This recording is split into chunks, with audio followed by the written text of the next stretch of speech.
Good morning. Welcome to the Joint Standing Committee on Innovation, Development, Economic Advancement, and Business. The committee is assembled today electronically via Zoom for the purpose of inviting public comment on legislation.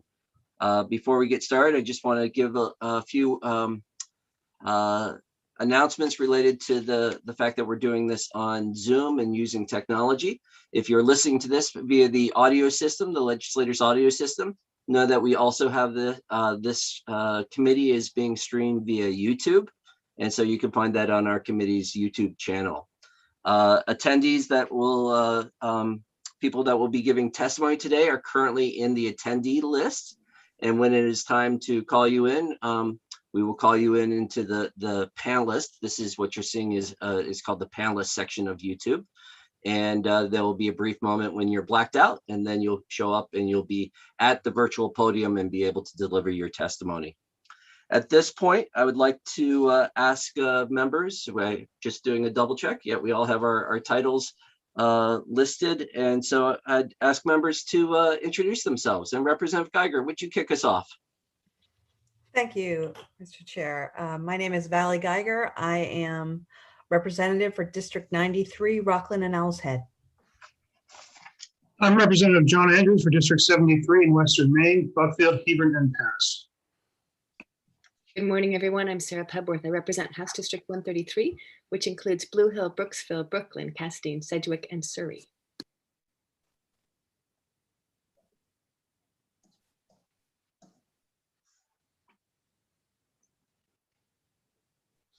Senator Searway, welcome. I think it's your turn for introduction.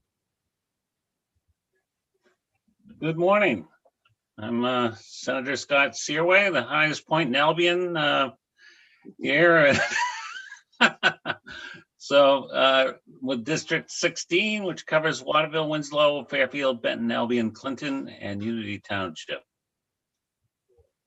Good morning, Representative Jack Ducharme from House District 111, representing Solon, Norwich Walk, and Madison.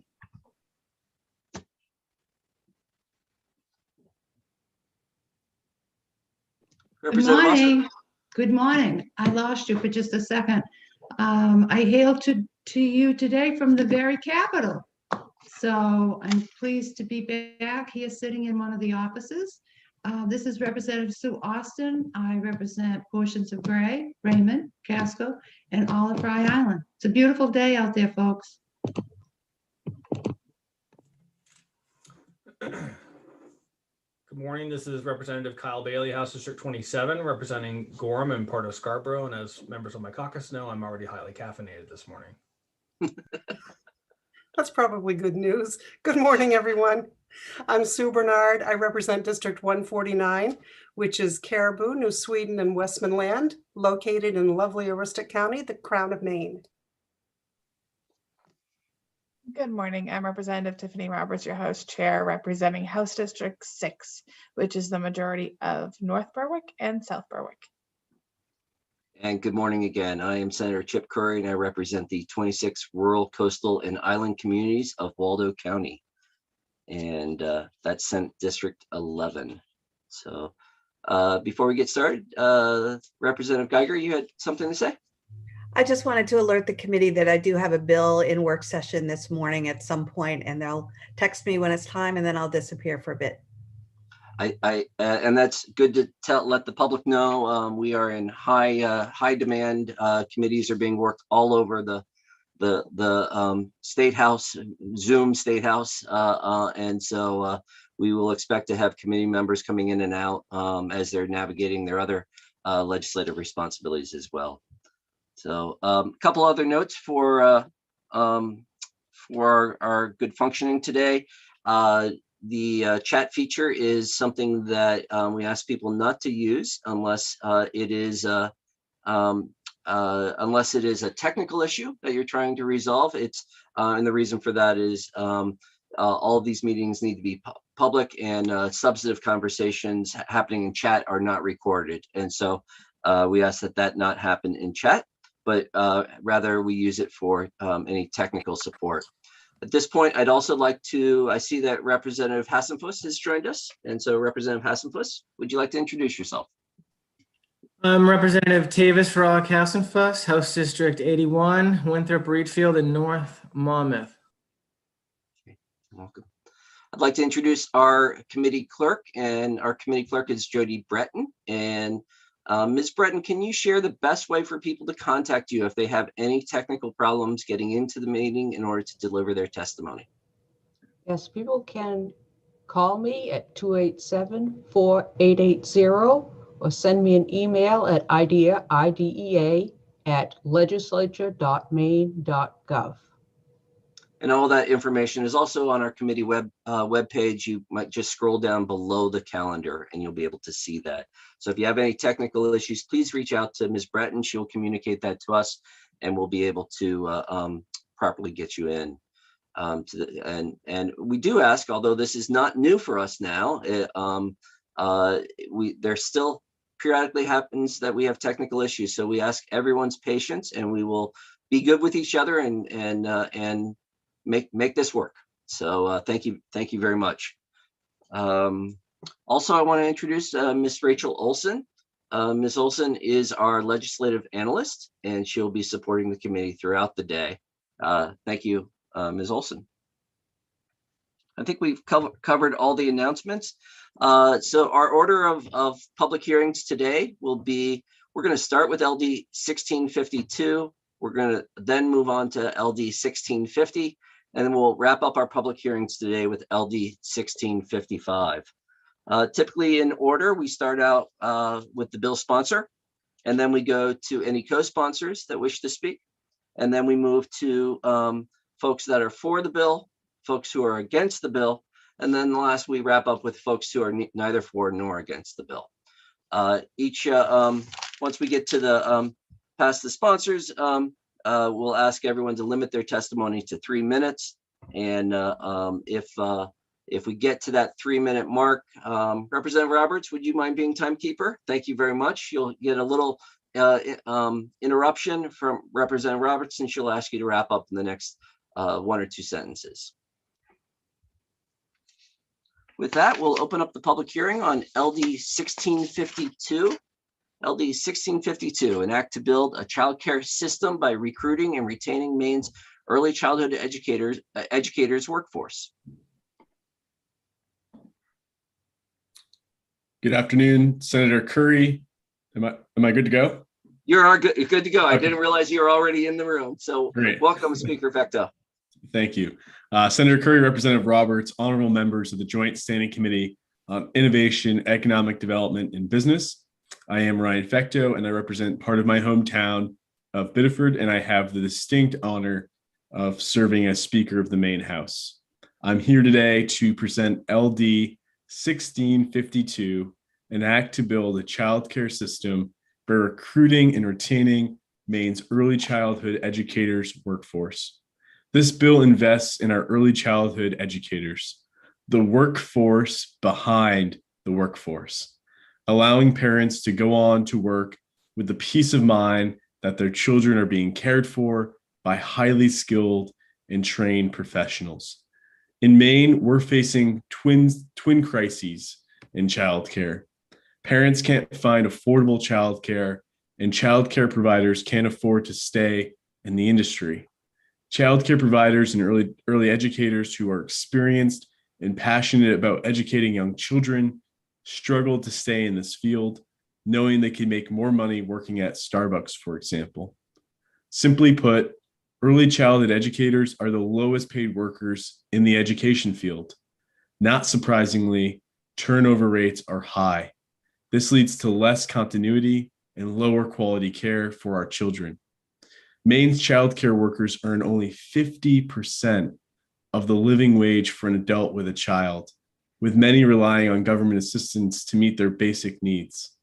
Salary supplements for childcare teachers would not bring parity with teachers in public school system, but it would help incentivize further education and retain teachers in this field.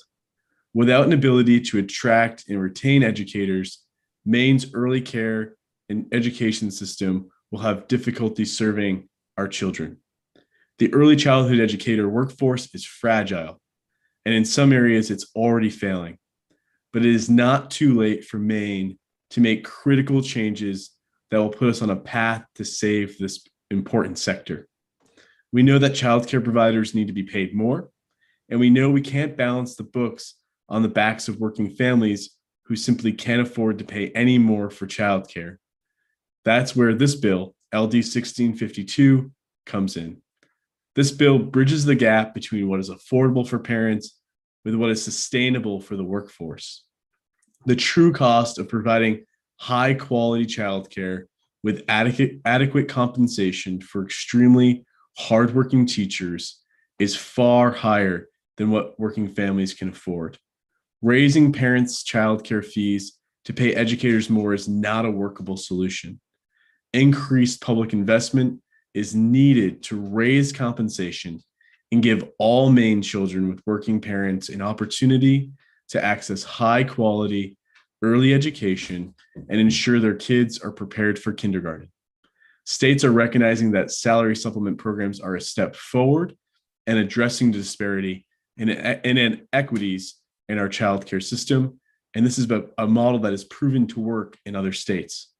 Just as we invest in roads and bridges, prioritizing investments in childcare infrastructure will promote economic growth. Before parents can engage in economic activity, they need reliable, affordable, and safe childcare. Building a childcare infrastructure includes preparing and compensating the early childhood workforce to expand the number of qualified early educators. LD 1652 will ensure that we prioritize ongoing investment in apprenticeships, scholarships, and salary support to help Maine recruit and retain early educators. We will not only build quality and capacity in our childcare system, but will also help promote diversity in the profession. When we improve compensation, education, and training, our commitment to early childhood educators will positively influence Maine's future citizenry, workforce, and leadership. I've been watching the national conversation around childcare, seeing states realizing the importance of investing in this sector as though it were infrastructure. Maine has set goals to invest in the sector, as evident in the 10-year Economic Development Plan. And just this week, the Maine Office of Child and Family Services, OCFS, at the Department of Health and Human Services, is writing plans to deploy ARP federal funds to support wage supplements over the next 2 years. I commend the OCFS and their plans to dedicate funds over 2 years for salary supplements, which will result in the likelihood of a significant amount of money per month in a wage supplement for early child care providers in the state. LD 1652, with the amendment I am introducing today, will ensure the wage supports continue after these 2 years, with a $4.5 million investment from the general fund beginning in FY 2024.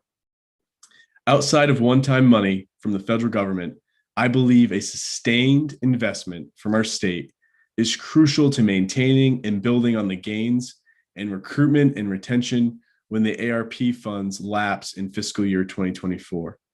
The $4.5 million in this bill will be targeted to incentivize providers to attain credentials and degrees, rewarding Maine's childcare workforce who are investing in their own education and professional development.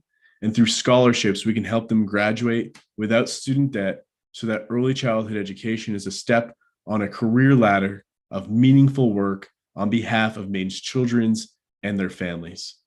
The amended version of this bill also removes the provision that funds early childhood education programming at CTE schools. Governor Mills's administration has dedicated $20 million for CTE schools through ARP funding, and it's my hope that this will help Maine bolster early childhood education programs at our CTE schools. One last note, the experiences children have in their first years of life are very important, as you all know.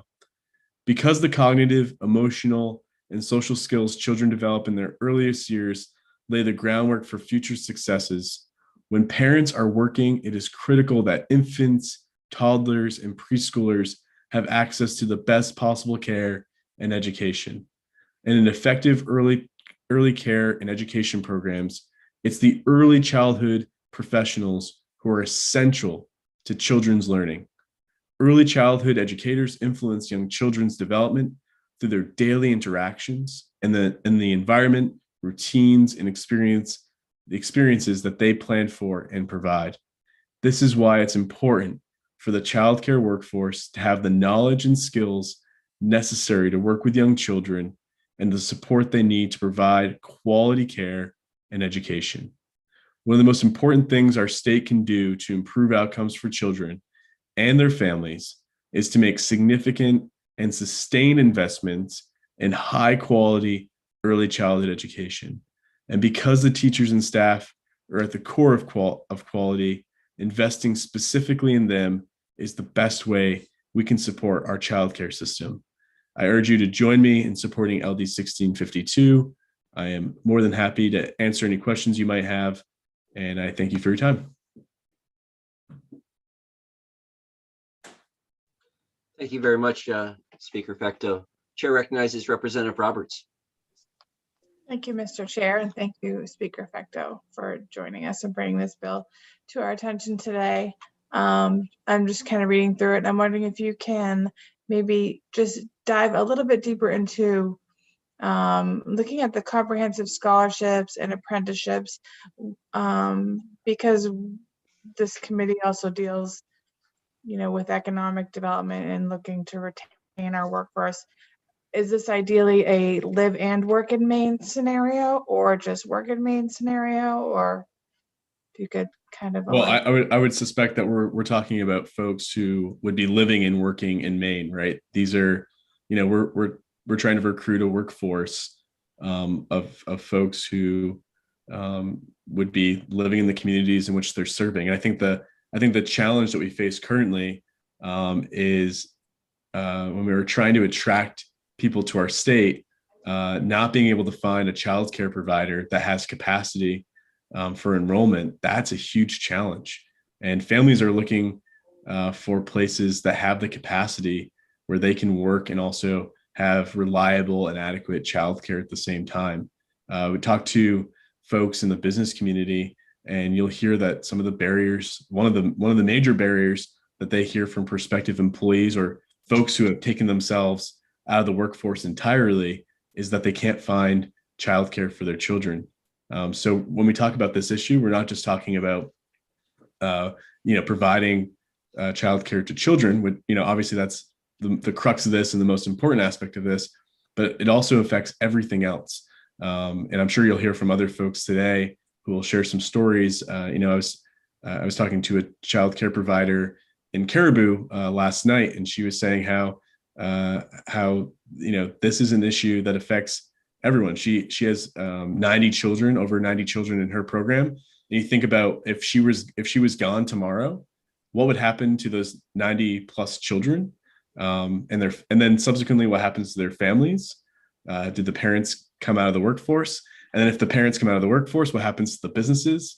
And so you can quickly see the domino effect that we're talking about. So that's if the current infrastructure were to start, it would continue to deteriorate. And obviously there's been major challenges because of this wage issue and the supplement, within the workforce. But imagine the opposite effect if we continued to build upon that trail of dominoes, and we strengthened the system itself to ensure predictability and reliability for parents, for children, and for employers. I have one follow-up, Mr. Chair. That's okay. Go ahead. Thank you, Speaker. You referenced other states were doing this. I'm wondering either if this is a question for you or for our analyst for the work session, if we could look at what other states are doing it and how they're doing it. Yeah, so there are definitely other states that are doing it. I think there are probably some folks behind me in this virtual setting who will be able to share some anecdotes from what's happening in other states as well. Great, thank you. Chair recognizes Representative Pebworth. Thank you, Mr. Chair. Good morning, Speaker Fecteau. Good morning. I am so passionate about quality early childhood education and programming. And I have a couple questions, quick ones. One, I see that there's a lot of people giving testimony this morning, and do they have access to the amendment? Because in part, I would like testimony to really reflect the current bill in front of us. So if they already have it, that's great. And if not, if there's a way we can get it to them, that would be great. And then I was happy to hear that the amendment extended this beyond 2 years, because of course that's critical. And then return on investment. I wonder if you have any more information about the return on investment. There's a price tag to this, and I've seen studies that show that dollars that we invest come back. You know, sometimes we don't see that return on investment for 10, 15 years, but it's pretty strong. And I wonder if you or people coming behind you that you know of would be addressing that. Yeah, I think two things. Obviously, the amendment changes the bill in terms of if its immediate impact, but that's only because the Department of Health and Human Services has made a commitment to use ARP funds in a way that would address a wage supplement in the immediate. So I think the testimony today will be still quite relevant to the issue at hand, which is making sure that over the long term, we're addressing the issue of a wage supplement. I also think, I believe the department intends to move forward with a plan that wouldn't tier the supplement based on attaining educational credentials or degrees. And obviously, beginning in 2024, the proposed amendment and the original bill has the wage supplement tiered in a way that incentivizes those in the childcare workforce to obtain either a credential or a degree of some kind. So there are some differences in what seems to be the intent of the department to move forward with a wage supplement using ARP funds, and what a continuation of this would look like into the future.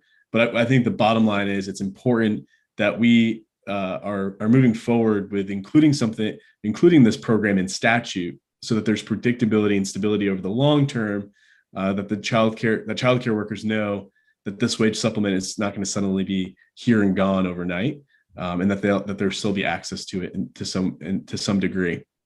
Obviously, a future legislature might contemplate investing more than the $4.5 million proposed here, but I think that's definitely a good way of continuing this program to some degree. And then I think in terms of the return on investment, I think there are definitely folks behind me who can speak to what we've seen in other states. I think the most obvious return on investment is preparedness of children when they go on to kindergarten, and their readiness to learn and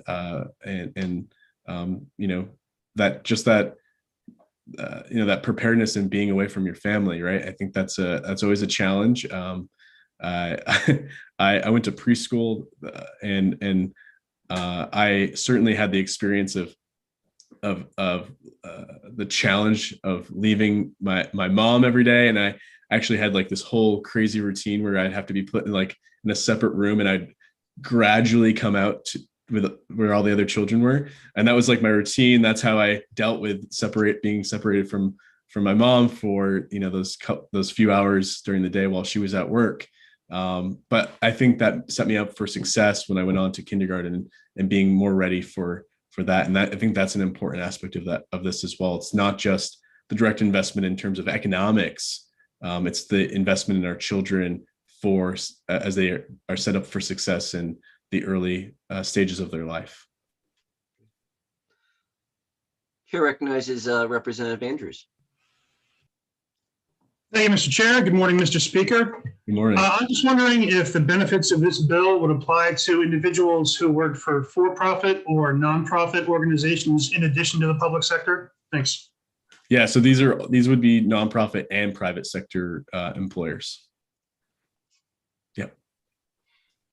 Much of our, and there are folks behind me who can speak to the numbers, but I think for the most part, much of our childcare sector in Maine is private. Chair recognizes Representative Bailey. Thank you. Mr. Speaker, appreciate your testimony and really appreciate the intent of this bill. My question sort of piggybacks on that point. I'm trying to think, is there any other private sector profession like this where the state steps in and subsidizes or adds supplemental income, where the market is falling short and not paying someone enough, and therefore the government provides additional income to someone? Are there other examples of that that you could think of, or that's come out of these discussions? I'm just curious. Thank you. Yeah, I think you see this frequently in the healthcare sector. We have various services that are provided to families across the state in healthcare. That's a combination of private and nonprofit organizations providing that care and those services. And the state, I think they're examples. I would again probably reference folks behind me who can speak more clearly, but I think there's definitely precedent within the healthcare sector.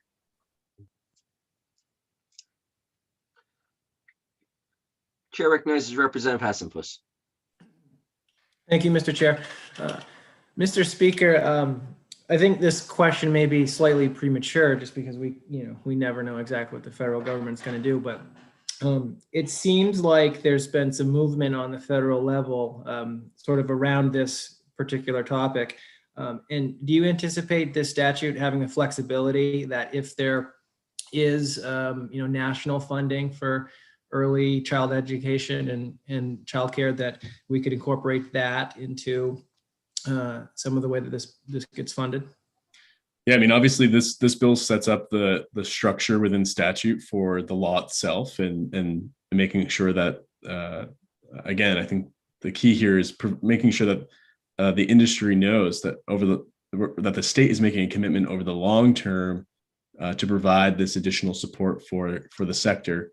If there's federal funds that are in addition to what's already been received and has been committed for this purpose, I think the legislature at that time can definitely investigate using those funds for this purpose. The bill, as amended, calls for that $4.5 million investment to be from the general fund, but if there are federal resources that could be used instead of general fund monies, I think that would be a viable path to pursue as well.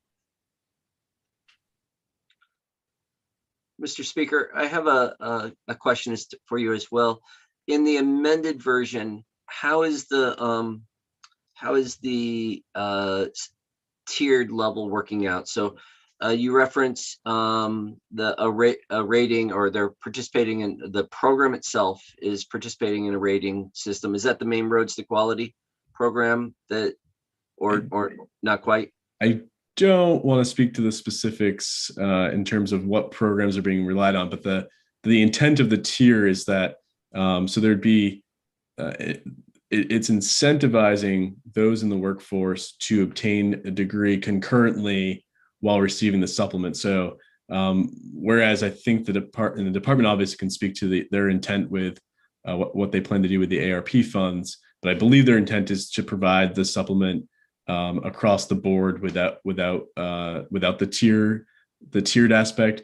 The way the original bill that's before you and the proposed amendment would work is it tiers that wage supplement so that there's sort of like various steps that you could achieve in terms of what you're receiving based on where you are along your journey of obtaining either a credential. It doesn't have to be a 4-year or 2-year college degree, or if you do take the steps to obtain one of those degrees. I think the purpose of this is, or the intent behind that, is really trying to professionalize this sector, so that not only are people getting pay that reflects the importance of their work a little bit more, but they're also setting themselves up for a career. They might not stay at a childcare center for the entirety of that career. Maybe they set off and start their own childcare center, or perhaps they go into elementary school education. So it's really about trying to make sure that this is not a sector, a job where you're sort of spinning your wheels and you're always in the same position and you're unable to climb that career ladder. And I think that's one of the challenges that you'll hear from folks behind me about the way things work right now is, folks are kind of running their tires in the mud, and then they get a job that's going to offer them $2 more per hour, and they take it, even though it's not what they, I think for most of those folks, their passion is children and providing for children. And it's really unfortunate to see someone choose to leave the sector over, what is, nominal in terms of the difference in pay. But, when people are trying to balance their household finances, every dollar, every penny counts. And people need to make tough decisions sometimes about their careers. And that's, I think, what's happening in the childcare sector. Thank you. Chair recognizes Representative Ducharme. Thank you, Chairman Curry. Speaker Fecto, thank you for speaking slowly. This is the first time I've been able to understand you. Anyways, I think this is a good bill. I think that they're certainly, having been on the other end of it for many years, trying to find childcare for my kids. Now I'm on the other side of it. I certainly think that there are some things that can be done. One of the things that I've heard over 20 years in banking and so forth is that often the barriers to entry into a childcare, to creating a childcare facility in a particular town or whatever, are just so great. And I'm not sure that the totality of the solution is just educating more people. I think that there has to be a component to this that improves the ability to get these places licensed. Could you just kind of speak to that a little bit, if there's any thought in the bill about that? I mean, I read through the bill, I didn't see anything in there, but I'm wondering if there might be something underlying. Yeah, that's a great point, Representative Ducharme. And I don't want to blur the lines here and make it seem like this bill is the silver bullet solution to the challenge that the sector faces overall. We know that there are numerous challenges that the childcare sector faces in order to continue to be viable for Maine families. And so while this bill is contemplating the workforce aspect of it and making sure that we're shoring up that piece, there are a number of other pieces to this equation that we need to address as a legislature. And I think it's going to take all hands on deck, not just government, but I think the private sector and the nonprofit sector as well, coming together, putting our heads together and figuring out how we can address the challenges that the childcare sector faces. I think there'll be providers behind me who can probably speak to some of the challenges that they've faced over time, not just on the workforce side, but also some of the other challenges that they've encountered down the line in getting their facilities up and running and keeping them up and running with the lights on and everything. It's a great question. Seeing no other questions. Thank you very much, Speaker Fecto. Thank you. Always nice to be an idea. So with that, Ms. Breton, we're gonna move to co-sponsors. Are there any co-sponsors in the waiting room? I'm not seeing any. I do not see any either. You have two co-sponsors on the committee, but I don't see any others in the waiting room. Are there any co-sponsors here that wish to speak? We'll save it for the work session. Okay. So at this point, then we'll go to those speaking for the bill. And I'm going to ask Ms. Breton, can you we'll bring in two folks at a time, and we'll start with Ben Gilman, the Maine State Chamber of Commerce, and Rita Furlow with the Maine Children's Alliance.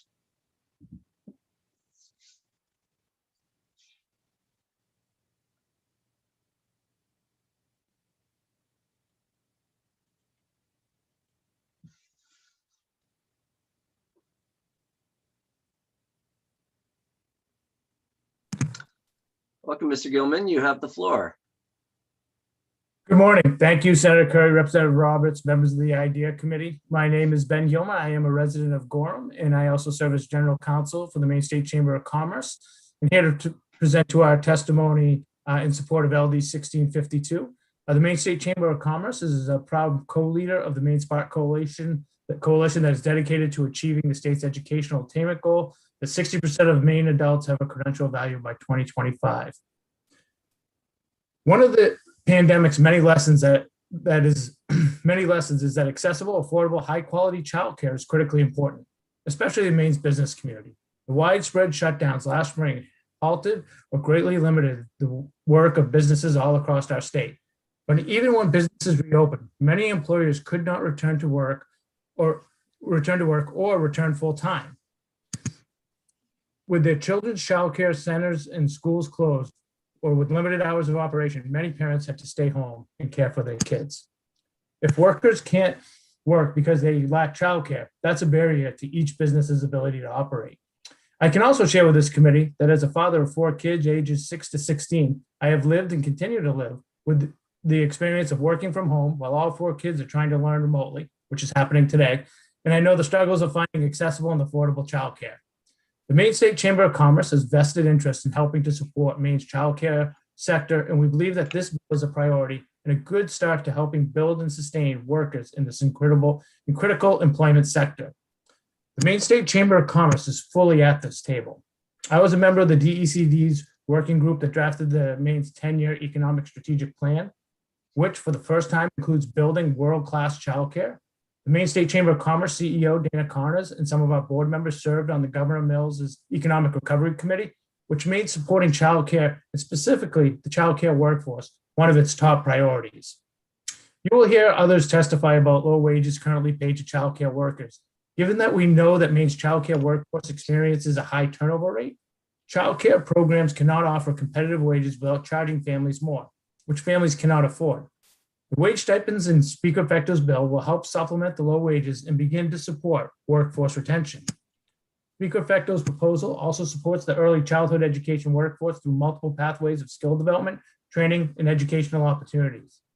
This includes expanding early childhood programs at career and technical education centers across Maine, which offer students the opportunity to build and recruit an early childhood workforce as a foundation of relevant and applied learning to enhance their skills. This also sets up students for future post-secondary and workplace success. And I'll jump down to the bottom of my testimony, but I will say I'm a direct result of a CTE center, Westbrook, where in 1979, I got my early childhood care through the CTE center at Westbrook Regional Voc before I went to kindergarten in 1980. So dating myself a little bit there. But I just want to jump down to the bottom of my testimony that we thank Speaker Fecto for putting this proposal forward and hope that it's a beginning of addressing Maine's childcare challenges. Doing so will support a more productive workforce and economy now and in the future.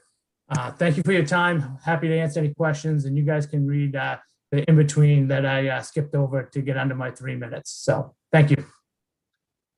Thank you very much. Chair recognizes Representative Hassenfuss. Thank you, Mr. Chair. Mr. Gilman, do you think that this bill will help to also reduce the costs of childcare for a number of families? I mean, I think ultimately it's this bill is to address the workforce, the childcare workforce, but I think it will maybe have that result as well. But I think this bill, looking at the childcare workforce and anyone that has kids in childcare, you can see the retention and the turnover in that workforce. I think that's one of the keys to this bill. But I think in the long term, also making childcare more affordable, I think that may be a result as well.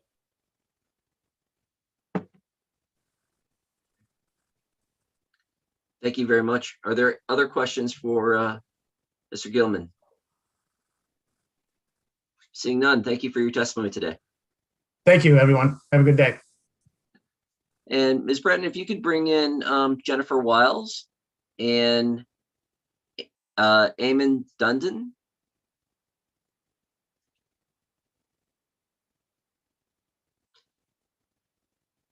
And is it correct that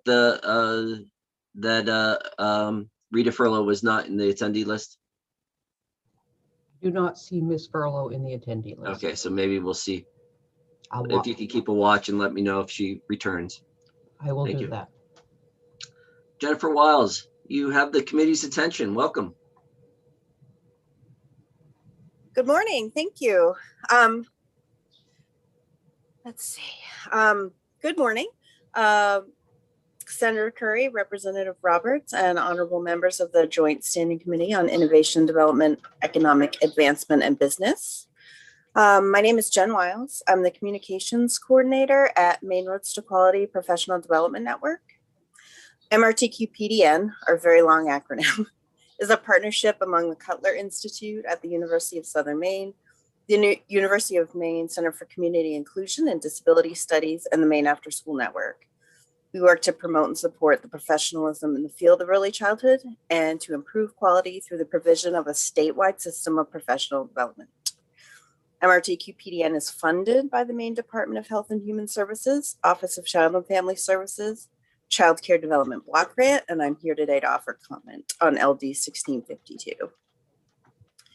Maine Roads to Quality established one of the first early childhood educator professional registries in the country in 1999. Since then, we have grown to include over 11,000 active members who have reported to us in the past 3 years about their employment, training, and/or educational attainment. Because the MRTQ registry is currently voluntary for individual practitioners, Maine does not have reliable data about the true size of the workforce.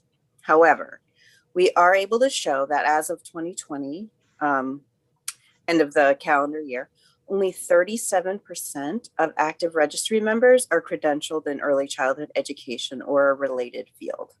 And in the written testimony that I submitted, there is a chart that shows the downward trend from 2010, where we started at 56%, and as of the end of last year, down to 37% of active registry members being credentialed.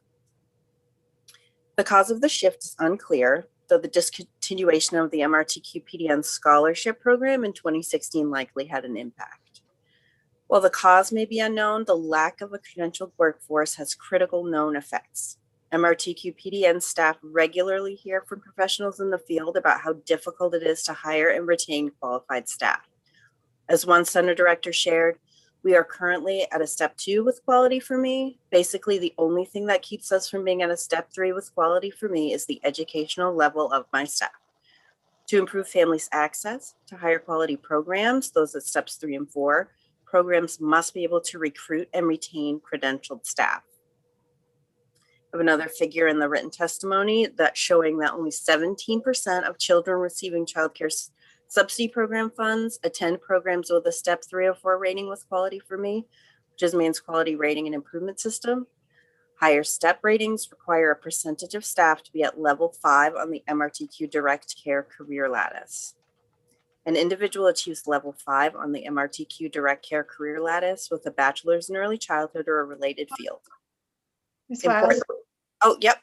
if you could wrap it up in the next sentence or two. Individuals can also achieve level 5 with a combination of experience with an associate's or a credential. Should LD 1652 become law, MRTQ looks forward to working with all partners involved in our role as the professional development network for Maine. Thank you.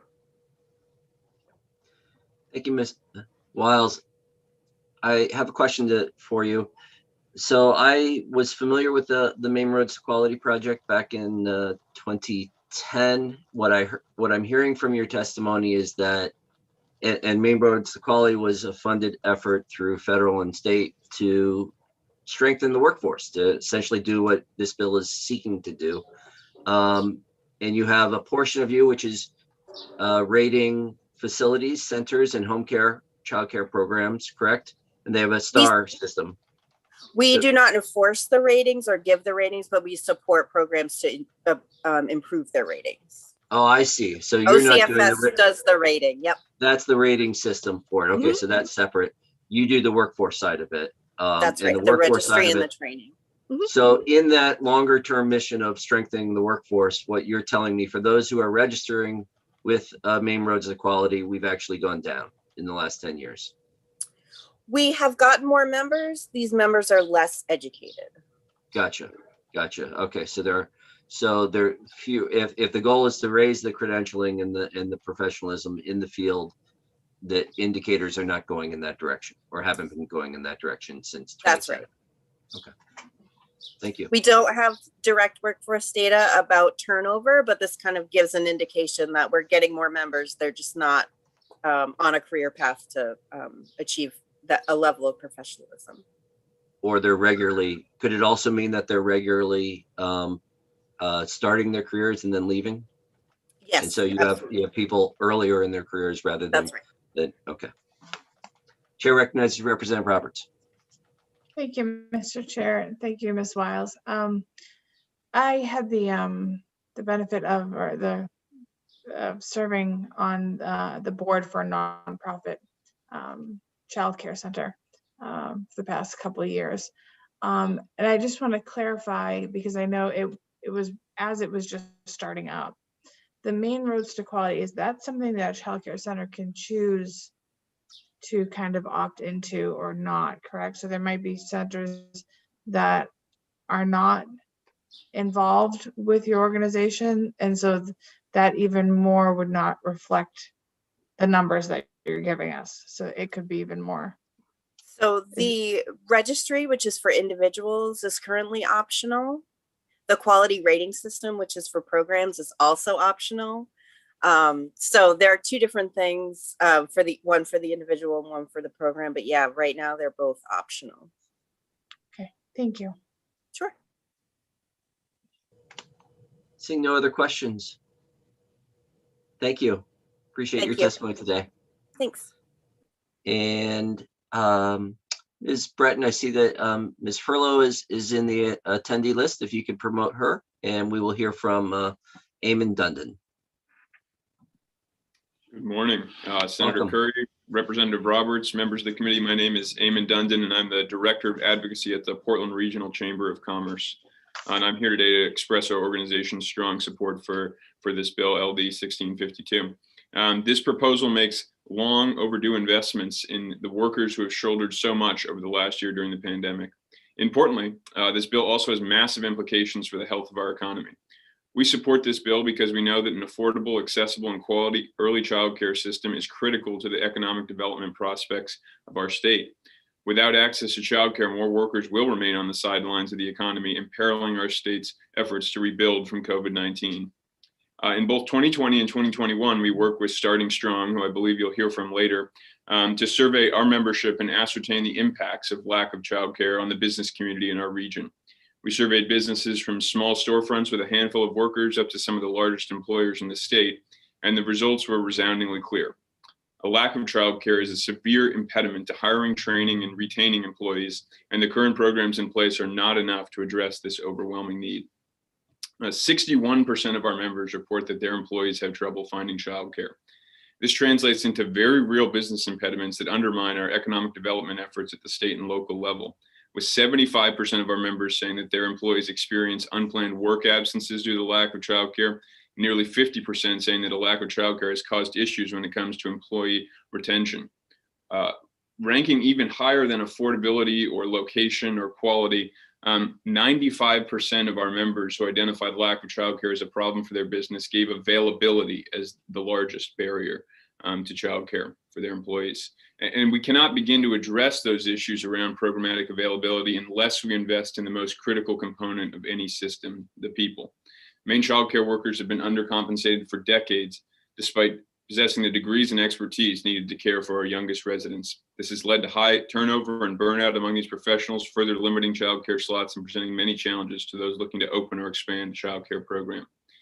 Along with our partners at Starting Strong and the United Way of Greater Portland, we continue to pursue every available avenue, whether it be municipal, state, or federal, to improve access to childcare in Maine. And we will continue to pursue those opportunities, but this bill represents really the best chance and a unique chance to make these critical investments in our childcare workers and lay the groundwork for healthy, educated futures for our young people, sustainable careers for those childcare workers, and predictability for Maine families so that parents can fully participate in the economy while remaining confident that their children are in good hands. For these reasons, we ask that you support these important investments in workers who do so much to hold up our economy and Maine families. Thank you for your time today. On behalf of the Portland Regional Chamber, our members, I ask that you please support this bill, LD 1652. Thank you. Thank you. Are there any questions? Thank you very much for your testimony today. Thanks. Welcome, Rita Furlow. You have the committee's attention. Thank you, Senator Curry, Representative Roberts, members of the Joint Standing Committee on Innovation, Development, Economic Advancement in Business. My name is Rita Furlow, and I'm the Senior Policy Analyst at the Maine Children's Alliance, and I'm here today in support of LD 1652. The Children's Alliance is a statewide nonpartisan nonprofit research and advocacy organization whose mission is to promote sound public policies to improve the lives of children and youth and families. We believe that Maine's future prosperity depends on how our children are doing today. We know from research on the brain that the critical first 5 years of child development happens, and it's crucial to establish neural connections that shape really further cognitive, social, emotional, and health outcomes for children. And there's clear evidence from neuroscience that demonstrates the importance of something called serve and return interactions. These interactions between a child and adult literally build the developing brain of the child, and ultimately lead to a strong foundation for those children. Continuity of care is an important factor in that strong child and adult relationship, and it's at the center of quality childcare. And it's particularly important for vulnerable children. This continuity of care creates stable conditions that children need for their healthy social emotional development and to prepare them for school.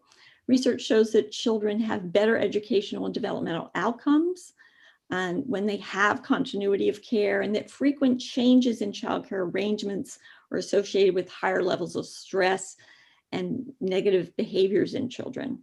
It also is critical to strengthening parents' ability to work and improve their employment prospects.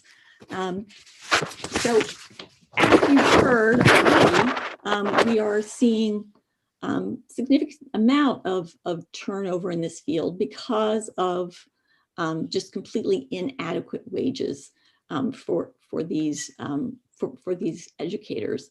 And so we also know that 71% of Maine children under the age of 6 have both children, have both parents in the workforce as they're trying to meet their needs. And so early childhood education is critical also to parents working and to our future economy. So we urge you to support this legislation that will help to support an increase in wages for these critical workers to families and to our economy. So thank you. Thank you very much. Are there any questions for Rita Furlow? Chair recognizes Representative Geiger.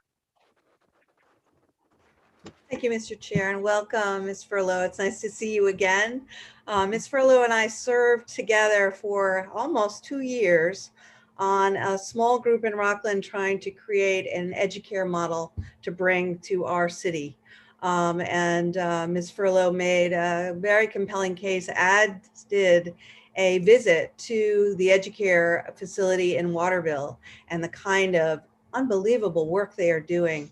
Their children in their infant to 5 program, when they arrive at kindergarten, all their children are ready to learn and are at an equal basis with children who are much more fortunate. In Rockland, our children arrive 3 years behind.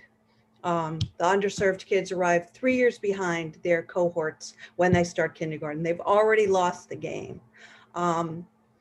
Ms. Furlow, do you feel like this bill is something that would go part way to creating that kind of enriched EduCare that you and I so appreciate and we're working toward in Rockland? I do, because increasing wages is a crucial part of being able to have, right, the kind of quality care that you saw at the EduCare facility, right? They have a unique system and have a number of ways in which they, braid funding, and they're also benefit from a lot of private fundraising. But the vast majority of centers don't perhaps have the kind of sophisticated staff that can do this complicated blending and braiding of multiple different state and federal financial sources. So this this bill would help support changes in a childcare system. There is another bill that we believe works well and will support this bill that is actually going to be heard in the Health and Human Services Committee, a bill by Senator Jackson. But as you will continue to hear as you work this bill, there is a reason why no one has figured out this early education childcare issue, because it's complicated, right? We've got providers who are relying primarily on private tuitions from families. And we know that so many families can't afford, right, sometimes up to $10,000 a year in childcare costs. So, and yet the staff aren't getting paid enough. So it is a complicated situation where unfortunately the marketplace really just hasn't worked. But this element would be critical to help support the wages that, right, could lead to the kind of high quality care that you saw, Representative Geiger. Thank you very much, Ms. Furlow. Representative Hassenfuss. Thank you, Mr. Chair. Ms. Furlow, I'm always interested in, science, especially when it comes to psychology and things of that nature. So I was just wondering if you could speak more on, the difference that we would see with young kids entering kindergarten, let's say, when they have had early childhood education opportunities versus the ones who haven't, and maybe the discrepancies between different socioeconomic classes as well. Just kind of what's the science behind, behind. Right. I will happily send you some additional information from an organization called the Harvard Center for the Developing Child, which is for several decades now been doing just amazing research on children's brains and focusing on this very topic. And so what they have found is that high quality early childhood education really has the biggest impact on low income children, the kind of, children who are in the situations that Representative Geiger described, children who may be, developmentally, cognitively, several years behind their peers who are in more fortunate, economic and social situations. That is where we sort of see the biggest bang for the buck in terms of investing in early childhood education. That's why programs like Head Start are really so successful with kids, and they're providing some significant wraparound care for families and children. So we know that investing in high quality care makes the biggest difference, and you won't get really high quality care if we can't pay these educators a living wage. Unfortunately, so many of them may start in childcare, but then will end up often going to public schools and leaving this field because, financially they just can't afford it. So it really does, the investment's really significant, particularly for low-income children.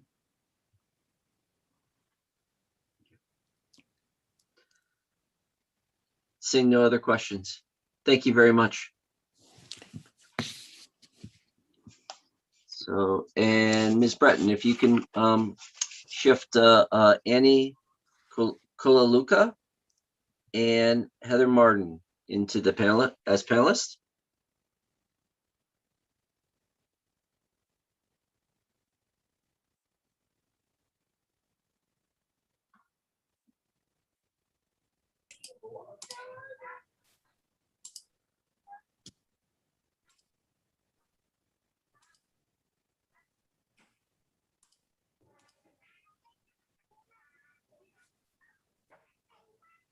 Did you want me to go first or Heather?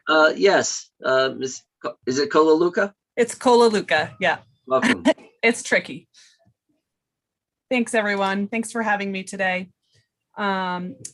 Senators and distinguished members of the Committee on Innovation and Development, Economic Advancement and Business.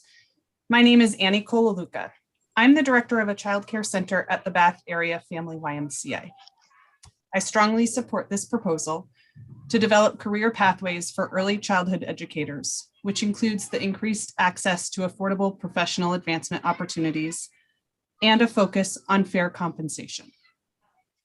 I'm a graduate of Georgia Southern University, where I attended a college of education to become a professional educator. I graduated with a Bachelor of Science in Elementary Education in the state of Georgia, and I've held teaching certificates to teach children in public preschool through kindergarten, all the way up till 5th grade. After moving several times around the country, I have become familiar with navigating various state teaching certificate systems. I've held teaching endorsements in Georgia, Colorado, New Jersey, and now in Maine. However, due to Maine's separate and unaligned system, I was denied several times in my application process. To obtain my certificate, I needed to find the time and financial resources to complete 2 additional courses.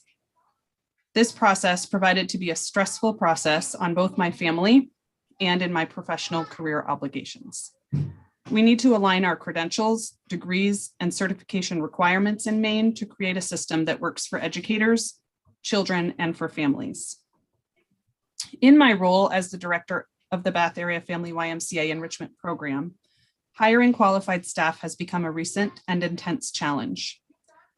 Last year, I spent 6 months advertising for a vacant teaching position with a 081, which is the preschool public endorsement. I had 0 people applying for this job. I've worked hard at filling vacant positions in my career, but the challenge of retaining highly qualified staff is a true concern for the future of children in early childhood education in Maine. We have a workforce shortage in Maine, and we need policies that will help us to recruit and retain professional early childhood educators. We need to bridge the gap between the ECE profession and public school educators to ensure that our youngest learners receive the best possible start. Please support this bill and show the people of Maine that early childhood education is worthy of a strong investment. Show Maine that we will support the people who work hard every day to educate our youngest and most vulnerable learners. The proposed supports would enable teachers and child care center directors like me to focus on providing quality early childhood learning for children and families. Policies focused on early childhood educators would have the additional benefit of attracting new educators to our profession. Thank you for your time. Thank you. Are there any questions? Thank you very much. Thank you. And Chair recognizes Heather Martin. Please, you have the committee's attention. Wonderful. Thank you so much, Senator Curry, Representative Roberts, and members of the committee. I won't say the big long name. I'm here in support of LD 1652. I'm testifying on behalf of the Maine Association for the Education of Young Children, but I'm also here to speak for myself and other early childhood professionals like me in the field. When we tend to look at challenges in childcare, we talk a lot about access and high quality and the workforce. So we tend to put them in 3 separate buckets. But what I'm really hoping today, after you hear all these testimonies, that you'll really see how the workforce drives access and high quality in childcare programs and why this is such a critical issue in front of your committee today. Early childhood educators' skills and knowledge and well-being, they're not inseparable from the quality of the childcare that children receive. However, we tend to treat childcare as an entry-level job, regardless of the education or the skill level attained. So today I want to speak on behalf of Julie. Julie has a degree in special education. She's worked as an educator for 15 years. And this year, Julie left her job in a childcare program, serving 3-year-olds who she loves. Julie is now selling jewelry at a jewelry store and making more money to do so. I want to speak for Sarah, another colleague of mine who taught for 9 years in childhood programs with a bachelor's degree in early childhood education. Sarah could not make her monthly payments on her student loans. She's racked up this debt over the 9 years. and finally has had to leave our childcare program to work where she'll get more pay and benefits in the public school system. She had to leverage this college debt with also having to move away so she could have a better affordable housing opportunity as well. So you can see how it has impacted her whole life. If we can make childcare a desirable field where educators see themselves as valued and they have those financial and educational supports to remain, we can begin to expand our access. In a recent survey, and this is also attached to my written testimony, you can see the results from our survey of childcare programs in Maine. 48% of programs had to stay below capacity due to staffing shortages. One program commented, "We've had to close our preschool room, and now we're only operating with one classroom and one teacher in the infant and toddler room, with a maximum of 4 children on any given day. They are licensed for 20 children. So that's 16 children not being served because they can't staff their program." So this is how you lose access. You lose the educators who provide the access. So as I testify today, 19 years into the field, and this is the hard part for me, I have a bachelor's degree, over 700 hours of ECE training, and I'm 3 weeks away from leaving this field. I'll walk out my door for the last time. I've put my bills on credit cards, I've counted change to buy groceries, and I've borrowed money from family members. And I've gone without seeking health care because I can't afford it. I stayed here for 19 years because families deserve my care and my education that I provide. But in 19 years, I finally had to ask, what do I deserve? And it isn't this model that our system currently has in place. And I know we can look at childcare and think of it as a privatized model, but it's so different than other private industries. So I hope today that you can find in your heart to support this workforce. And this is not an issue. It's been an issue for a long time now. People have been here before me talking about this issue. But I hope that for the next Heather and Julie and Sarah, that you can put policies in place to support the longevity of this workforce that directly affect the quality and access of care for so many children and families in Maine. Investing in us and our workforce is an investment in Maine's economy. So I hope that you will vote to support 1652 and that we can see this through with a unanimous vote. Thank you.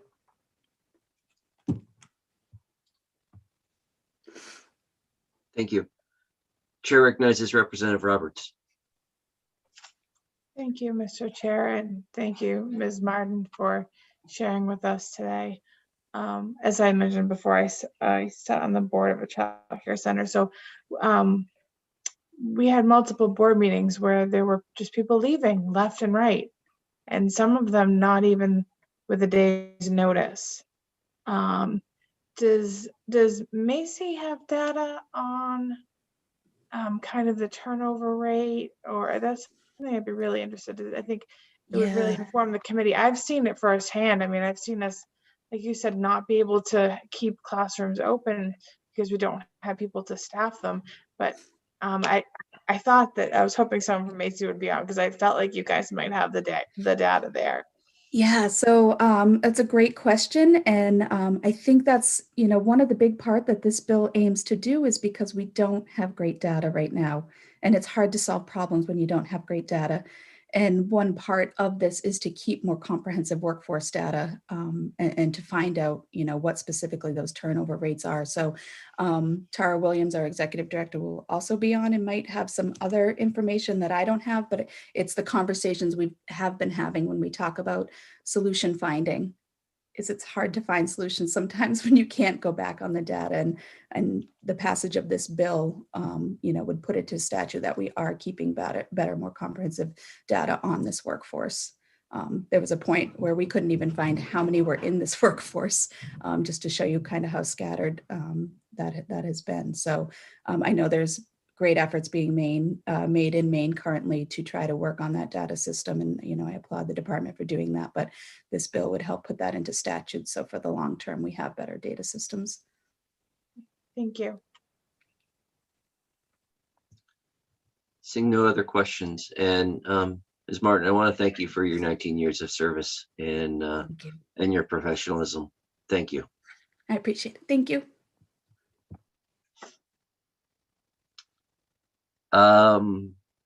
Let's see if we can promote Joel Mary to the panelists and Nanette Irabuta.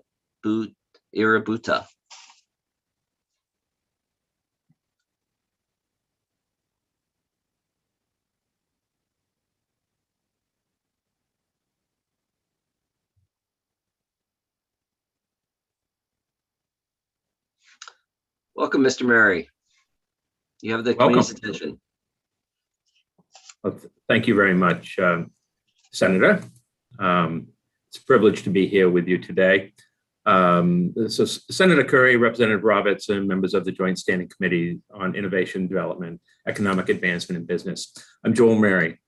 I'm pleased to testify in favor of LD 1652, an act to build a child care system by recruiting and retaining Maine's early childhood educators workforce. I offer my remarks today as a member of the National Anti-Crime Organization, Fight Crime, Invest in Kids, as Saginaw County Sheriff, and as someone who has spent 4 years working at my local YMCA here in Bath, and as a former member of the Board of Directors for the Bath Area Family YMCA. I do not profess to be an expert on childcare. There are others that are participating in this hearing today that will do that. But I can tell you that as someone who has worked alongside them, that childcare workers are amazing individuals. And I think you've had a good example of that just present to you. They truly do God's work, and they're grossly underpaid for that. My own research in preparing for this conversation today, and for a conversation with people that I have known and have worked in this field, I found that in 2018, wages for Maine child care workers ranged in the area of $11.55 an hour to $12.02 an hour, or the equivalent to about $25,000 a year on average. I wonder how hard it is to hire and retain good workers at these salary levels. And I think about that in comparison to a field that I know well, that being law enforcement. And in 2018, the average salary of a police officer in Maine, while less than the national average, was still approximately $50,000. I'll tell you, they're worth every penny of it. But our child care workers should be just as valued. You'll hear from other Maine law enforcement leaders that strongly embrace high-quality early learning programs in all forms: child care, pre-K, preschool, Head Start, early child start, and home visiting. That's because we know from our own experiences that the research and evidence show getting all children, and especially at-risk children, on the right start in life can reduce crime. I'd like to offer my perspective on high-quality early care and education is connected to safer communities and the reduction of crime. I've been involved in law enforcement my entire career, and I've seen how the lack of properly supervised activities can lead kids into crime-laden environments. I've listened to testimony in courtrooms by too many of our young people as they're sentenced to incarceration. I've heard over and over, if they had only been some positive influences in their lives, their story might have had a different ending. Government's most fundamental responsibility is to protect public safety. There is no substitute for tough law enforcement. I'll guarantee you that. But once a crime has been committed, lives have already been. Those of us on the front line. Mr. Murray? Yes.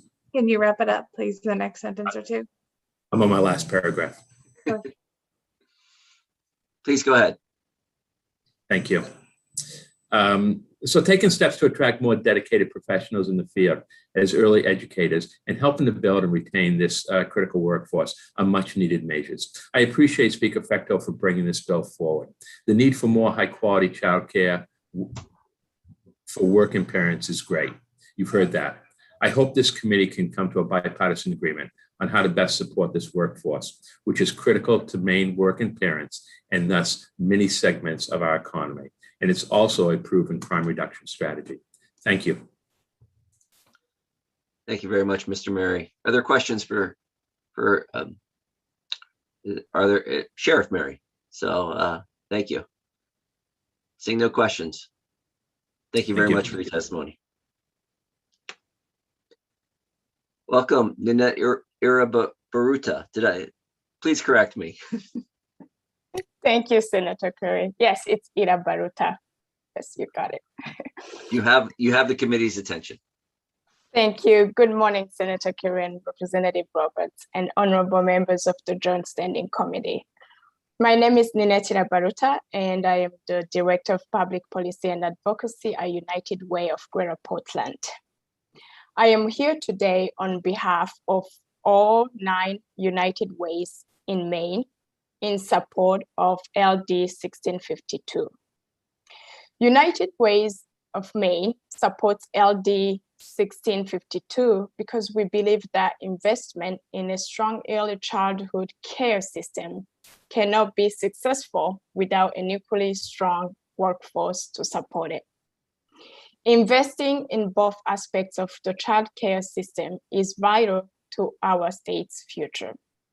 The child care workforce plays a critical role in communities by providing foundational education and skills development for children while simultaneously supporting working parents. Early childhood educators are a critically important part of children's and workforce future. This is not the case, however, here in our state of Maine or in our country. In Maine, early childhood educators are extremely underpaid, with a median hourly pay of $11.35 an hour, or $24,030 a year. Their income is well below the federal poverty rate of $26,200. Such low wages are a big reason why it is difficult to hire and retain early childhood educators in our state. A robust early childhood workforce enables parents to work, attend school, or participate in other job training opportunities, and further enables parents to contribute to our economy, something we have heard earlier. Yet, in many communities in our state, the demand for childcare outweighs supply. For instance, Dallas Spaining 2009 to 2019, compiled by the Maine Department of Health and Human Services, showed that nearly 40% of licensed family child care centers stopped their operations. This was a huge problem for a state in which 5.5% of the population, nearly over 70,000 children, are under 5 years old. There are many factors that contribute to this shortage, including a lack of qualified and supported early care and education professions. We assume that all of you present today on this committee want to see Maine thriving both economically and socially, where every person, including parents, young children, and early child care educators who live here, can work towards thriving together. United Ways of Maine encourages the Maine legislature to build a functional and successful early childhood care system that serves as a model for the rest of the nation. Thank you. Thank you. I'm finished. We can no longer ignore the urgency of providing quality education to our young children and their teachers, because these children are not only our future workforce, but their parents are also our current workforce. Thank you for your leadership and service. Thank you. Are there any questions from the committee members? Seeing none, thank you very much for your testimony. Thank you. Have a good day. Have a good day. If Ms. Breton, if you could promote Samantha Warren and let's see, Keith Bisson.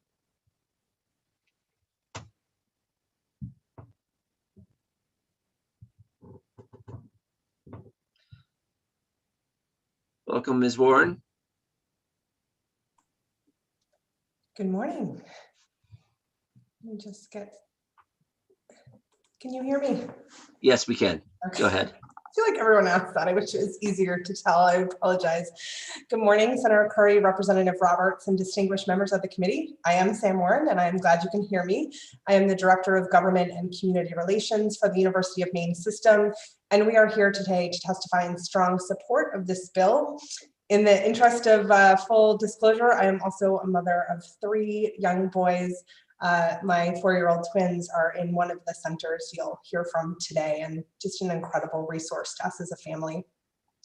I've submitted written testimony, and I'll just hit on a few points today, echoing some of what you've already heard. And that is that as we better understand the benefits of consistent high-quality early learning on a child's development, we are also increasingly understanding the importance of preparing their teachers. Research reinforces the positive correlation between the rigorous preparation and degree attainment of early childhood educators and the outcomes of their students, especially those who are at risk, as you heard this morning. Yet, as you've also heard and maybe know from your own personal experiences as parents, low wages mean far too few are entering this important field, and those who do are not pursuing the post-secondary education they need to best support their student success and advance their own careers. We are on the front lines of this workforce crisis, not just as a leader in teacher preparation, but also as one of Maine's largest employers. At the University of Maine's Child Care Center, which mostly serves the families of our faculty and staff, there are 79 slots, and the waiting list has grown to 214 children. Again, 79 slots and a wait list 3 times that. The center has 3 assistant teacher openings, one of which has been posted since January. The director told me she has received no qualified applicants, noting that people can make more money working at Target. In a survey of UMaine faculty with dependents, nearly 1/3 of them indicated they have considered ending their employment with us because of the conflicts between childcare responsibilities and work, and that was prior to the pandemic.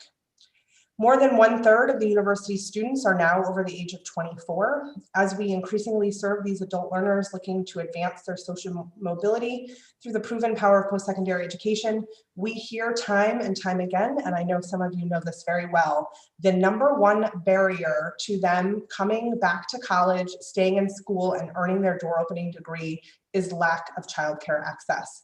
Never has it been more apparent, as you've heard today, if we are to strengthen and grow our economy, we must also strengthen and grow this workforce. We really support this bill because of a number of components. I want to focus on a couple. We think the salary supplements are an especially important aspect of this bill and to attracting individuals to work with our youngest children.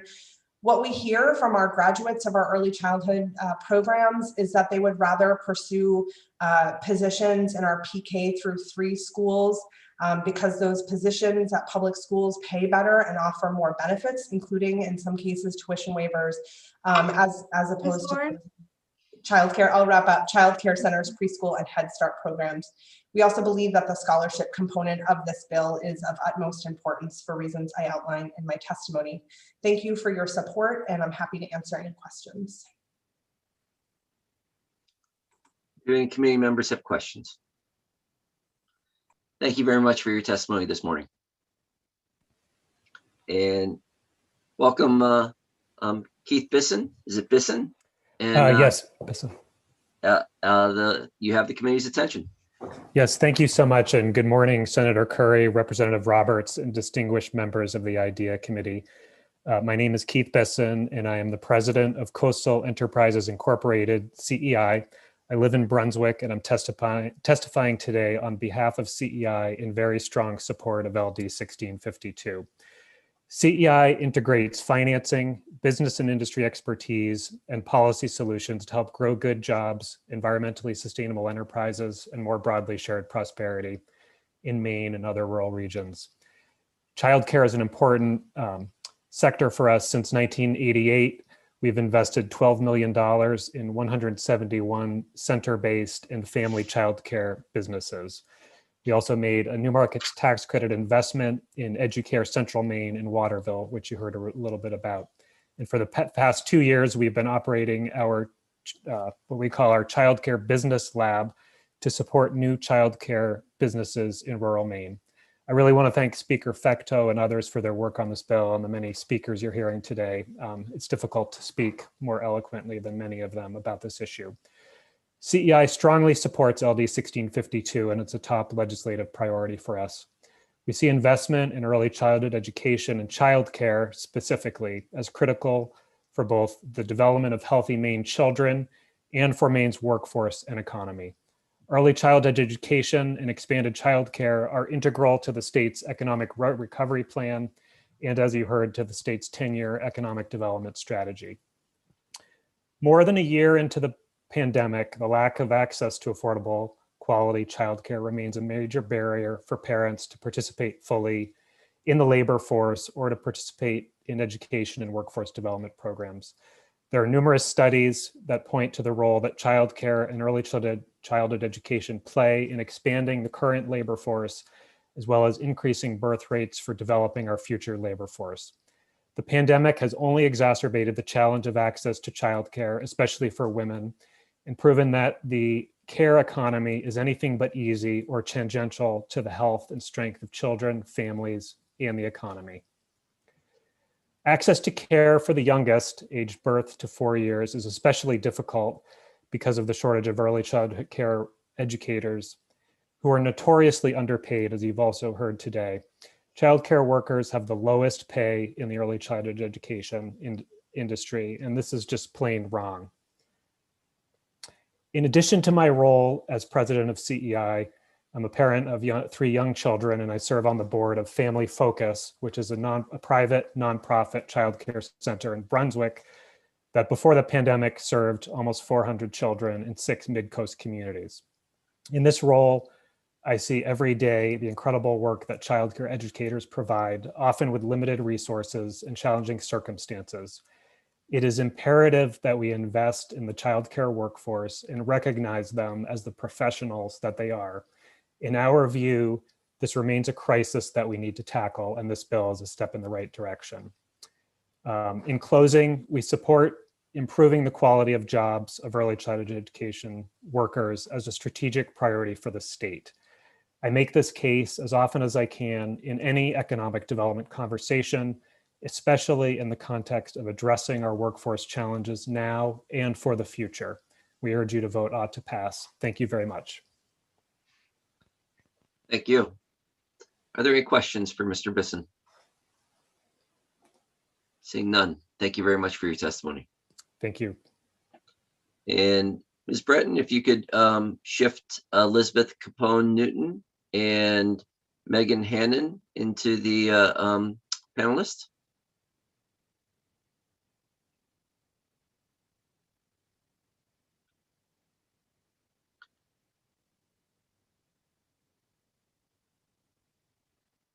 And I see Megan Hannon is here, so go ahead. Megan Hannon, you have our attention.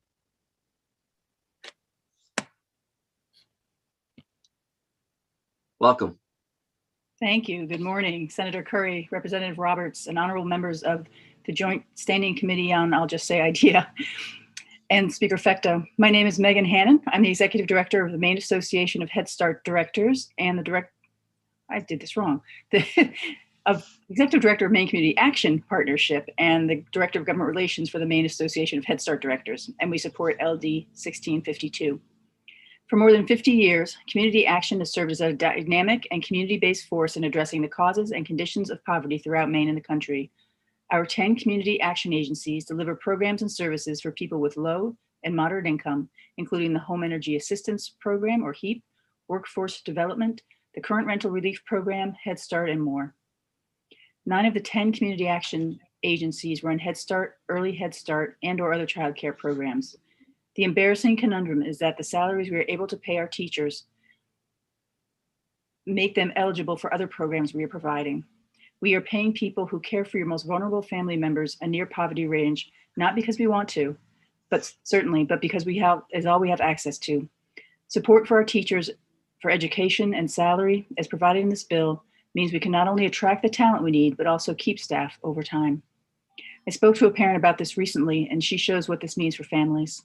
With the pandemic, her family's income went down significantly, but the cost of her childcare did not, of course. She had to make the very difficult decision, keep all 4 of her children with their daycare provider for $2,500 a month, or decide which child or children they could afford. In the end, she and her husband decided to keep the youngest in the program, and she is now staying home with the others. She knows she's not the teacher her children had. She's doing her best.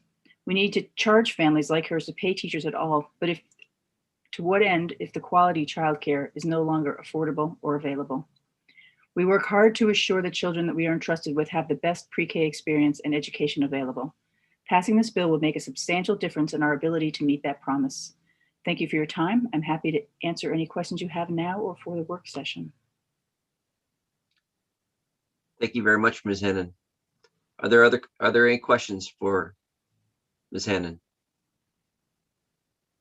Seeing none, thank you very much. Thanks. And it looks like we have our other person to give testimony is not here, so I will ask Ms. Breton if you can promote Ann Danforth and Lily Hanstein or Hanstein.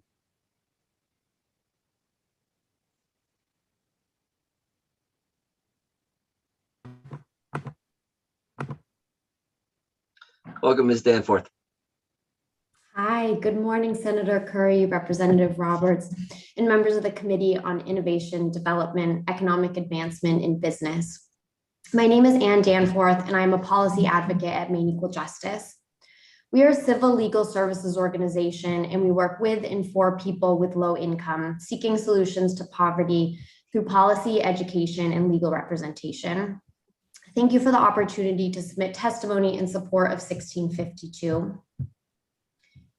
In 2017 and 2018, Maine Equal Justice worked in partnership with a diverse set of stakeholders to identify the primary contributing factors of child poverty and to identify potential solutions. The initiative, which is ongoing, is called Invest in Tomorrow. After holding child poverty forums in various parts of the state experiencing higher levels of poverty, we conducted follow-up meetings, interviews with stakeholders statewide, and conducted an online survey with over 180 respondents. From this, we identified the need for more quality and affordable childcare and early education as a primary focus for the initiative. At Maine Equal Justice, this learning reinforced what we have been hearing from clients for years. A lack of affordable childcare is a major barrier to financial stability. Through Invest in Tomorrow stakeholder interviews, we learned that one of the main reasons for the shortage of quality care is that it is hard to attract well-trained workers unless you're able to pay higher salaries. And paying higher salaries means higher costs for families who are already struggling to afford childcare at current rates. We support this bill because it is thoughtfully designed to address these problems at once. It also provides higher wages for workers doing vitally important work in our communities, some of whom are making poverty level wages. These findings are also in line with the state's 10-year economic development plan and supported by recommendations from the Governor's Economic Recovery Committee. Both prioritize creating a high quality, accessible, and affordable early care and education system. They also recognize the need to develop talent among people currently left out of the workforce and highlight the need to build the infrastructure needed to attract and support workers to participate in the economy. In conclusion, we support LD 1652 because it advances the goals of Invest in Tomorrow by helping to ensure parents and caregivers have access to quality, affordable childcare and early learning so they can sustain employment while providing their children with the support and learning necessary for healthy development. Thank you for the opportunity to provide testimony in support of this bill, and I'm happy to answer any questions that I'm able to.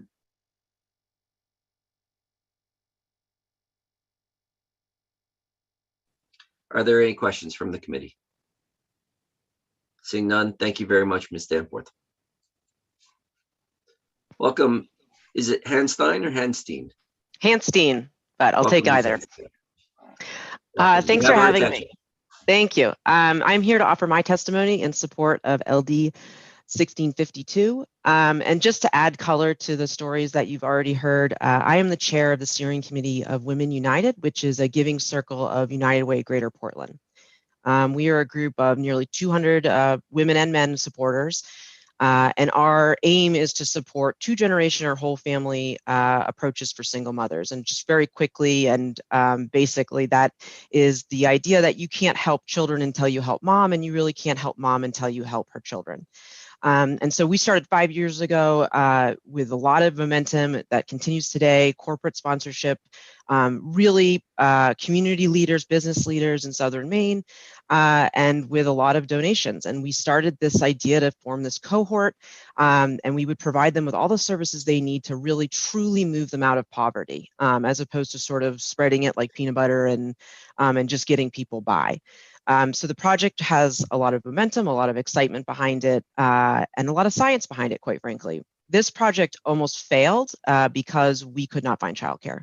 Despite the social capital, the money we had, the resources, and the partnerships we had with early childhood providers, we could not get this off the ground to start because we could not find slots for our mom's children. We were eventually able to get that program off and running. And then of course the pandemic hit, and we found our moms unable to keep their multiple jobs, unable to keep doing their English language lessons, their schooling that they were doing to achieve better employment. And so we saw ourselves kind of sliding backwards. And so this is really just to underscore that despite, even if you do have the resources, we can't find the slots to provide our most vulnerable community members the childcare that they deserve and need.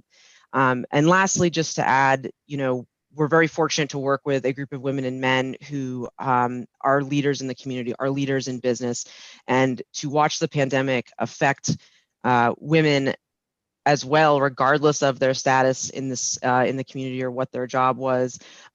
It just really underscores that women will continue to carry this burden of a very complex issue, but we need infrastructure help because they just continue to sort of carry the weight of this problem. And so that's really all I wanted to offer to underscore how big of an issue this is. Thank you very much. Are there any questions? Chair recognizes Representative Hassenfuss. Thank you, Mr. Chair. Ms. Hanstein, when you were searching for childcare providers, what was the biggest hindrance why you were getting responses saying that, I'm sorry, but we don't have room right now? Well, you can't just kick children out of their slots. So, which certainly we weren't going to do. So we actually had partnerships with childcare providers, and they just had to really honestly, through just scrappiness, were able to eventually piecemeal together the childcare slots that we required for our mom's children. But it took time. We weren't able, we lost months of progress because we weren't able to find those slots. Ms. Hanstein, it strikes me that, and that is a fully connected group and staff working on this issue, whereas in many places across the state, it is an individual trying to navigate this and find those resources. So the challenge is just really intense. I will say that this group has privilege in spades, and we just weren't able to put it together. So I'm not sure how someone without that privilege is supposed to do it. Thank you very much. I see no other questions. Appreciate your testimony today. Ms. Bratton, if you could promote, let's see, Ms. Becky Smith and Christine Johnson.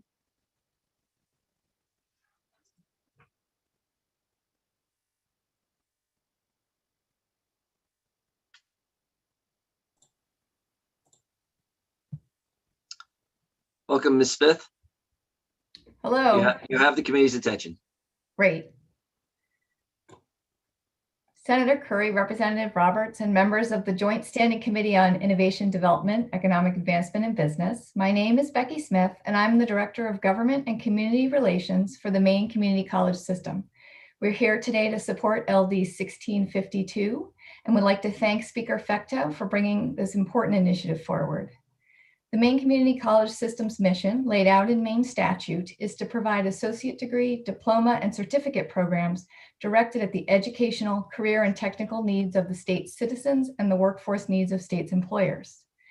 We believe that to grow Maine's economy, meet workforce needs, support families, and build an education pipeline from early childhood through adulthood, we must ensure that the teachers of our youngest children can obtain credentials of value, have the opportunity to complete associate and bachelor's degrees, and earn a livable wage. Lack of access to quality childcare for working parents is one of the barriers to our state and her residents realizing our economic potential. Maine Community College System alone cannot solve the childcare workforce problem, but we have early childhood education programs at 6 of our 7 colleges, and in partnership with other providers and Maine policymakers, we can help unlock the potential for more robust childcare throughout the state. This bill acknowledges the importance of the ongoing collaboration between the CTEs, the Maine Community College System, and the University of Maine system in preparing early childhood teachers. We support efforts to strengthen that collaboration by working with our CTE partners to broaden access to foundational ECE courses through articulation and dual enrollment opportunities. We also support adult education as a strong partner in their work with our immigrant and new to the workforce populations as they prepare to enter the workforce and continue their education. LD 1652 will help support the preparation of the next generation of teachers with funding for scholarships, which will help make earning an associate's degree attainable. Not only will more early childhood teachers with associate degrees benefit children and families in Maine, but more teachers with associate degrees in early childhood education are necessary for child programs to improve quality. This bill's focus on wages as well as credentials and degrees is critical.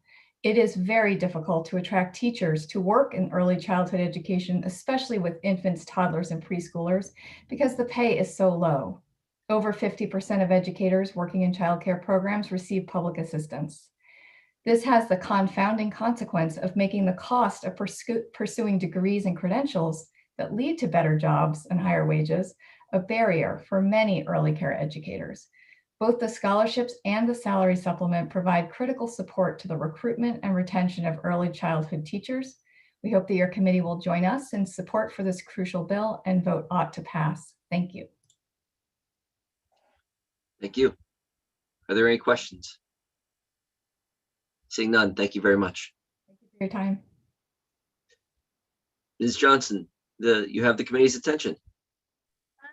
Senator Curry, Representative Roberts, and honorable members of the Joint Standing Committee on Innovation, Development, Economic Advancement, and Business. My name is Christine Johnson, and I'm thrilled to be speaking with you today, representing hundreds of early childhood educators and childcare workers that I've worked with over the years in support of LD 1652.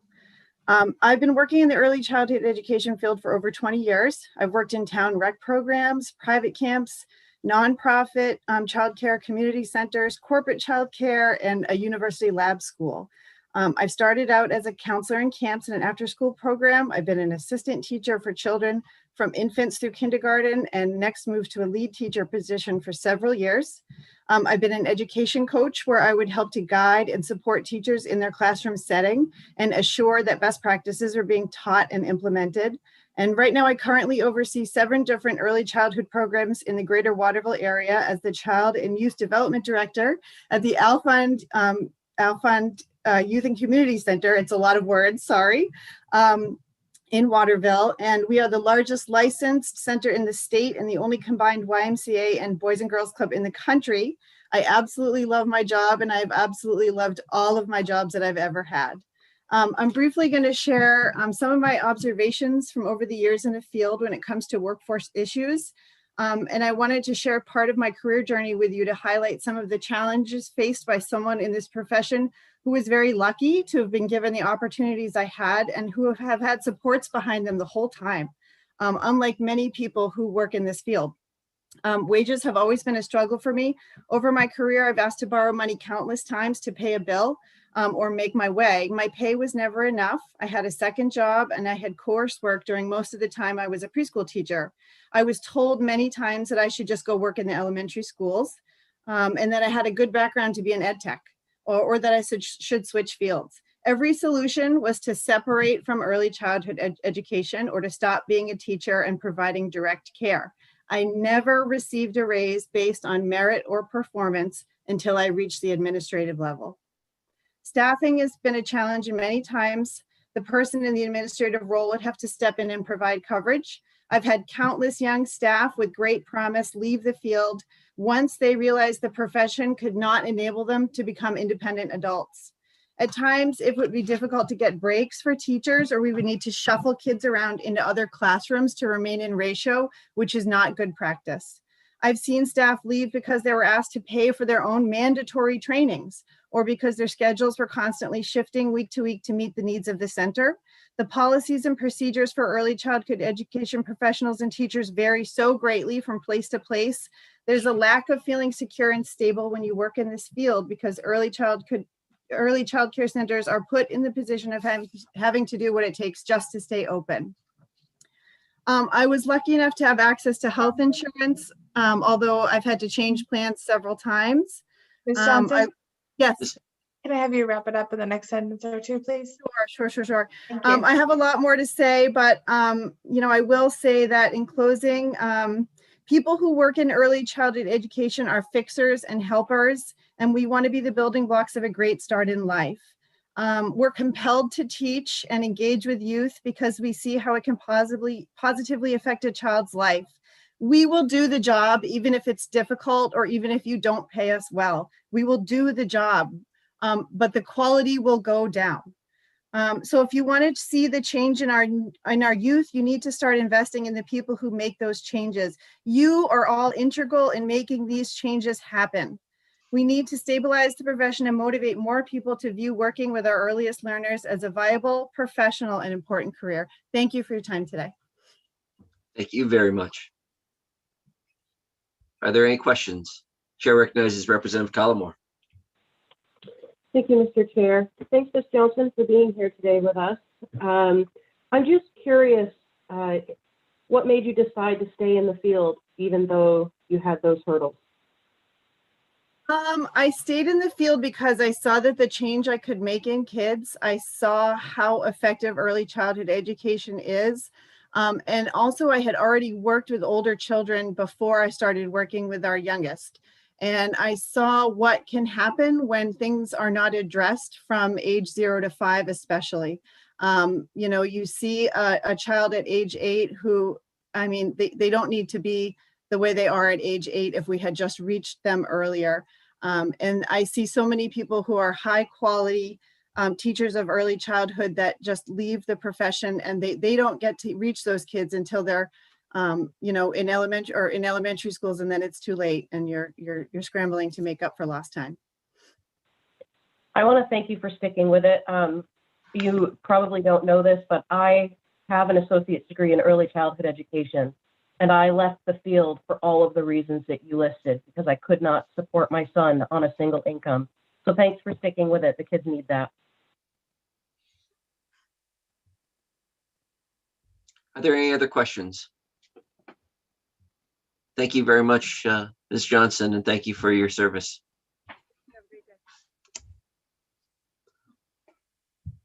And Ms. Breton, if you could bring into the panelist group Dusty Holman Sprague and Jason Judd.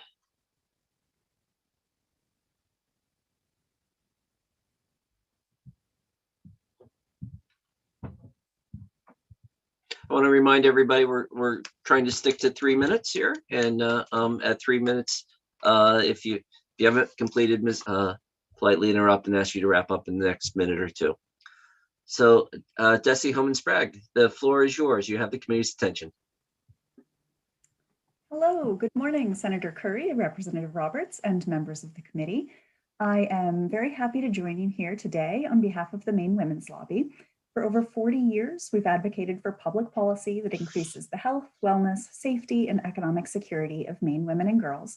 And we're here today in support of this important bill, and thanks to Speaker Fecteau for sponsoring it. When I sat down yesterday to draft my testimony for this bill, I looked up our organizational testimony from 2 years ago at this bill's predecessor. And the very first opening line was, Put simply, we are in a childcare crisis. 24 months later, that's turned into a full-blown economic crisis. Other folks have addressed more eloquently and in more detail, range of different issues about that this bill intersects with. I want to focus just on the intersection of gender equity. In the last 14 months, the pandemic has resulted in generation-defining job losses among women in Maine. There are many reasons for this, but at the heart of it is the fact that women are far more likely to leave the job force due to essential caregiving responsibilities. And the closure of schools, childcare centers, et cetera, has really exacerbated that. The pandemic has exposed what we already knew about our care infrastructure and how essential the care infrastructure is for helping women stay in the workforce.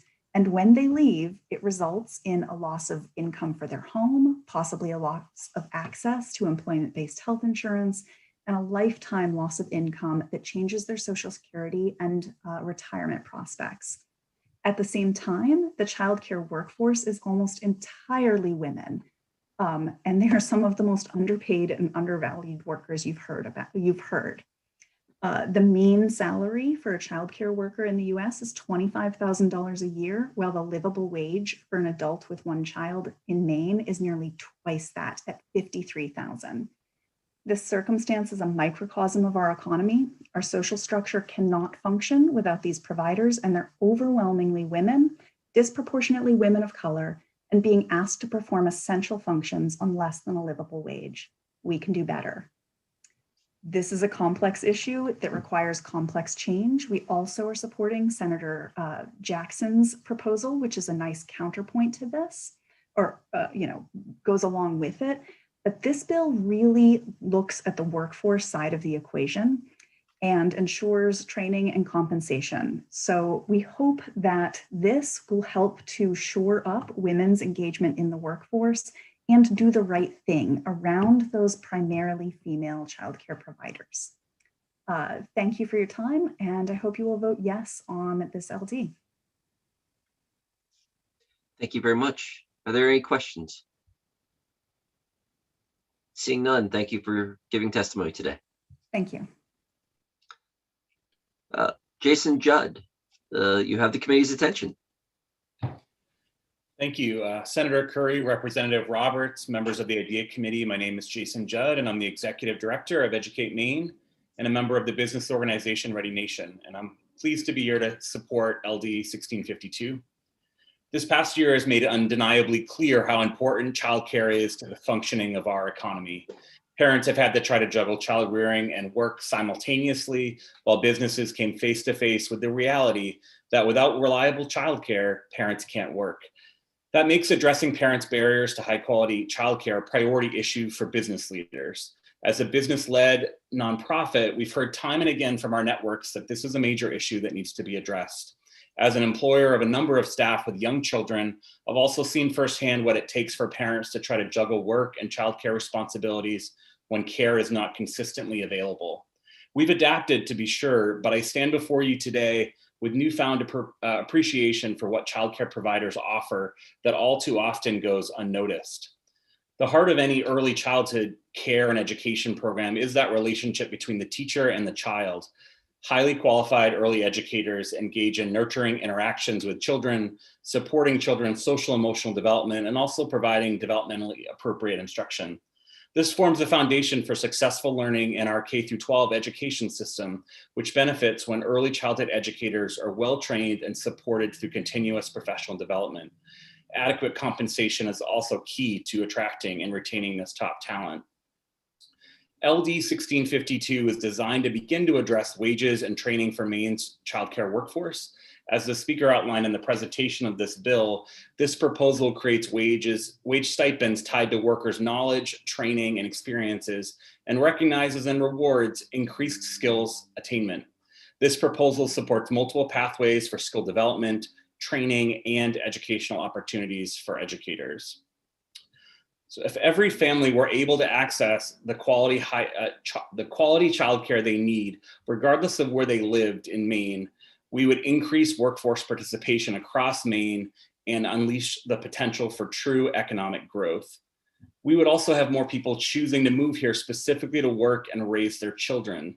That's how important this investment is to children, to families, to the economy, and to workforce attraction. Speaker Fecto's bill is the beginning of a strategic, targeted investment in quality early care and education for Maine's youngest people, which will shore up the foundation of our economy and pay dividends for years to come. I urge the committee's unanimous support for this bill. Thank you so much for your consideration today. Thank you very much. Are there any questions? Seeing none. Thank you for your testimony today. Thank you. And we'll now ask Ms. Breton if you could promote Tara Williams and Adam Zuckerman into the list of panelists.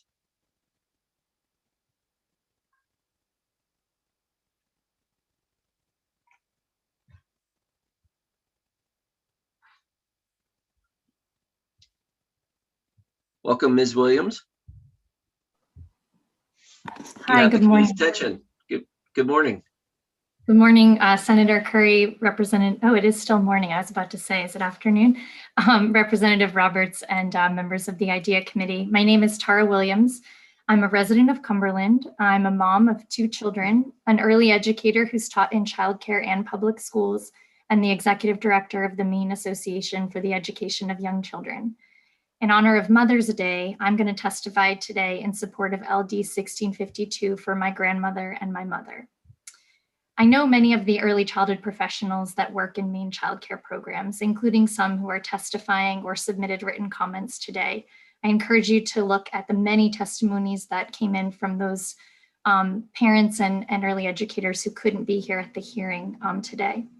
Each person's story is important, but unfortunately, these stories are not new in early education because the teachers and staff who work in childcare centers and family childcare homes have been undervalued and underpaid for as long as there has been childcare.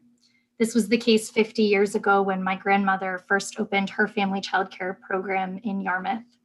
This was still the case 35 years ago when my mother opened We Care Daycare in the lower level of our house when I was growing up.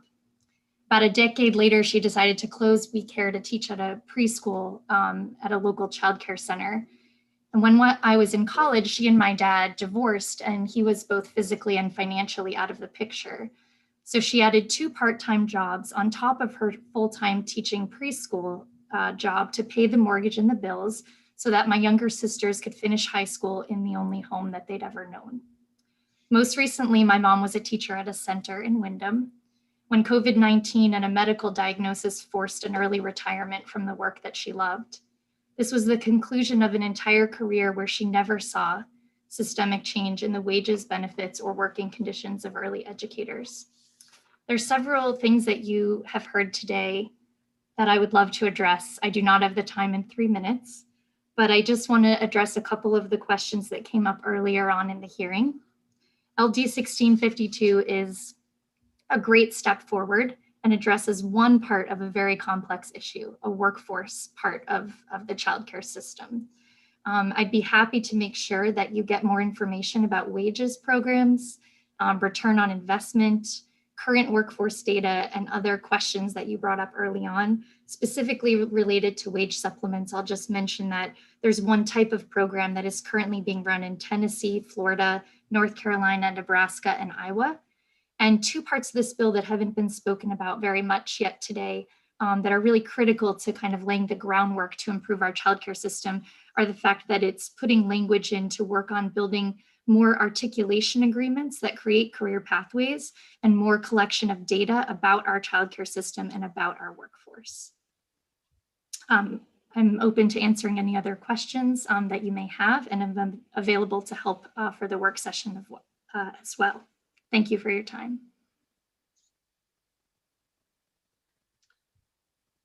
My only question was going to be, are you available for the work session? So I appreciate your offer to that. Are there any other questions? Seeing none.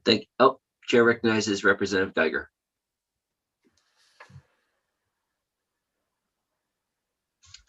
Representative Geiger, you're muted. Sorry. Thank you so much for your testimony today, Ms. Williams. And I would appreciate any additional information you could send the committee on return on investment and some of the other research you previously mentioned. Thank you. Sure, I'm happy to do that. And I was thinking, in addition, one of the things that seems to be woven through today is just understanding kind of why the market doesn't work, and the fact that we're kind of asking as a state and as communities for childcare to function as a public good, but because of the history of it, it's grown up as a very siloed public-private mixture type of, I don't know if we call it a system, a patched together type of system. So this bill is trying to address ways to really solidify public investment in a key area. And of course, I'm so aware that people like your mom, who served their whole lives, are now retired and will be looking at Social Security payments based on that gross underpayment their entire life. So even though they have been working contributors to our society, she is facing an elder life that's very constrained by very low Social Security. And I'm sure there was no retirement plan in all of those daycare centers that she worked at, right? No, there was not. Thank you so much. Thank you. Seeing no other questions, thank you very much for your testimony today. Welcome, Mr. Zuckerman. You have the committee's attention. Thank you for having me. Good morning, Senator Curry, Representative Roberts, and honorable members of the Committee on Innovation, Development, Economic Advancement, and Business. My name is Adam Zuckerman, and I'm a lobbyist for Maine People's Alliance. Our 32,000 members stretch from Kittery to Fort Kent, and we're committed to creating a state of Maine where everyone has what they need, everyone contributes what they can, and no one is left behind. I'm here today to testify in favor of LD 1652, Speaker Fecto's act to build a child care system by recruiting and retaining Maine's early childhood workforce. I'm sure that, like many of you, like many parents across our state, felt overwhelmed more than once in the past year. When schools were closed, you had to juggle legislative hearings, your day jobs, helping kids attend Zoom classes, cleaning, cooking, running errands, and yard work without forgetting to eat, sleep, or breathe. If folks could raise their hand in the committee if at any point you felt overwhelmed the past year.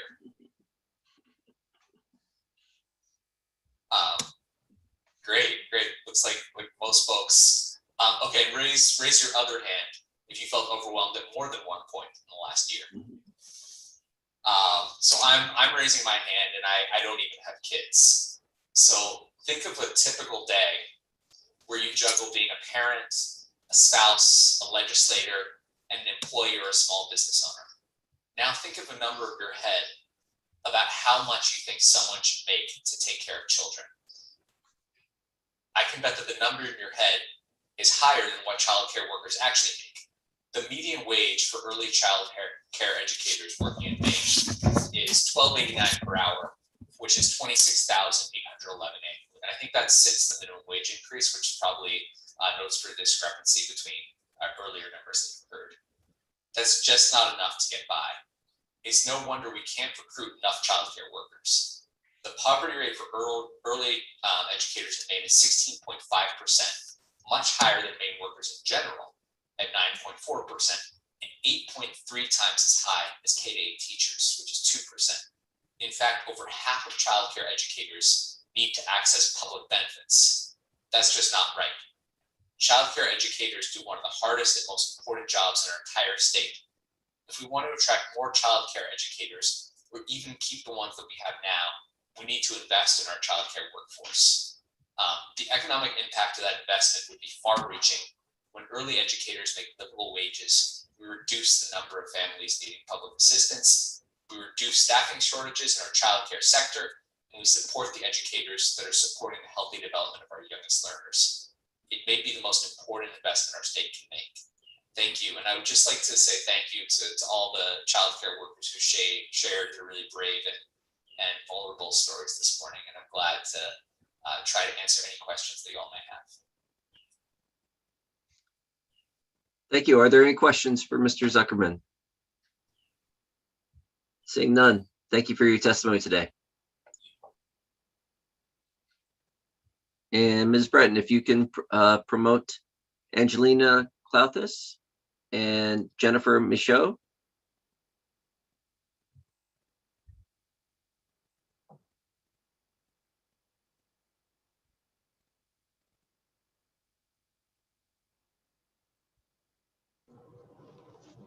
I do not see Angelina in there anymore.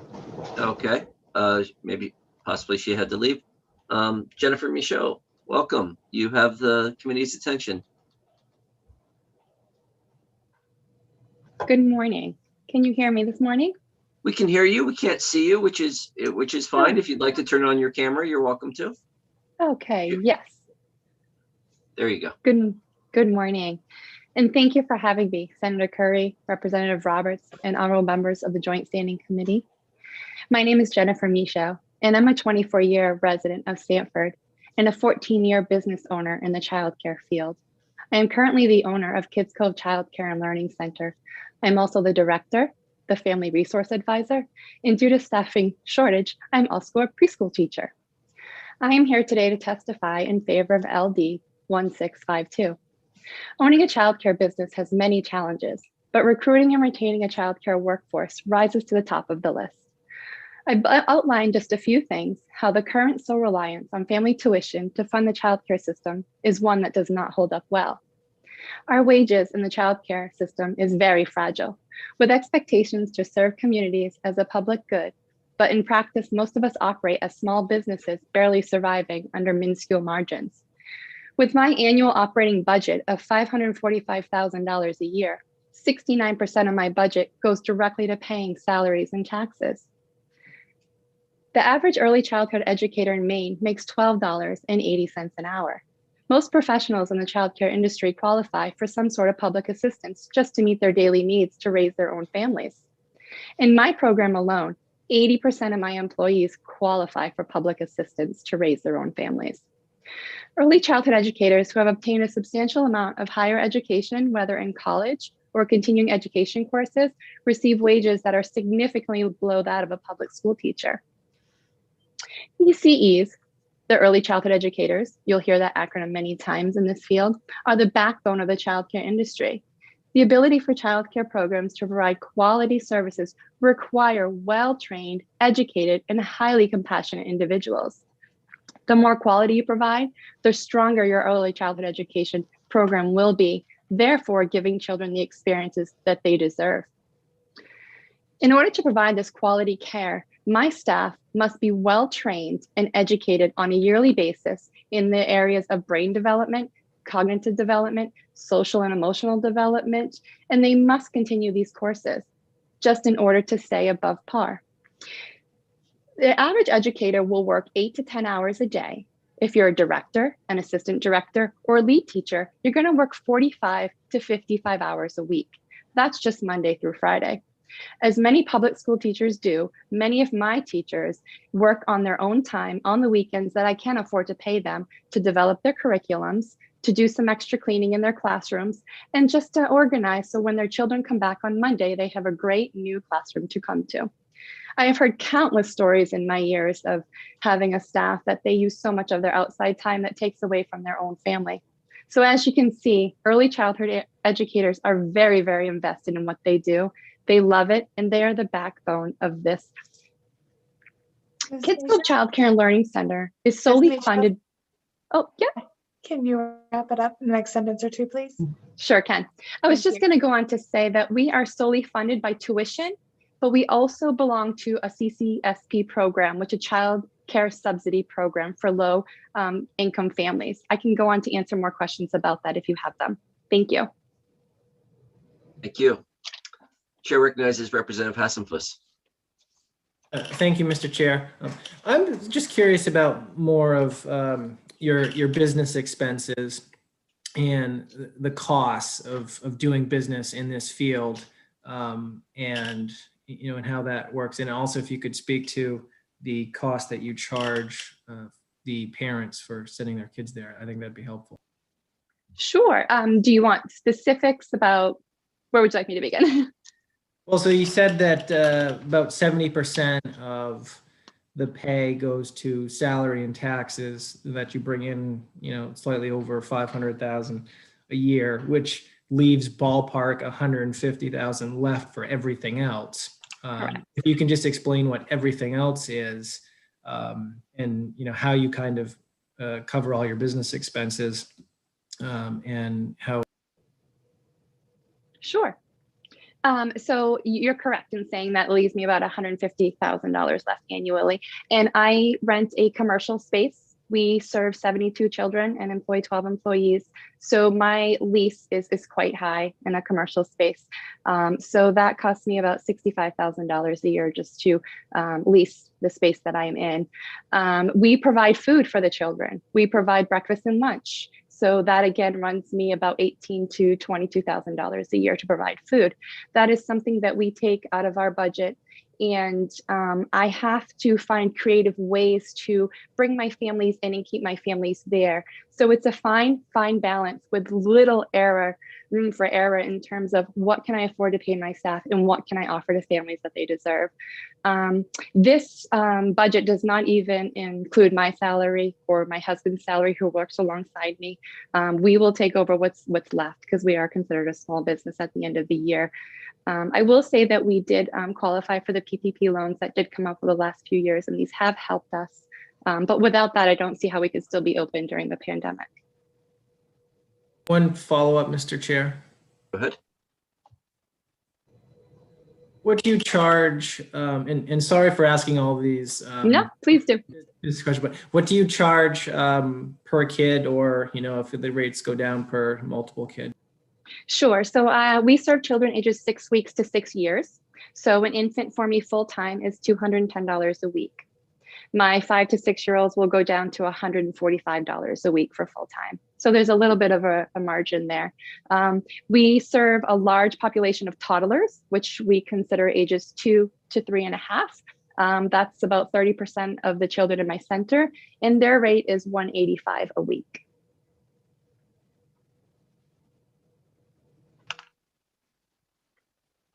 Thank you very much. This is very helpful. You're welcome. Are there any other questions?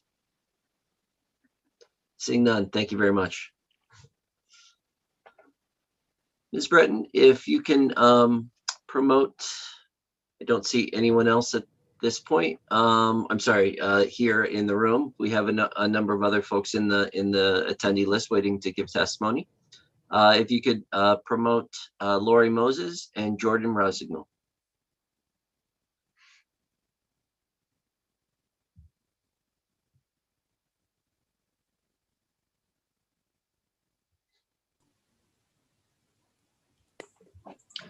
Welcome, Lori Moses. The floor is yours. Thank you. So Senator Curry, Representative Roberts, and honorable members of the IDEA Committee. My name is Lori Moses. I'm a resident of Westbrook, and my testimony today is in strong support of LD 1652. Having administered 6 nationally accredited childcare centers in Maine, I have hired hundreds of staff over the years. I have seen firsthand how transformative education and training can be to impact caregivers' knowledge and practice. Besides having a natural temperament to work with young children, it takes a keen understanding of child development, classroom management skills, written and oral communication, curriculum development, knowledge of screening and assessment, and the ability to work with all kinds of families in order to achieve positive outcomes for both children and families. Essentially, it is the caregiver who is the linchpin of quality early care and education, and Maine has a shortage of qualified early care professionals. Maine's career and technical education centers and community colleges are experiencing less people going into the field of early childhood education.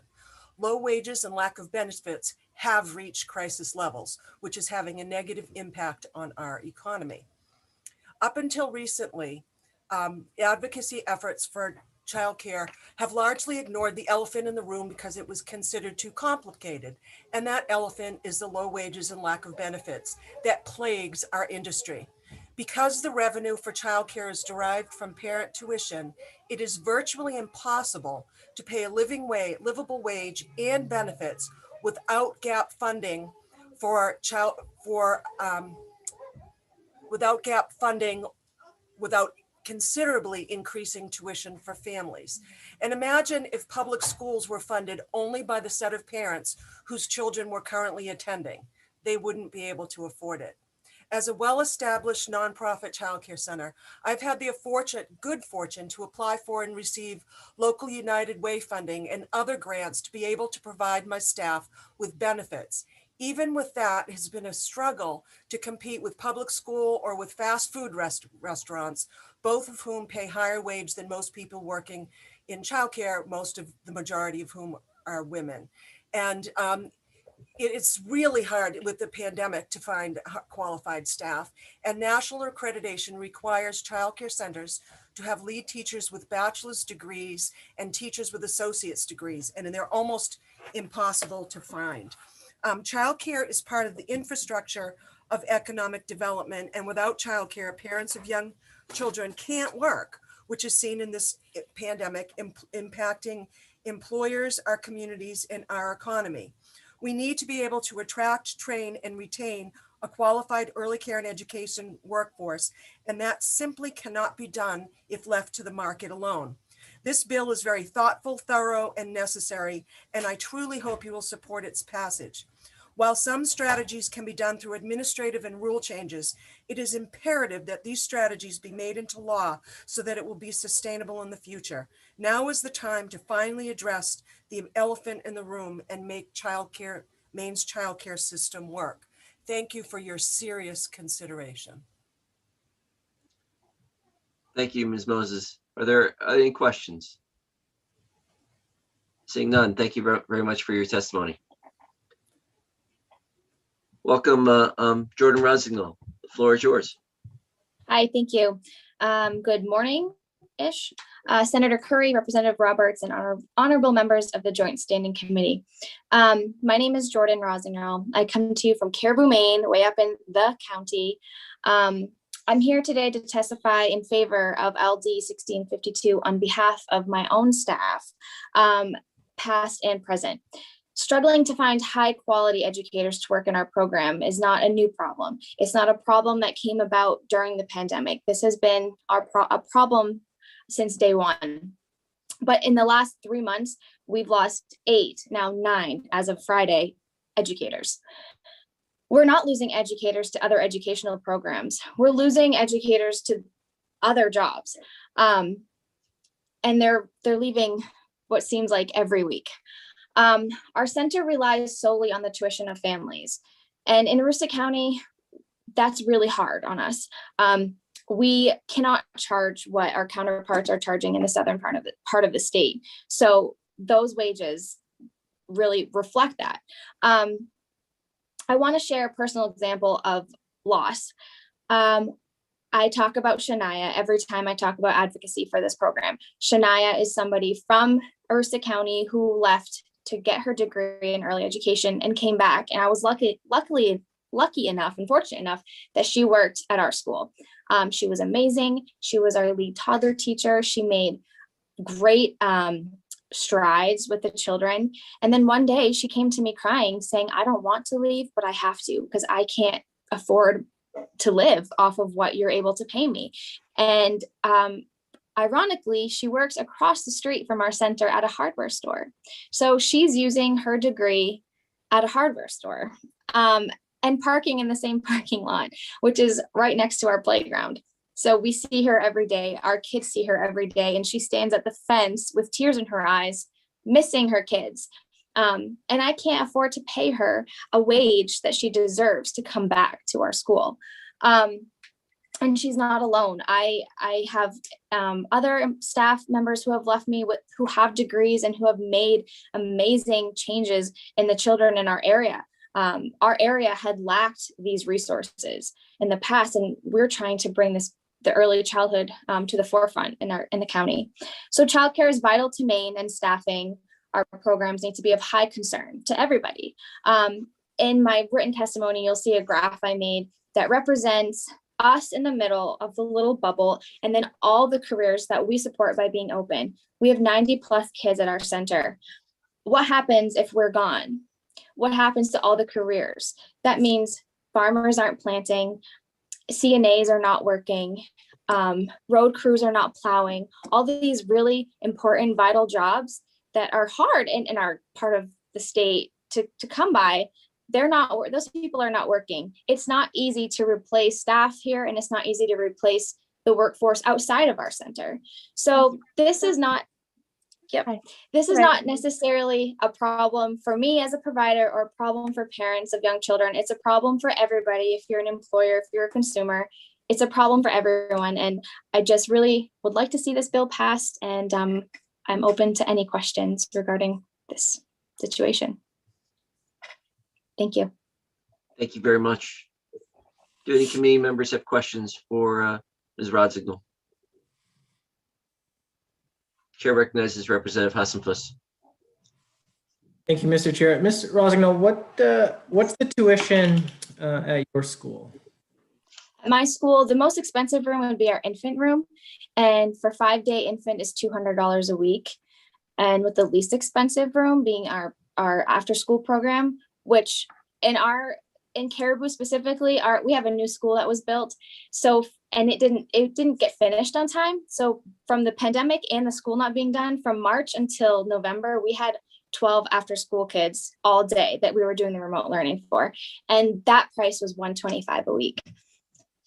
So of course, like Jennifer said, the margin is different between each age. Chair recognizes Representative Bernard. Hello, Jordan. Good to see you today. Nice to see you too. Being here for this bill. You mentioned that you lost 9 educators. Are you now, at this point, did you get any back? Are you still very low? And what's the teacher to child ratio that you have? We're still very low. I was really lucky enough to have, about a month ago, one of the first teachers I ever hired when we opened 6 years ago. She left 2 years ago and she returned. She was working at a local hospital and just hated it and really missed what she was doing. And she has a full 4-year bachelor's degree in teaching. So she's back. She took a huge pay cut just to come back to something she loves. So I have her back, which is amazing, but I still could hire at least 4 full-time people right now. And as we gear up for summer, I'm going to have all of these after-school kids all day again. So we're going to need a lot of people this summer, and I'm already panicking as to what I'm going to do all summer. So, and to answer your question about ratios, it's different in each group. Infant is 1 to 4, toddler is 1 to 5, preschool is 1 to 10. If they're all 3 years old, it gets tricky. And then my after school is 1 to 12. Thank you very much. You're welcome. No other questions. Thank you very much. Thank you. Let's see, Ms. Breton, if you can bring into the room Ann Soto and Catherine Susi.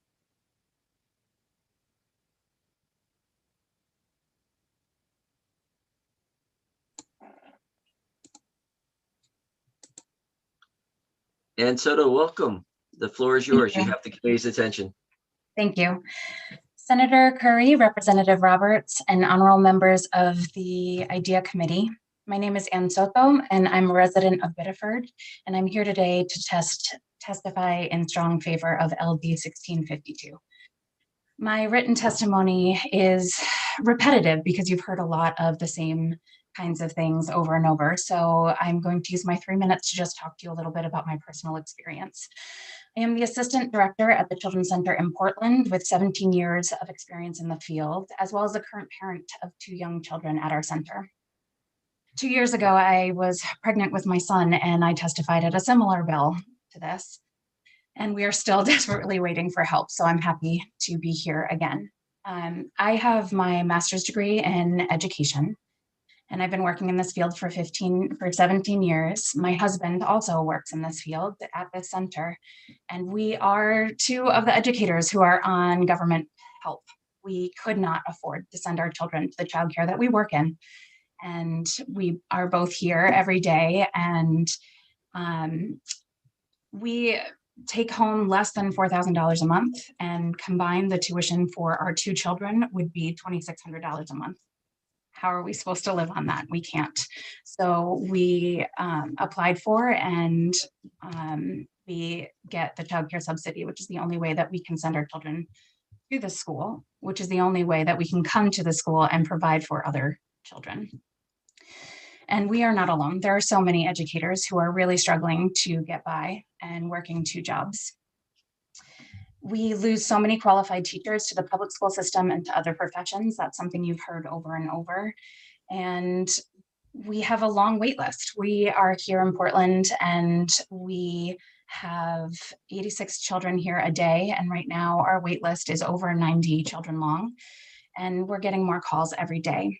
With so many centers closing during COVID, and we're not able to reopen because they did not have the reserve funds to continue staying open due to closures, more and more parents are calling and asking for care right now. We have a wait list, and we are currently fully enrolled for next September. So next fall, we are already fully enrolled, and more people are calling and asking for care tomorrow, and we just don't have it. I don't want to take up too much of your time because you've heard many of these points already. I just would like to urge you to LD 1652 will help Maine's early childcare education programs recruit and retain a diverse and qualified workforce, as well as achieve financial sustainability. Early childhood providers are the backbone of the economy, and we desperately need your help. I urge you to support this bill that will help early childhood centers continue to provide their essential service to the families of Maine, and I'm open to any questions you may have. Thank you very much. Are there any questions from the committee members? Thank you very much for taking the time out of your day to give testimony. So, welcome, Catherine Susi. Am I pronouncing that properly? Yes, Welcome. Susi. You have the committee's attention. Thank you. Senator Curry, Representative Roberts, and honorable members of the IDEA Committee. I am the director of a coalition of organizations in Portland called Starting Strong. Together we work to improve outcomes for children and families in our community. And I'm also the parent of a 2-year-old and a childcare consumer. I'm here today to testify in favor of LD 1652. I'll be brief in my comments, but just want to add my voice to the choir of support that you are hearing. Over the past 3 years, Starting Strong has focused our efforts on increasing access to high quality early childhood care and education as a key strategy towards supporting the overall success of young children and their families in our community.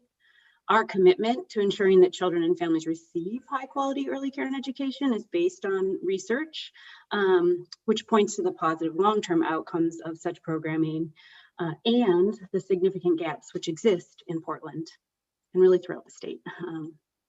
Over the past 3 years, well, it wasn't long on this journey before we came to realize that a significant barrier towards achieving our goal was the early childhood workforce shortage. In fact, of the 7 local childcare providers who participate in our coalition, there is rarely, if ever, a meeting where all of the directors are able to attend because they are so often covering for staffing shortages and providing direct support in the classroom.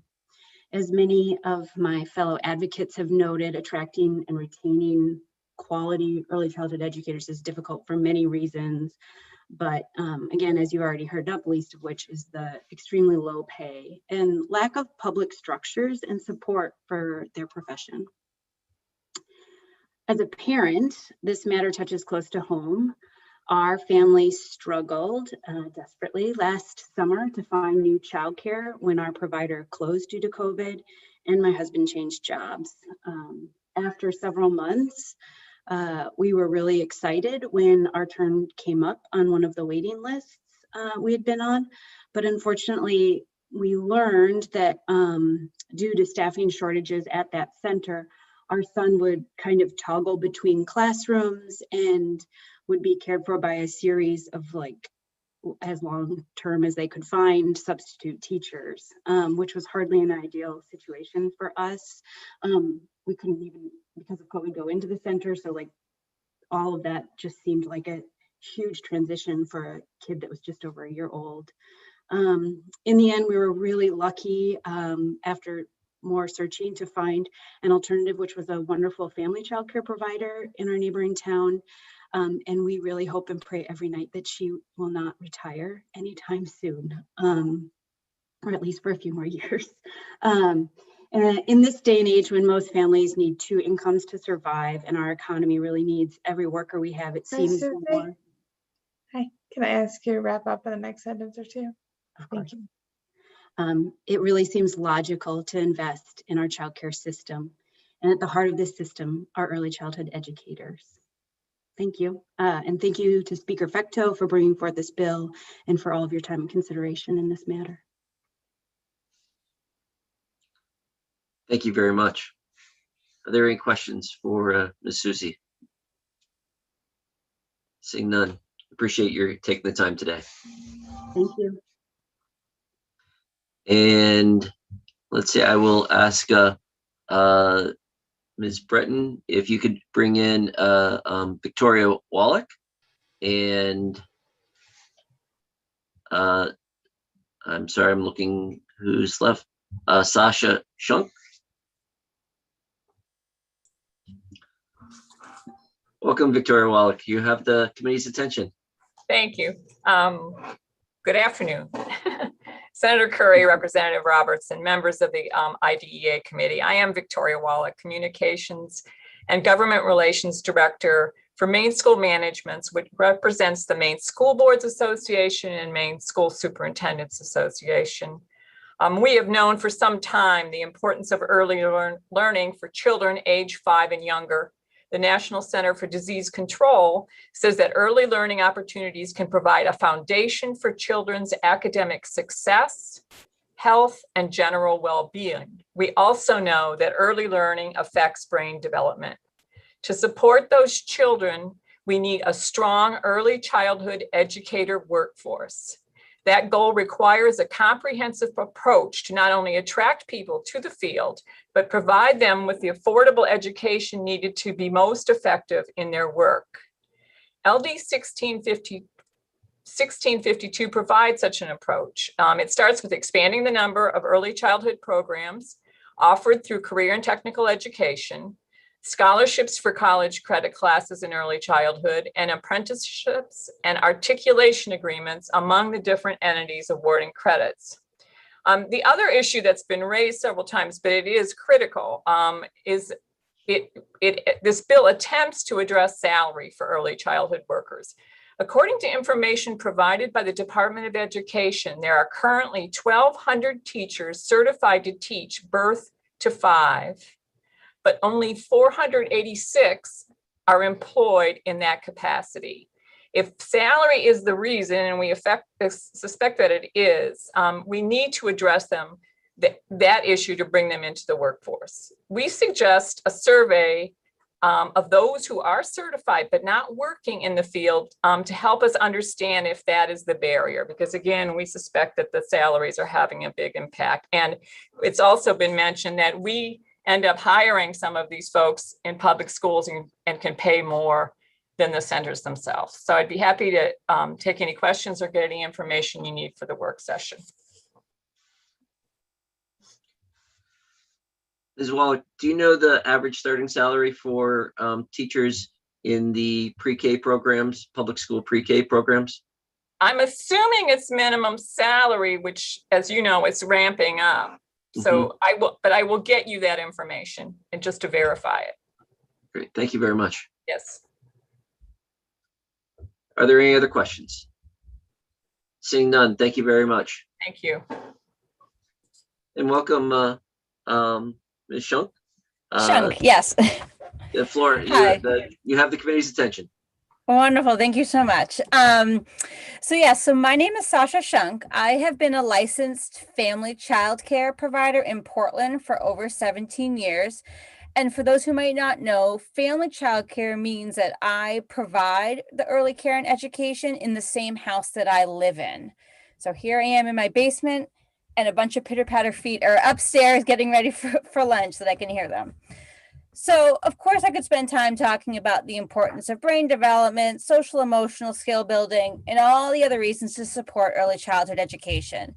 But really today I want to focus on the positive financial and economic impact early childhood programs make for their communities.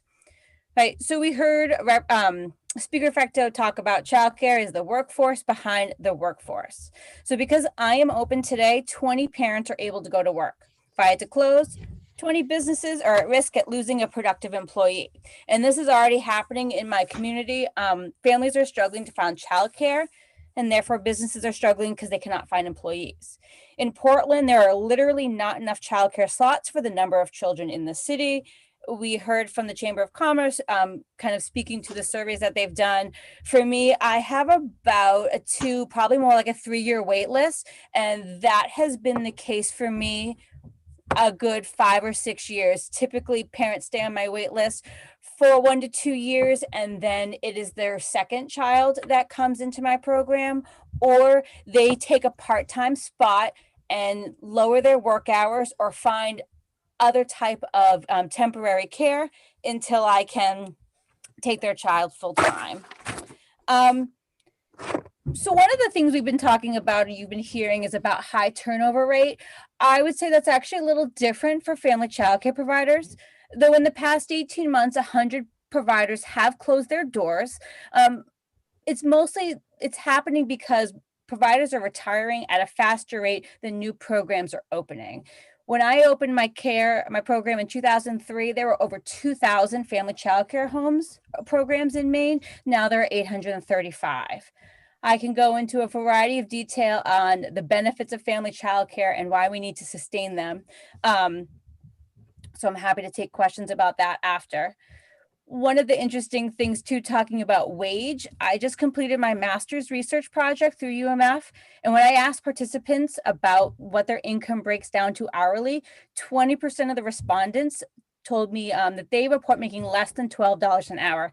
Family childcare providers, a fifth of them are making less than minimum wage. And it's incredibly challenging to recruit people to enter this field when the pay is so low and the benefits are non-existent. To kind of supplement that, though I make more than minimum wage, what allows me to continue in my program and to continue working is because I get benefits through my husband, because his income helps to supplement mine. If I didn't have him, I would not have been working in this field for the past almost 18 years. Ms. Young, yep. Can you wrap it up the next couple seconds? Yes, absolutely. So really this bill supports wage supplements. You know what it supports. So I just strongly urge you to support this bill. Thank you very much. You're welcome. Chair recognizes Representative Pebworth. Thank you, Mr. Chair. Thank you so much for being here and giving your perspective. I'm curious about the educational levels of folks who have worked for you over the years.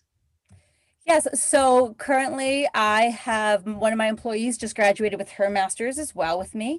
Another employee has an associate's, and my other employee is currently in some college courses, though she's looking to get out of the field of early ed because of the pay, kind of switching gears.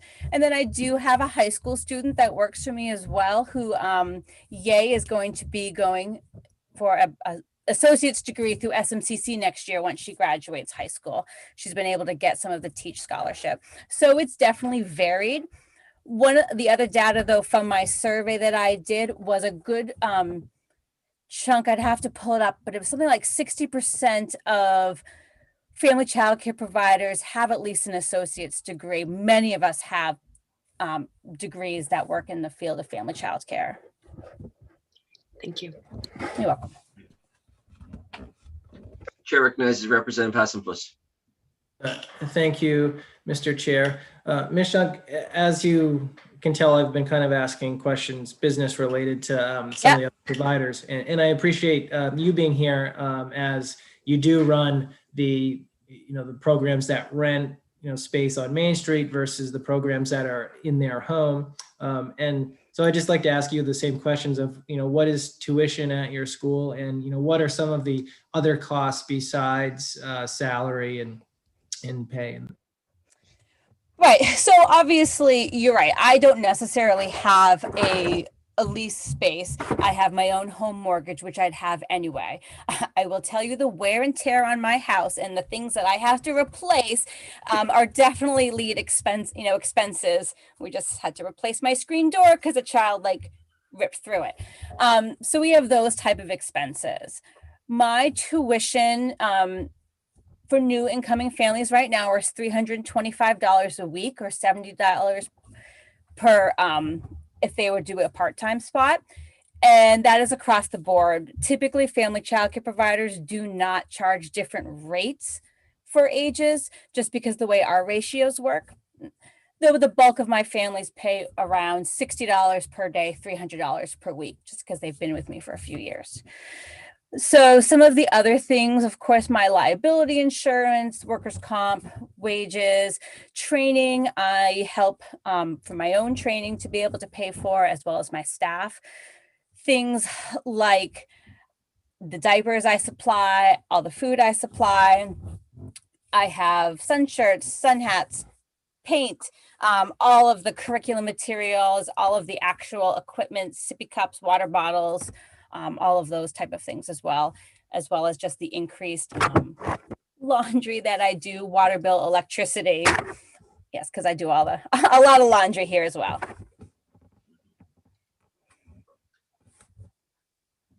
Thank you. And thank you very much for being with us. I'm so sorry that you're one of our later folks to give testimony, and as you've been away from your children all day. So no, and no worries. And so though I didn't give testimony today on the Family Child Care Association of Maine, that was submitted as written testimony. I'm on the board of directors for that. So if you need help with the work session, a representative from Family Child Care Association of Maine, whether it be myself or someone else, will be happy to, be a support. Thank you. Thank you very much for the offer. You're welcome. So, and let's see. I would ask Ms. Breton if you could go ahead and invite Nicole Hoagland. And if there's anyone else that you see is listed on as a proponent. I am not sure what Ms. Conte is going to be testifying on. I do not have her on my list.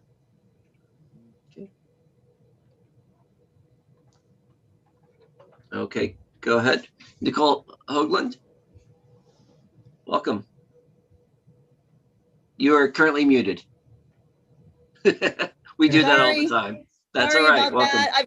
I've got a lot going on here in my office, so I tend to be muted. My name's Nicole Hoagland. I'm a child care director and owner of Portside Learning Center in Portland, Maine. I have 16 staff, and currently we support 63 children. 10 of those are school-age children in a new program that we created due to COVID. I'm here to support LD 52. I believe the passing of the strategies contained in this legislation will help me support my current dedicated staff, as well as hire, train, but more importantly, retain staff. As you've heard many times, staffing is a huge issue. Hiring is a huge issue. I don't know if it's all related to the current crisis or the crisis of unemployment and benefits that people can get. They can actually stay home and make more than they would if they were working here a 40-hour week. I'm also here to advocate for directors like myself in Southern Maine or even across the great state of Maine to be invited to the workshops, to have a voice and to share with you the huge amount of experience and knowledge that each of us have in doing this job. Portside Learning Center has been in operation since 1984. We've survived and are surviving COVID. We've never had a shutdown, knock on wood.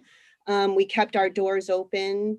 We have a lot of essential employees, essential families here that if we shut down, the nurses wouldn't go to work, the doctors wouldn't have gone to work, our pharmacists wouldn't have gone to work, police officers, firefighters.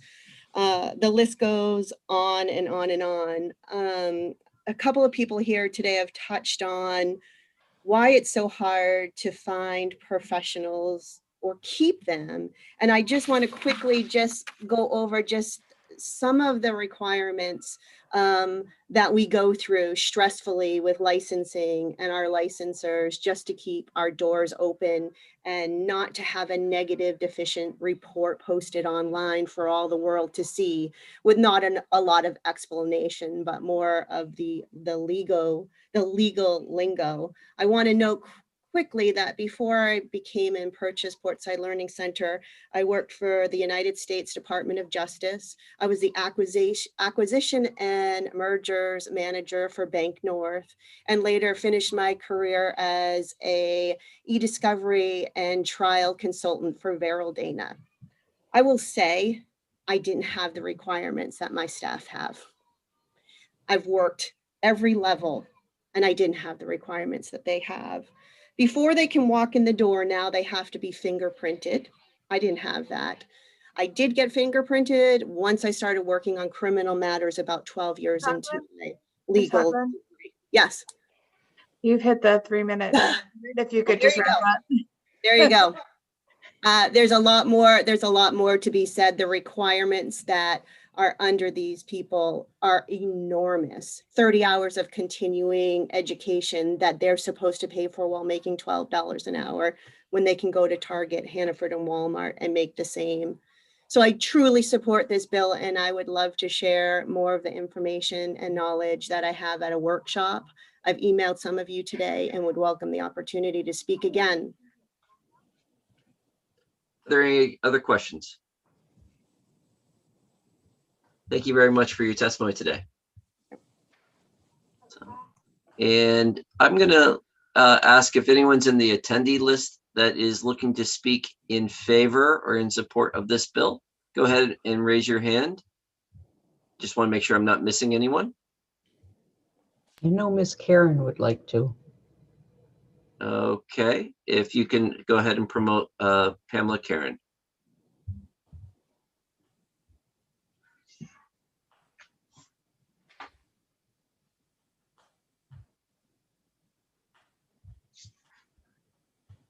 Hi, Senator Curry, Representative Roberts, and distinguished members of the Joint Standing Committee on Innovation, Development, Economic Advancement, and Business. My name is Pam Karen. I have spent the past 20 years working as an early childhood occupations instructor in CTE programs in both Aroostook County and now Cumberland County. I thank you for the opportunity to testify in support of LD 1652. The Power of Profession is a national collaborative task force that explains that investing in the profession is investing in children because these are America's children. These are Maine's children. The first years are the period of the most rapid brain development. The benefits to children, families, and society are both immediate and long-standing. But the extent of the benefits they reap depends on the quality of their experiences and education, and the depth of that quality depends on the knowledge and skills of the early childhood educators providing it. Please allow me to explain why investing in the profession is vital. Almost 4 decades ago, I started my work in this field. Fresh out of high school, I had a big dream to own my own child care center. I did this and I loved my work, but after 2 years realized that financially, I was better off taking a position as an assistant director of early childhood at UMFK. One of the main benefits of this job was free tuition. I chose to further my education in nursing, a field that was more readily recognized for its professionalism and thus better compensated. But I missed early childhood. So I came back. 20 years now later, a student in my early childhood occupations class was recognized as a gold winner in our national skills competition. Another schoolmate also won nationals in automotives that year. Jeremy came home with thousands of dollars in prizes. Gabby came home with a $10 bug investigation kit and a book bag. The message was very clear and spoke volumes. Today, almost 2 decades later, those perceptions still permeate our profession. Students are not pursuing careers in early childhood and education. Why should they? Sophia, a student in my early childhood occupations class, has dreamt of working with children since she was a little girl. She entered our CTE program convinced that this was her life's work. She's earned 9 college credits here and an early childhood certificate in my program. The site where she has completed her field experience has offered her a full-time position, but she has passed up this opportunity. Not because she doesn't love the work that she does, and certainly not because children are not her passion, but because she was offered a position where she now works in food industry, earning twice as much as she would have in early childcare. The early childhood education field. Ms. Karen? Yes. Can I ask you to wrap it up in the next sentence or two, please? Yeah. Thank you. The early childhood education field might just lose this incredible young woman, and that's simply tragic. We need to do better. We need to acknowledge the significance of early childhood. We need to recognize the value of the work these young women do. Like me, like Gabby, like Sophia, they're motivated to pursue and stay in the field of early childhood if we can support them. I urge you to support LD 1652. Thank you. Thank you very much. Are there any questions? Seeing none. Thank you very much, Ms. Karen. Thank you. I don't believe we have anyone else registered to speak in favor of this LD. Is that correct, Ms. Breton? I do not have anyone else signed up in favor, just one neither. Right, and so I'll ask you to promote Mr. Todd Landry, who is speaking from the Office of Child and Family Services.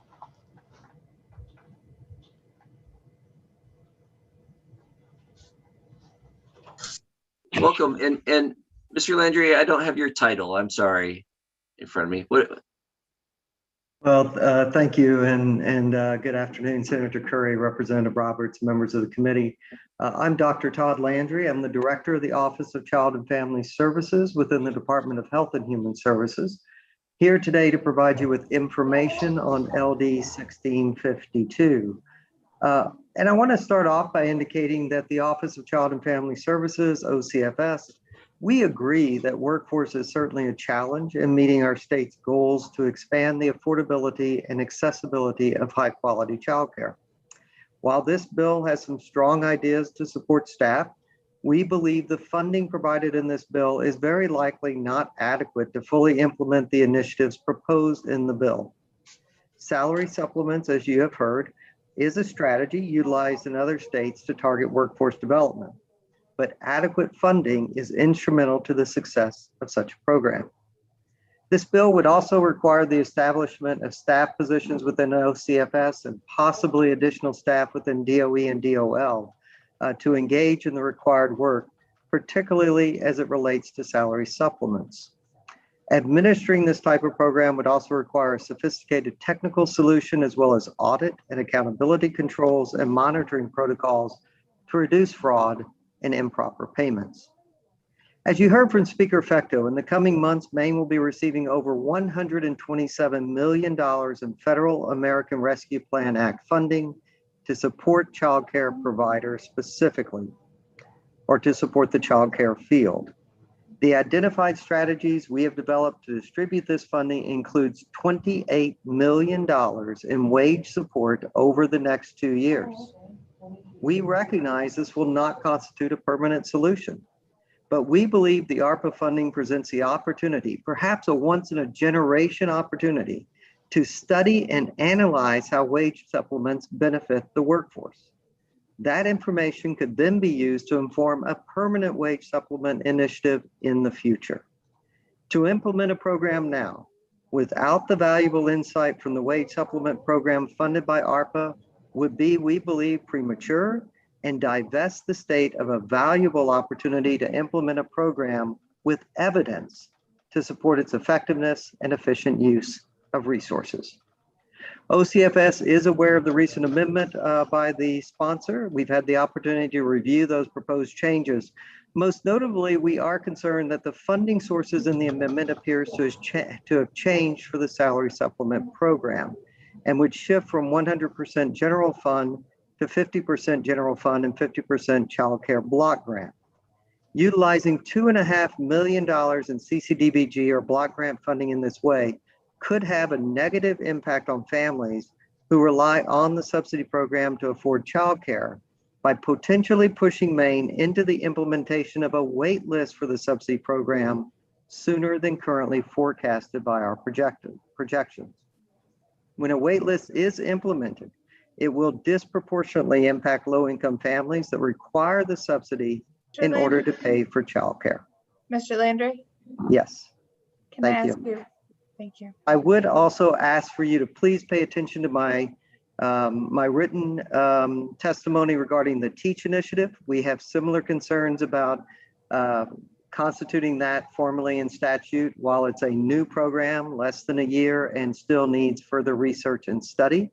I'd also like for you to pay careful attention to the amount of the subsidy that we will be implementing under the ARPA funding, and how that vastly is much more than what is proposed in this bill, and how that would relate to an annual or monthly supplement amount. I'd be happy to answer more questions for you or participate in the work session. Thank you for your time. Thank you. Chair recognizes Representative Pebworth. Thank you very much, Mr. Chair, and Dr. Landry. Thank you for being here today. My question to you is, if you could help us see this bill in context. What is the state currently doing? What is your department doing? What do you see as better solutions than this? You hit upon them a little bit in your testimony. And then also you mentioned your written testimony, and I don't see it up. Sometimes that's a filing error, so to speak. But if you haven't submitted your written testimony, I would ask that you do so, please. Certainly, and we have submitted it. I received confirmation of that, so hopefully it will show up through the legislative system appropriately. If not, Molly Bogart, excuse me, and DHHS will ensure that you have received it. To answer your other question, I would refer you to the fact that last week, the OCFS, released our child care plan for Maine that details our existing plans, as well as the specific strategies for utilizing the $127+ million of ARPA funding that is specifically designated for the child care system improvements. Included in that, as I indicated, was 28 is a plan for us, and we are still waiting for ACF federal final guidance.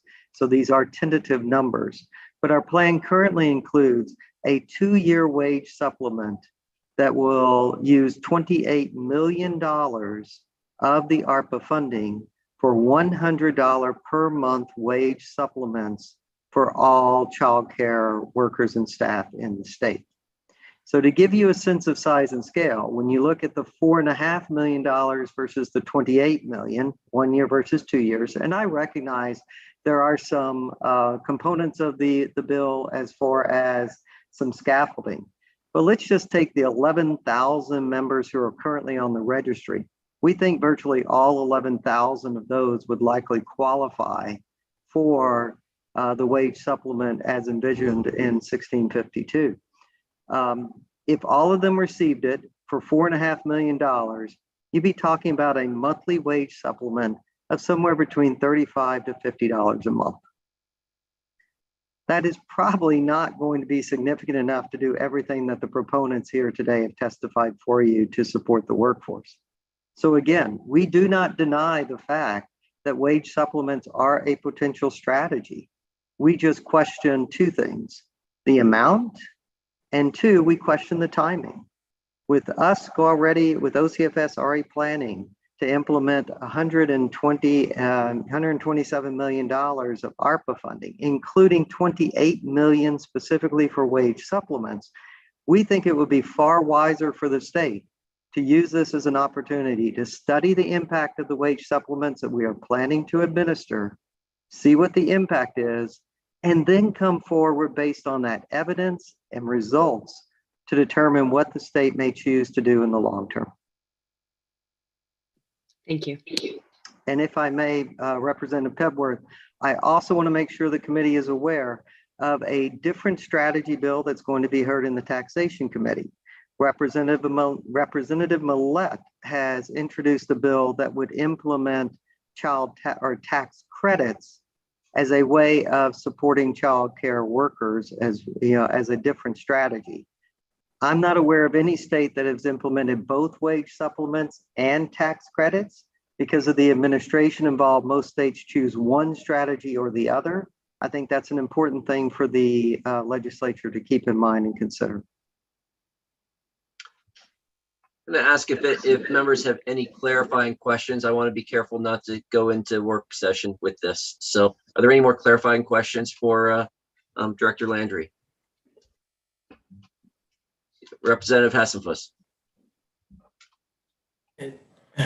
Thank you, Mr. Chair. And Dr. Landry, just so that I am understanding this correctly, that the executive branch is proposing a program that would pay all Maine workers in this field $100 per month in addition to what they're currently receiving for 2 years. Is that correct? That is correct. What we are planning to do is to implement this through grants directly to child care providers with the requirement that they pass on that $100 per month as a stipend or bonus to their staff. So it is based on $100 per month for the 2-year period. It is contingent, and I want to be clear about this. It is contingent on us receiving final ACF guidance on the ARPA funds that we're still waiting for. But we anticipate that this will be an allowable use of those funds. Chair recognizes Representative Geiger. Thank you, Mr. Chair. Dr. Landry, thank you for being here today, and I appreciate the math about what things really look like. At the same time, I'm wondering if you can help me. If this is a time-limited program of 2 years and you're advising us to not do anything while we look to see how this plays out, how does that prepare us when that 2 years is up and we don't have anything in place and there's suddenly a significant drop in income for the 11,000 workers you've talked about? Do you not think we should start now to figure out how to segue smoothly into what you're going to be doing with federal funds? Yeah, to answer your question, Representative, I would suggest that we use this time to plan and study the impacts of this. This committee could choose, I don't know where you stand on your holdover bills, but you could certainly choose to hold this over into next January after we have at least some time to look at the impacts of the salary supplements that we'll be implementing. Even if you waited until the next session in that begins in 23, our wage supplements will still be going on through at least the federal fiscal year of 23. So there would still be plenty of time to implement a program at that point. Again, that's your choice. But to move forward now and codify something in statute, while we have the opportunity to see exactly what the benefits of a wage supplement program in Maine would be, seems to be a missed opportunity. Could I ask one follow-up question, Mr. Chair? Thank you. One final question, Mr. Landry. I quickly did the math of 28 million divided by 11,000 registered early childhood care workers, and it comes to $2,500. So what you're suggesting is that more than half of those funds are going to go to administering, not to— No, I'm not. No, and thank you for the clarifying question. What I was pointing out is that if you look at the total population, we anticipate that there are far more than 11,000 in the workforce right now. And so our calculation is based on what we anticipate is the full amount of the number of workforce. 1652 does not guarantee everyone in the workforce that that wage stipend. It is a graduated calculation that would still have to be determined. So we simply made a guess. If only half of those roughly would be available, then it would obviously be about half of the $100 amount that we're proposing.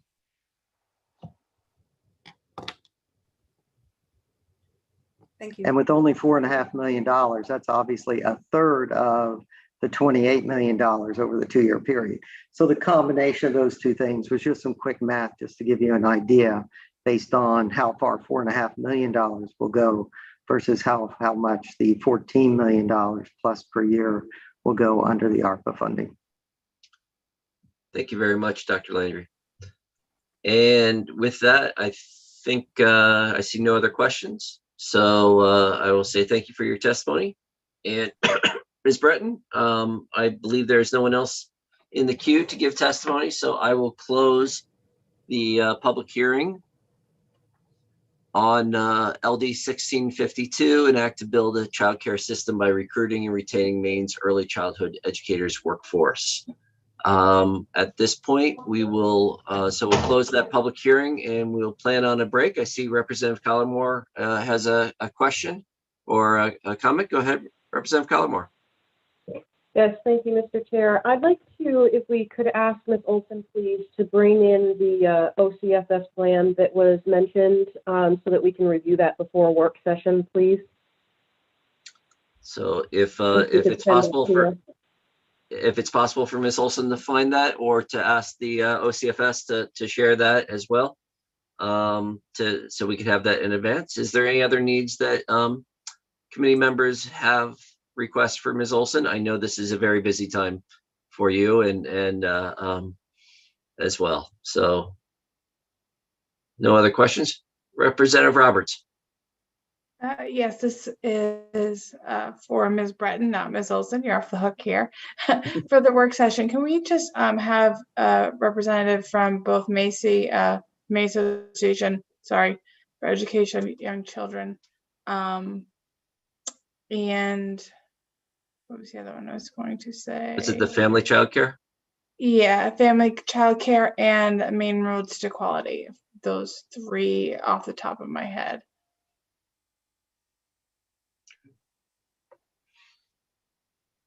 Excellent. Representative Collmore, you had another comment? Yeah, could we also include Educate Maine in that list? You can certainly send invites to them.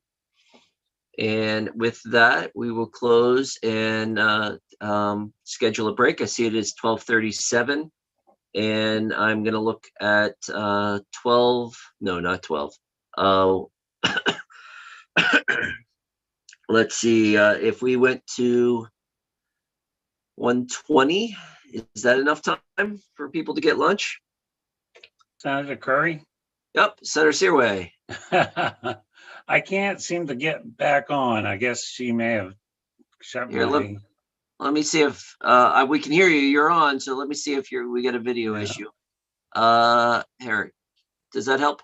Yep, I think. I hope. Oh, welcome back. Yeah, we see you now. Okay. So let's see. It is 20. How about let's just take it to 1:30. Will 1:30 be okay? Give you enough time? I know some people are in the State House and need to be able to get through the cafeteria. So we will start back at 1:30 and with our public hearing. And again, a reminder, we're going to go to 1650 and then go on to 1655 after that. Looks like it might be a long day. See you then.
Jody, are you there? I'm here, Senator. So what did you only get one public hearing this morning? Yes, sir. Wow. We only have Wow. 2 people signed up for one of them and I think 8 on the other. Wow. But Senator Seaway, we must have heard, how many people did we hear this morning? A whole page full. Right, 30 maybe? Yeah, at least. Unreal. There were about 30, I counted. Wow. And there was even more testimony than people that signed up because my folder is full. They were still submitting testimony. When you guys broke for lunch, I was still getting testimony on that bill. Yeah.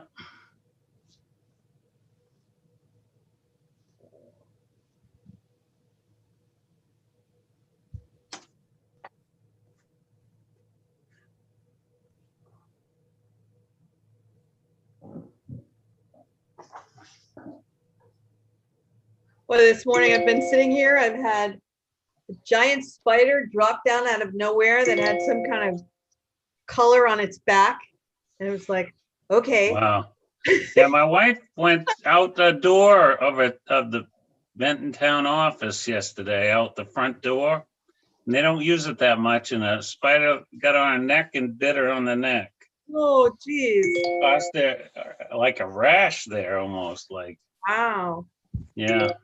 Yeah, I went to go get something to grab it with and came back and I couldn't find it. So now Yeah. I'm like looking all around constantly and saying, okay. They're finding doorways. They're finding the doorways right now. Yeah. You'll find it, Representative Geiger, or it will find you, one or the other. I know. Yeah. I know. I don't Yeah. like spiders. No. Or snakes.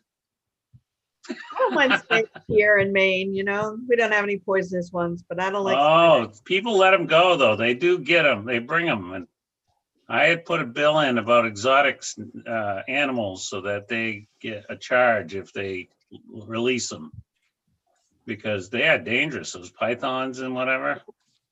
We had a 13-foot snake let go in Winslow. Wow. Yeah. And then they had a python in Benton that they let go. So people do let them go and they don't know what to You do hear with about them. that They get, tiger in Texas yeah. running Isn't that around something? residential neighborhood? They're Yeah. not quite sure yet where the tiger is. Yeah. All I know, if I was wanted and on the run from the cops, I'd like to have a tiger by my side too. Yeah, I can see you with him on. You could be holding him by his tail. The tiger by the tail. Too weird to be real, huh? This conversation might make the highlight reel from committee session chats in between bills. Right. Get that old Buck Owens song out. Oh, I think we're a few minutes in. We are still live streaming, but we have a couple minutes before we said we would be back. I'll just check to see if we have Representative Stewart with us. I've been told observing our committee on YouTube is often fun. Oh, that's nice. Huh. I like her committee a lot. I mean, I don't know if fun is the word I would use to describe watching us, but Mr. Chair, I believe Senator Stewart may have asked to be the last work session in our plethora of emails. Did I get that? I think you are right. Let me check on that. And is Representative Ducharme? Representative Ducharme is here. Oh, that's work session. Sorry. So let's see. I think we, but I don't think there was any plan that it was going to go, that the first bill was going to go 3 hours. So, so his requested schedule may be off at this point. I have let his aide know that His bill will be first at 1:30, followed by Great, great. Representative O'Neill. We'll stay in that order then. So, so we're going to be doing 1650, an act to create the small business capital savings account program, and then we'll move over to 1655 afterward. We'll get started right at 1:30 as people are expecting that. And yeah, that's all I meant to say. I will say in listening to all that testimony from our previous bill, I look at myself and I'm like, I am so lucky that I can walk out of the garage and into the house and hear screaming children right there with my grandmother doing her best to keep them under control. So, you know, I count my blessings on how lucky I am. Yep. Yeah, really. Sounds just awful. You know, the whole industry is just broken. I know, it's tough. Yeah. Senator Stewart is logging on now. I Great. just talked So to we'll Zane. We'll get started with, I'll just run through the reminders for folks in case they weren't watching from this morning. This is a welcome back. This is the Innovation Development, Economic Advancement and Business Committee. And we are conducting public hearings today. So with the purpose of hearing from the public on pending legislation. We are live streaming. If you're watching via YouTube, you already know that. If you are listening on the legislative audio system, we have a channel on that you can get to by going to the legislature.maine.gov website, clicking on committees, and then clicking on our committee's title, and you can get to the committee channel. We also have let's do a quick go around and do introductions. And Representative Geiger, would you kick us off? Yes, thank you, Mr. Chair. Good afternoon. My name is Valley Geiger. I'm the representative for District 93, Rockland and Owl's Head. Good afternoon. I'm Sarah Pebworth. I represent House District 133 in the Blue Hill Peninsula. And I'm Senator Scott Searway and represent District 16, which covers Waterville, Winslow, Fairfield, Benton, Albion, Clinton, and Unity Township. I'm Representative Jack Ducharme, representing House District 111, which is Madison, Norwich, Walken, Solon. Representative Hassenfuss? Representative Tavis Hassenfuss, Winthrop, Reedfield, and part of Monmouth. Representative Kyle Bailey, House District 27, part of Gorham, and a small part of North Scarborough. Good afternoon, everyone. I'm Sue Bernard. I represent District 149, which is Caribou, New Sweden, and Westmoreland in the Crown of Maine. Welcome back, everyone. I'm Representative Tiffany Robert, your House Chair representing House District 6, which is the majority of North Berwick and South Berwick. And Representative Collimore, I see you're navigating the audio side of things. You want to introduce yourself? Hi, thank you, Mr. Chair. Representative Amanda Collimore, representing House District 106, Pittsfield, Clinton, and Detroit. And I'm Senator Chip Curry, and I represent the 26 rural, coastal, and island communities of Waldo County, Senate District 11. With that, we'll open up the public hearing on LD 1650, an act to create the Small Business Capital Savings Account Program. And I'll invite Senator Trey Stewart of Aroostook to join us. Welcome, Senator Stewart. Hey, good afternoon. It's good to see you all. Thank you for a few minutes of your time today. Senator Curry, Representative Roberts, members of the Joint Standing Committee on Innovation Development, Economic Advancement and Business. I am Senator Trey Stewart and have the honor of representing 51 communities in Aroostook and Penobscot counties. I'm here today to present to you LD 1650, an act to create the Small Business Capital Savings Account Program. This legislation has been brought forward on behalf of the professional logging contractors of Maine, though if passed, would have a positive impact many other key sectors of our state's economy, such as agriculture and fishing. As you all know, Small business is the backbone of Maine's economy. Making certain our tax structure allows individuals and commerce to weather economic slumps is one way we can better serve our state in the legislature. And I believe that this legislation before you will help make that possible. This bill was originally brought forward in the 129th legislature, but it died last session when the legislature adjourned because of COVID. As stated in the title, the bill creates a small business capital savings account program within the Department of Economic and Community Development, where $250,000 may be retained in an account at any one time. The department will certify up to 10 small businesses from the commercial wood harvesting industry, as well as the commercial agriculture production and commercial fishing industries. If one industry doesn't end up having 10 eligible businesses, the department may certify businesses in one of the other industries listed. The bill also creates a tax deduction and establishes that windfalls from the accounts may only be used for capital expenditures by the business. And if the withdrawal is not used for capital expenditures, then it is taxable income. The original intent of this bill was to be a pilot program that would last a few years, and then the benefits of the program would be analyzed by the department, who would either elect to advocate for its expansion or allow it to fade off into the sunset. By creating these accounts, small businesses in Maine can save and reinvest in their businesses without state tax penalty. If a business was forced to spend all of the money in the same tax year when they have a good year, but not necessarily need it to cover present operating costs or reinvest in their business, the tax benefit is lost.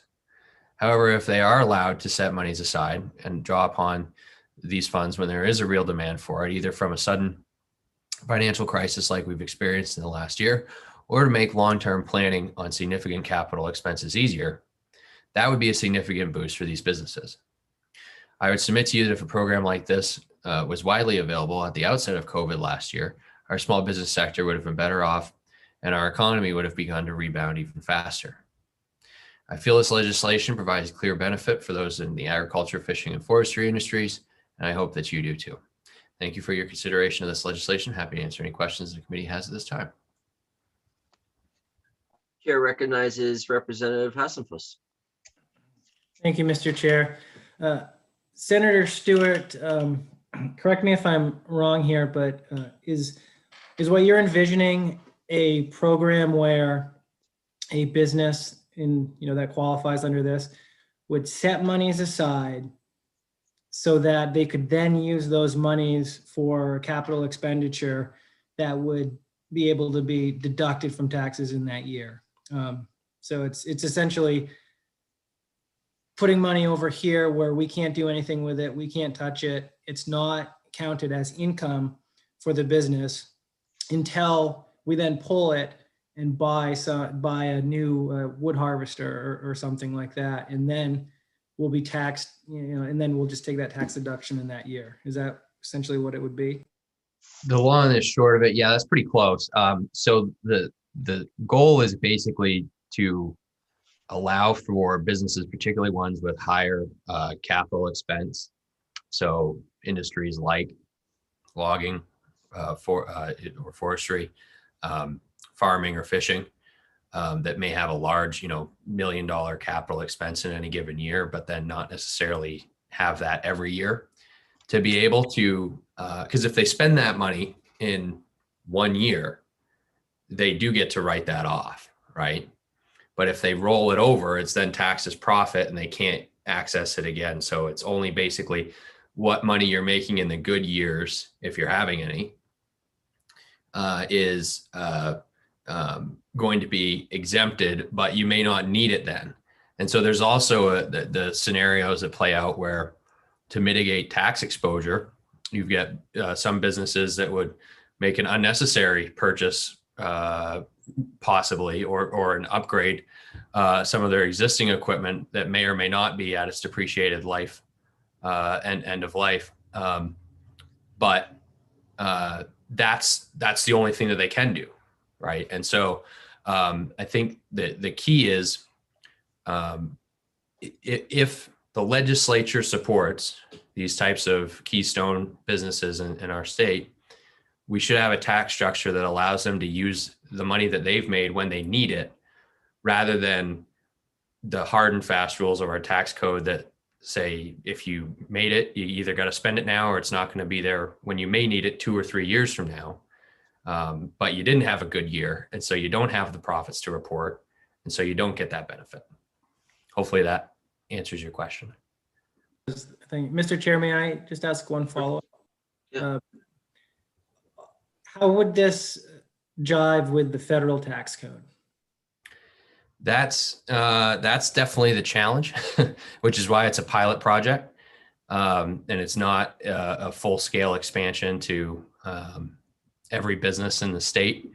It's at most 30 to pilot it, see, how it went, what was possibly beneficial, what was not, learn from that, and then see if we want to scale that up, and then possibly expand that to others. And in terms of the lost revenues, there's really not going to be all that much, because if, let's say, you do go out and buy a new piece of machinery, you're going to be paying sales tax on that item, whereas you wouldn't have paid sales tax at all. You would have just paid the taxes to the state for whatever that profit was. So there'll still be tax revenues collected by the state. They'll just be in a different form. Chair recognizes Representative Roberts. Thank you, Mr. Chair. Thank you, Senator Stewart.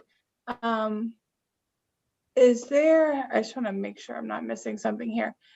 Was there an amendment that came to us? Because what I'm looking at is not a pilot program. It's in statute and there's no end date or anything like that.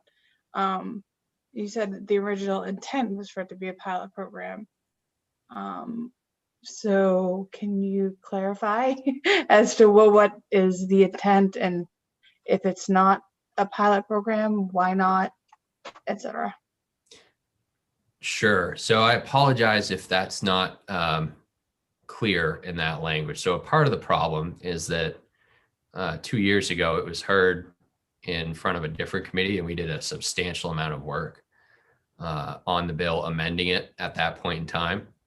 And essentially the final version was a significantly amended version that we had sent to the revisor's office to incorporate those changes, to basically, rather than pick up with the original bill, to sort of go pick up where we left off. And that was one of the changes that was adopted. I apologize if it's not clear in that text of the bill right now, but I would encourage the committee to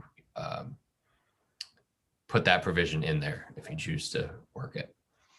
Just to follow up, if maybe for the work session, you could provide what was originally laid out as a pilot program, as far as a report back and a sunset and anything like that, unless you would like it to be the committee's discretion. I'm happy to, basically, I can send along what the model was from the previous legislature. And then if you folks choose to adopt that wholesale, that's up to you at that point. And then if you decide to do something a little different, feel free to do that as well. Okay, thank you. Chair recognizes Representative Geiger.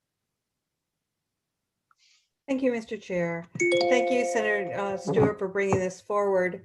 I too was going to ask about the language here that didn't show that this was a pilot or that it had an end date, but I also wanted to know, particularly given its current form, why these 3 industries, and why would we put our sort of hands on the scale of 10 businesses in each of these 3 industries permanently?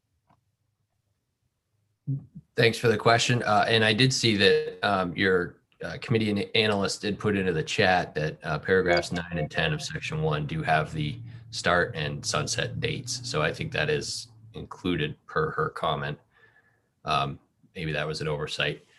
In terms of your question, Representative, I theorize that it would be a program that would be particularly appealing to businesses in these key components of our economy that have significant capital expense. These are the industries that produce our GDP, right? What do we export as a state, as a region? They're the backbone of our economy in a lot of sense. I mean, what you make as a state is a sign of how economically and financially stable you are as a state, which is why I think having a tax code that makes sense for a state that is largely driven by farming, fishing, and forestry is going to be something that is quite helpful.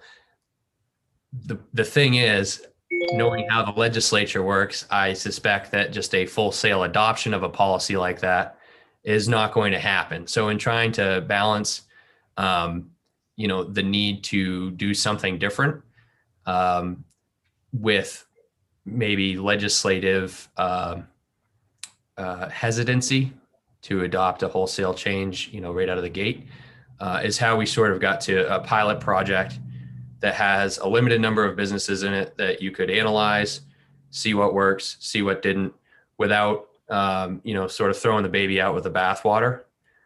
Because again, it's just a theory, right? And so if the theory if we come back with data that says this wasn't really appealing at all, nobody took advantage of it, it didn't have the effect of creating more jobs or providing more security to these key industries, then that'll be the end of that, with little or no financial impact to the state's coffers at that point. So hopefully that answers your question. Can I ask one Representative follow-up? Go ahead. So, Senator Trey, this sounds like it's somewhat similar to people having health insurance paid with pre-tax dollars, except that if you end up using the money, you don't have to ever pay tax because it's used for the purpose in which it was intended, but the money is allowed to roll over year after year until you do need it. Do I have it right? So I believe that we did. So with the pilot project, there would be a necessary end date regardless. So you wouldn't be able to roll it over indefinitely. There would be a definite end of the program. And I believe that's in 2024. So you'd have about a 2 to 3 year window to see what worked.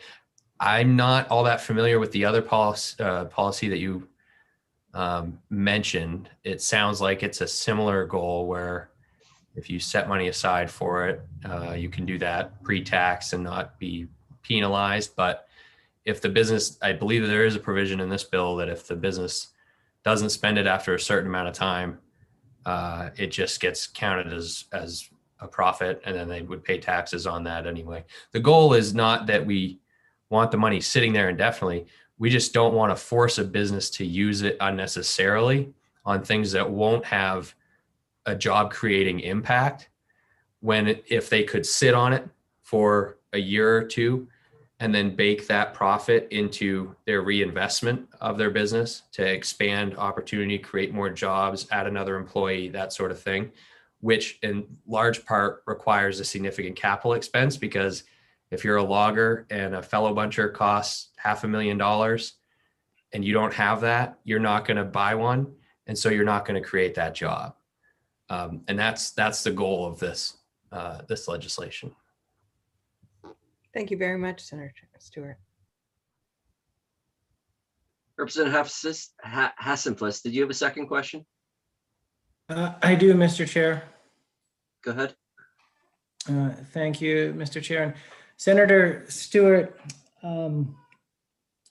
with the department selecting 10 eligible small businesses in each of the 3 categories, do you feel that it's going to favor certain businesses that either are large enough in scale or have the lobbying power to be selected as one of those 10?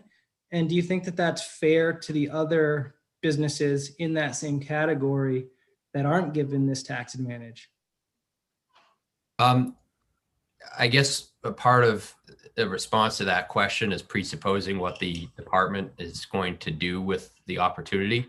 I have confidence in the Department of Economic and Community Development that they would be able to select businesses that would be diverse enough to provide meaningful data to them over the amount of time that the project is, that the policy is in effect. So I don't know to what extent lobbying would really make a difference, because at the end of the day, it would be, you're essentially, suggesting that they would have an undue influence on, a division of state government. And if that was the case, then, that would be grounds for an OPEGA, review, and maybe something that government oversight could bring up. But I feel confident that they'll be able to administer that program and do it in a way that is unbiased, but will achieve the result of collecting data for a limited amount of time. And, the incentive is there to figure out what type of business is going to really be benefited by a program like this. And I don't really know the answer to that question. It might be small businesses. I suspect what we're really talking about are basically independent contractors, in large part in the logging industry.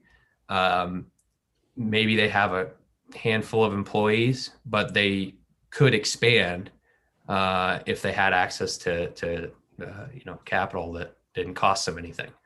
And that's effectively what we're trying to create here. I don't know how many large businesses would even apply.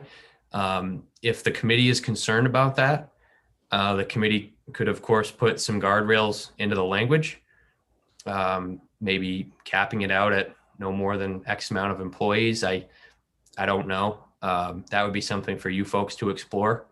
But I have confidence that the department will take it seriously and do what they're charged with doing, and not do so with any type of undue influence. Are there other questions? Seeing none, thank you very much, Senator Stewart. Thank you. Ms. Breton, can you shift Dana Doran to the panelist group?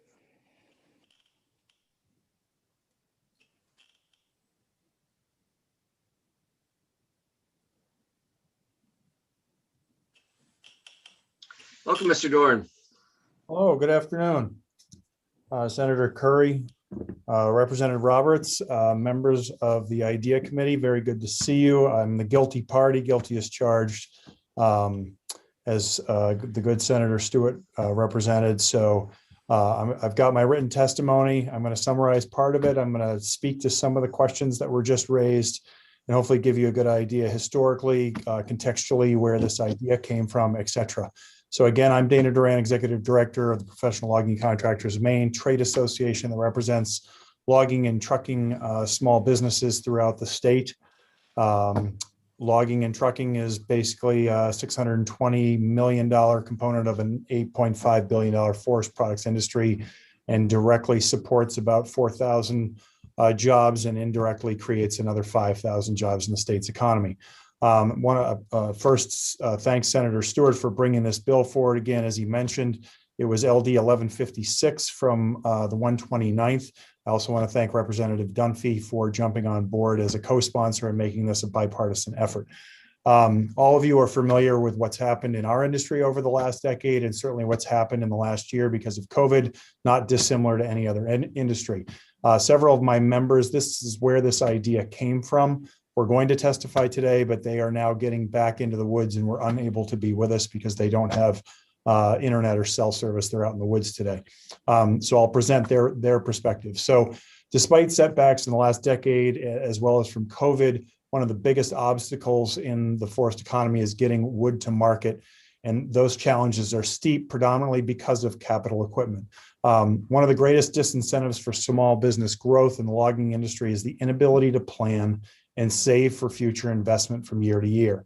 If a business has a positive year and yields a profit, that business essentially faces a choice. They must either claim the income and pay corporate income tax on it, or they must immediately reinvest that income back into their business by purchasing equipment, material, etc. Sometimes they do it because they don't need to. The current system as it stands does not provide an opportunity for savings or appropriate long-term planning, and puts small businesses at risk from year to year. Similar to the theory of retirement planning, or as Representative Geiger brought up, the health savings account idea, small businesses should also be afforded the same type of opportunity so they can be encouraged to save and reinvest when the time is right, rather than when they don't need to. This past year is a great example of the dichotomy. A small business may have had a good year in 2019, but operated at a loss in 2020. To help smooth out the highs and the lows, small businesses should be encouraged and allowed to save so they can reinvest in their business at the appropriate time without penalty or tax hardship. We see LD 1650 as a very well-intentioned piece of legislation, which can pilot test this idea to see if it has merit in a broader context. With LD 1650, small businesses in timber harvesting, farming, and fishing will be given the opportunity. Oh, I'm sorry. Can I have you wrap it up in the next sentence or two, please? Absolutely. Thank you. And I'll just say, as Senator Stewart mentioned, many of the particulars in the bill, a business can save $250,000. You use it at some point in the future, but as you see in the language, there is a end cap. 2024 is when this pilot will end. And I will stop there. I'm happy to answer any questions as it pertains to our industry. Thank you, Mr. Jordan. I did have a question. So would a business be able, let's say they had a profitable year and they put in 250,000 up, and the following year was terrible. Could they just pull that out at that point and let's say they lost 200,000, could they just pull that out and still have it would still be that they didn't make any money in that, so they wouldn't have corporate taxes. They could do that as well, right? Yeah, well, so here's the I guess the caveat to that. So the funding, the money that might be put forth into an account can only be brought out and used towards capital expenditures. So if you look into the language, there's also certification of withdrawals. And the certification of withdrawals has to be done by DECD and DAFs to ensure that any money is used towards capital expenditures. So using your example, if they had a good year and they put that money away and then they had a bad year, they can't just take that money out to cover those losses. They can only use it for capital expenditures. So they would actually have to physically purchase something that they needed in their business in that year. Does that answer your question, Senator Curry? Yeah. Okay. Thank you. Yep. Chair recognizes Representative Ducharme. Thank you, Chairman Curry. Mr. Duran, where did the less than 99 employees come from? And the reason why I asked the question is, having spent a whole lot of time in finance, I suspect that most of the companies that have 50 plus employees are probably well enough capitalized that they're probably going to be able to just find the money. But it's the smaller operators, the owner operators, that are really going to benefit from this. So I'm just wondering where that 99 came from. Yep, very good question. So most of the language in here has been an amalgamation of conversation that Senator Stewart and I have had with Commissioner Johnson, with Kate Foy in the Department of Economic and Community Development, with Maine Revenue Services over the last 2 years. I'll just be honest, this bill was in front of the Taxation Committee back in 2019. And we worked very closely with the committee, with DECD, with MRS to craft something that was going to work as a pilot. And as Senator Stewart mentioned, it obviously died because the legislature went away. So back to your question, Representative Ducharme, that level of 99 employees came in conversations with MRS to determine in Maine what a good employee count would be in these industries considered as small businesses. And so that's where that number of employees came from. Obviously, in the logging industry, 99 is a big number. We may have 2 or 3 members who might have upwards of 99 employees. I don't think we have any members who have over 100. And in farming and fishing, it's probably consistent. So you are obviously feel free to change that number if you think it's a good idea. But we basically came up with that number because of the small business definition Maine according to MRS. Just a quick follow-up, if I may. Sure. I'm not challenging the 99. I just wanted where it came from because I could see that, and like you said, there may be one, maybe two companies that I can think of off the top of my head that would exceed that. But it just, you know, if this thing goes forward, I didn't want to get into a situation where you have a big company coming to the state saying, well, wait a minute, you know, I have 110 employees and so I can't do this, because those guys are going to be, they're going to be all over whatever tax credits they can get. So that was just kind of my thought on that. That's all. Thank you. I appreciate the information. No problem. Are there any other questions for Mr. Duran? Seeing none, thank you very much. Appreciate it. Thanks for your time. Appreciate it. Representative Austin, would you like to introduce yourself? We did introductions again. I'm really sorry. I tried to come back in when I should have, but I kept losing the connection here at the legislature. So yes, good afternoon, Representative Sue Austin, hailing from Gray, but now sitting right smack dab in the middle of the Maine State Capitol. I represent portions of Gray, Raymond, and all of Fry Island. Thank you. Thank you and welcome. And Ms. Breton, do we have any other folks in the waiting room to give testimony on this bill? I have nobody else signed up for this bill. Okay. Given that we've heard all testimony, we will close the public hearing on LD 1650. We'll now open the public hearing on LD 1655, an act to create a data broker registry and improve consumer protection.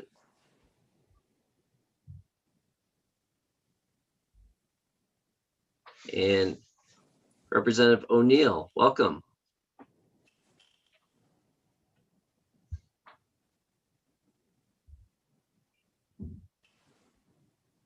Good afternoon. Good afternoon, Representative O'Neill. You have the committee's attention. All right, thank you. So good afternoon, Senator Curry, Representative Roberts, and members of the IDEA Committee. My name is Maggie O'Neill. I represent House District 15, which is in Saco. Thank you so much for the opportunity to present LD 1655, which would create a data broker registry to improve consumer protection. So just as background to start out, this past year, as a student at Maine Law, I've been taking classes in our privacy program. And I'm not a big tech computer person, but it just happens to be a top ranked program, ranked tier 1 by IAPP, which is the International Association of Privacy Professionals. So I was excited to take classes and learn more. And thanks to that program, I've been working on this bill with the input of expert resources who I've met either through faculty and also with the input of fellow students who specialize in privacy law, including a great team that recently argued and won at an international competition. So it's exam period right now, and folks aren't able to be here in person to testify before you today, but they've definitely been involved in the process and support the transparency and protection it would create for Mainers. To start, so that we have a shared framework, here are some of the basics of privacy law in the US. Although privacy isn't explicitly protected in the US Constitution, the Supreme Court has developed constitutional privacy jurisprudence in kind of a piecemeal way. Until the CCPA's passage in 2018, statutory privacy law in the US has either been sectoral, and it continues to be at the federal level, or it's based in consumer protection law, creating a tailored but piecemeal system of privacy protection that often lags behind changes in technology. Some states incorporate additional privacy protections both in their constitution and in statute that will go beyond federal provisions. And other countries have instituted more protective privacy protections than we have here in the US. Many have a data protection authority. In the US, the FTC is our de facto regulator via Section 5 UDAP, unfair or deceptive acts or practices. As you probably know, a few years ago, California passed a first in the nation consumer protection law called the CCPA. Voters recently voted to update that via referendum called the CPRA. Right now, those advances only protect California residents, and Mainers would do well to adopt similar protections here, but that's a broader conversation for another day. So I'll start out by talking about what data brokers are and what their business practices are. Data brokers are companies that collect consumers' personal information and sell that information or share it with others.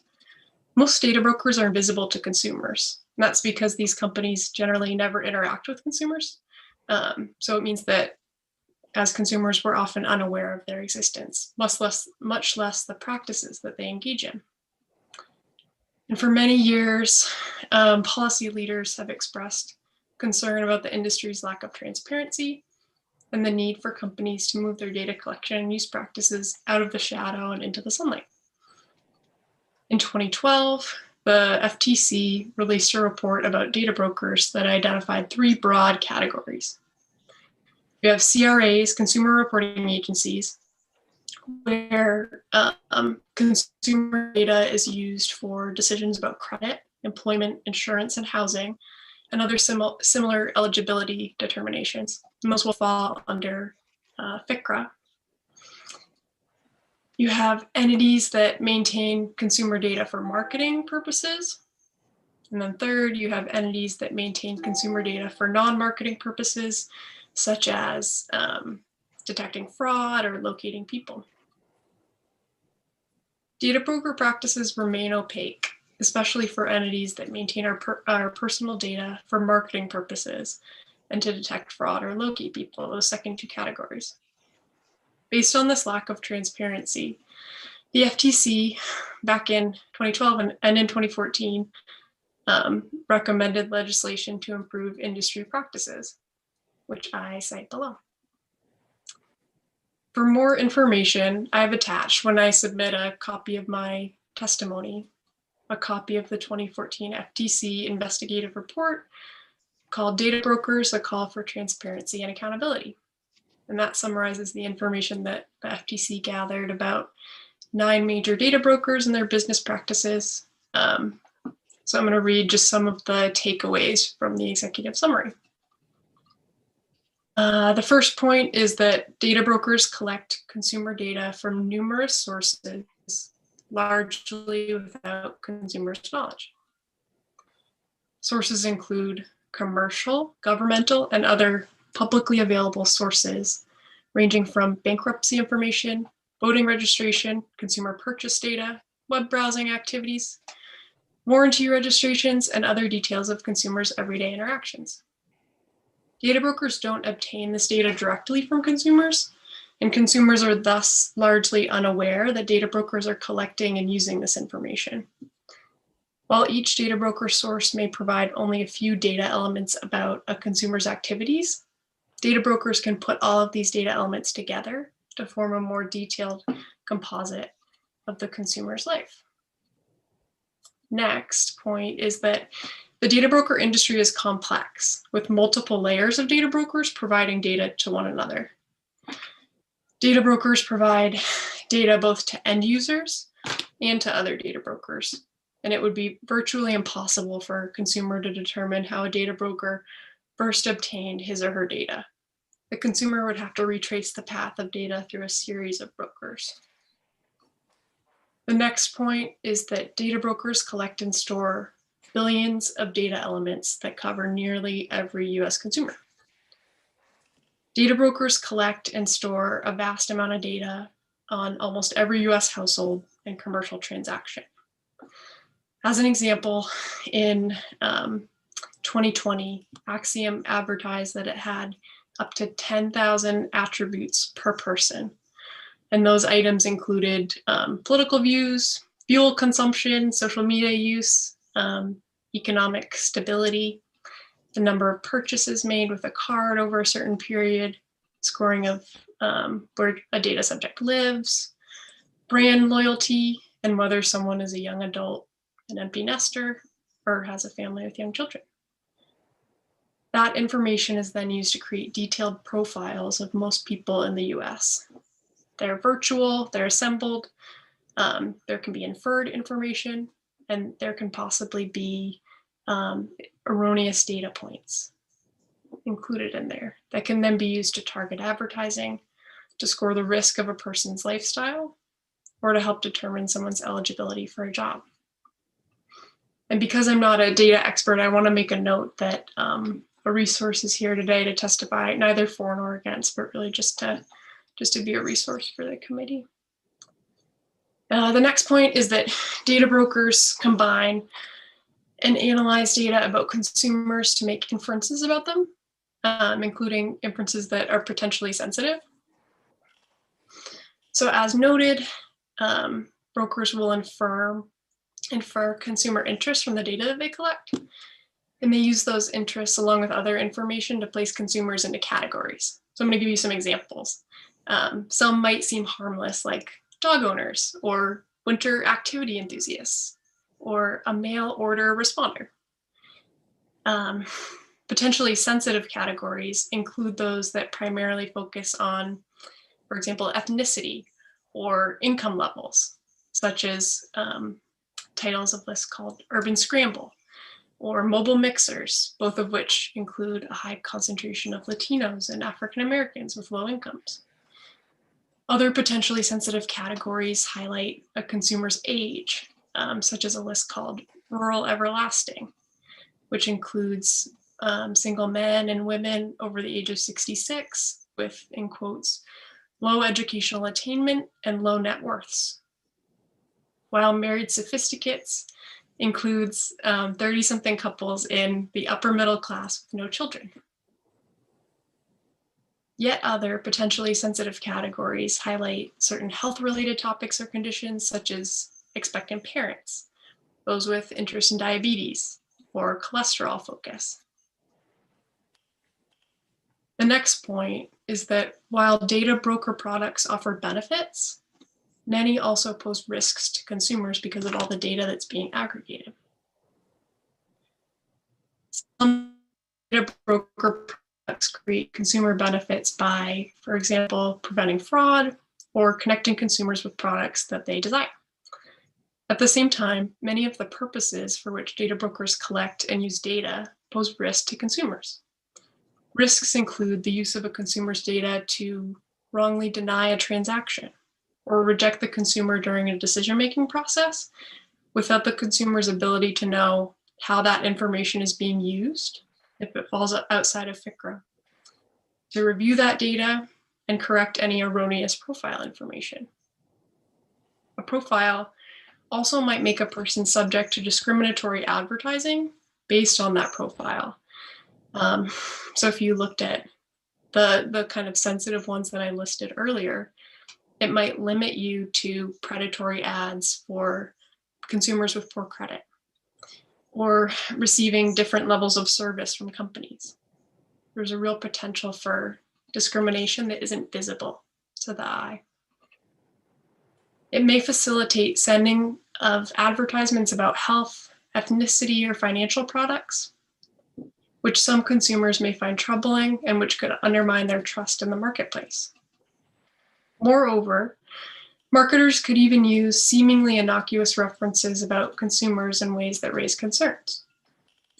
Just as an example, while a data broker could infer that a consumer belongs in a data segment for biker enthusiasts, that would allow a motorcycle dealership to offer the consumer coupons.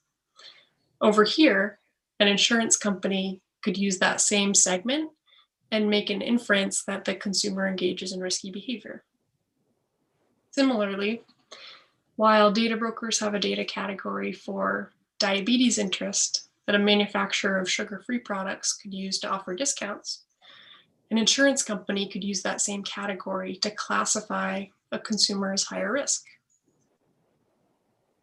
Finally, people search products can be used to facilitate harassment or even stalking, and may expose domestic violence victims, law enforcement officers, prosecutors, public officials, or other individuals to retaliation or other harm. The next point is that storing data about consumers indefinitely may create security risks, which is something that this bill will address. But Representative O'Neill? yes. Sorry to interrupt you, but I try very hard not to limit sponsors in their time. How much longer do you need? Thank you, Senator Curry. I couldn't quantify it. I've never been asked by a chair before that. Okay. If you can if you can continue, but also please be aware of our time. Thank you. Thanks. I've taken quite a bit of time to research this, to offer this information. All right. So one point is about security risks. And that when you have all this sensitive data in one place, that it can create a risk for consumers to have that kind of sensitive info all compiled and potentially indefinitely, which is where this bill comes in with data practices. All right, I can move on from those points. The above findings point to a fundamental lack of transparency and choice regarding data broker industry practices. As a result, back in 2012 and again in 2014, the FTC recommended legislation in this area to improve the transparency of data broker industry practices. We've been waiting, and we're still waiting for the needle to move in that direction federally. So here's what the FTC recommended. They recommended that that we give access rights to consumers for information held by data brokers, that we create a centralized website where consumers can access information about data brokers that compile and sell their data, including what the companies are, how they collect data, sources of data, what types of companies that they will then turn around and sell consumer data to, and any access rights and other choices that companies offer to consumers. And they have also recommended that entities that face consumers and interact with them should provide a prominent notice to consumers that they share that consumer data with data brokers, and provide them with choices about how their data gets used down the road, including the ability to opt out of sharing their information with data brokers.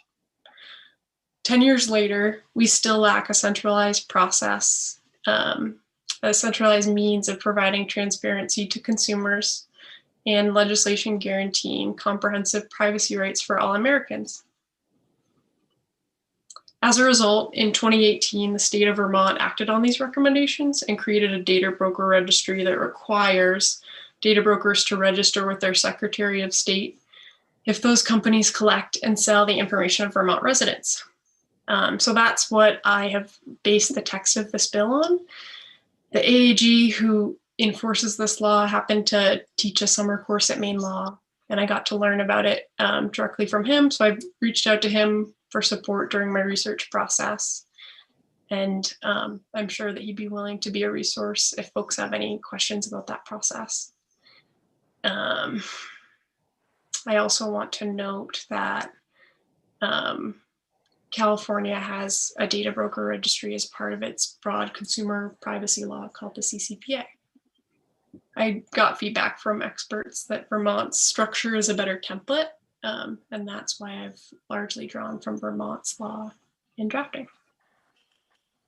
Another note that I want to make is that industry leaders, for example, Apple CEO Tim Cook, have called for Congress to pass privacy legislation, including a national data broker registry. All right, so I will now go through the text, having given you some context of what the bill does. So this bill is about transparency. That's really the purpose here. Although Mainers would benefit from more comprehensive protection, this bill starts simple to shed light on data brokers. And it draws largely from the Vermont language. So what is a data broker? A data broker is a company that obtains consumer data and licenses that consumer data to third parties. If you're a data broker, you fall under the law, you have to register annually with the state. You provide information about your business, and a lot of this mirrors Vermont language, so companies are already complying with it. But you give your name, your primary physical address, your email address, and all internet addresses of the data broker. The method for consumer opt-out that you offer. You provide a list of databases that include the personal identifiable information of Mainers, which is defined in the bill. And I've given, just for reference, that ties back to the kind of lists that I referenced before. And you indicate whether the data broker has a process around reviewing who buys the data. And that's important for consumers to know because it tells you what kind of people might be buying your personal data. And it gives kind of an indication of safety or how it might be used. It also asks that companies provide the number of security breaches for the prior year and how many consumers were affected. So that's about data security. And I've been working on harmonizing this language with the current data breach law that with the AG's office. Regarding the data of minors, it would provide a separate statement detailing the data collection practices, databases, sales activities, and opt-out policies for minors. Makes a registration fee for companies that would cover the cost of maintaining this info for consumers. Provides violations for failing to register. It creates a duty to protect personal information of Mainers. And it creates an opt-out right for consumers. Just a quick explanation of the opt-out right is that initially I wanted to make a kind of do not sell my data list where it was really simple that any Mainer could just go sign up for one list and tell everybody they don't want to have their data sold. And it just turned out to be a little more complicated than I thought to implement, especially with data brokers. So I transitioned to proposing an opt-out right, which is not the best place to be, but I think it still gives consumers protection to start with. And just, you know, for the committee's information, California already offers an opt-out rate under the CCPA, so it's not new for the companies that collect and sell data about everybody. Well, that concludes my testimony, and I thank you for your time and attention.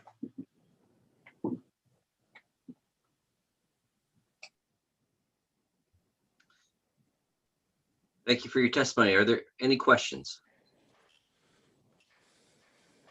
Seeing none, thank you very much. Thank you.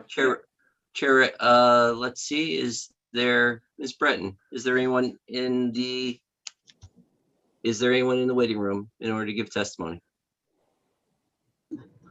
Yes, there is. I believe Ms. Fellows is in the waiting room. We'll check to see if Secretary of State Bellows is available. She comes. Thank you.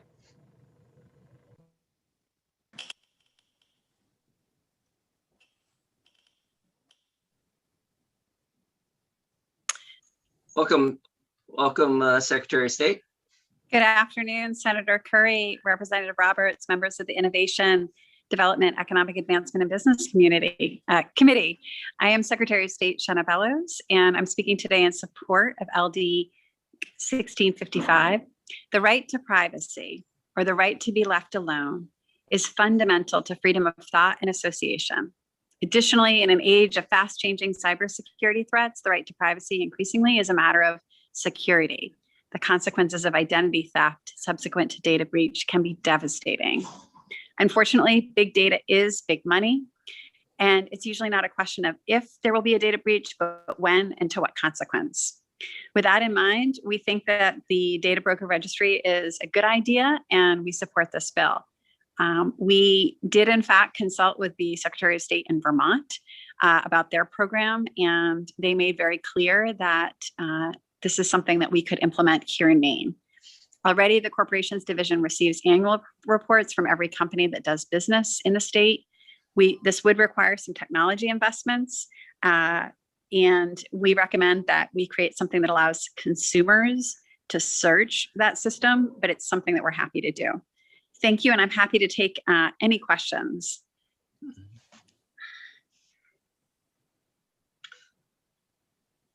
I actually don't know. Is the title Secretary Bellows or Secretary of State Bellows?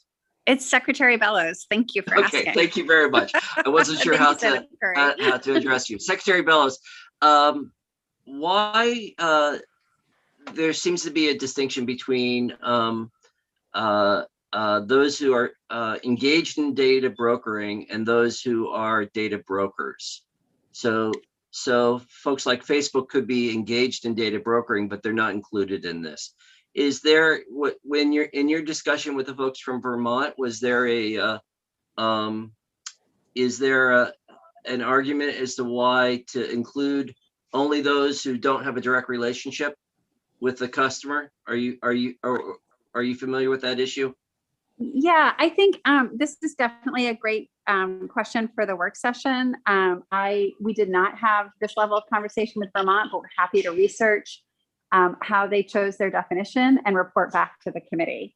And we can be supportive of the solution, the policy that you decide to move forward with. Thank you. Are there any other questions?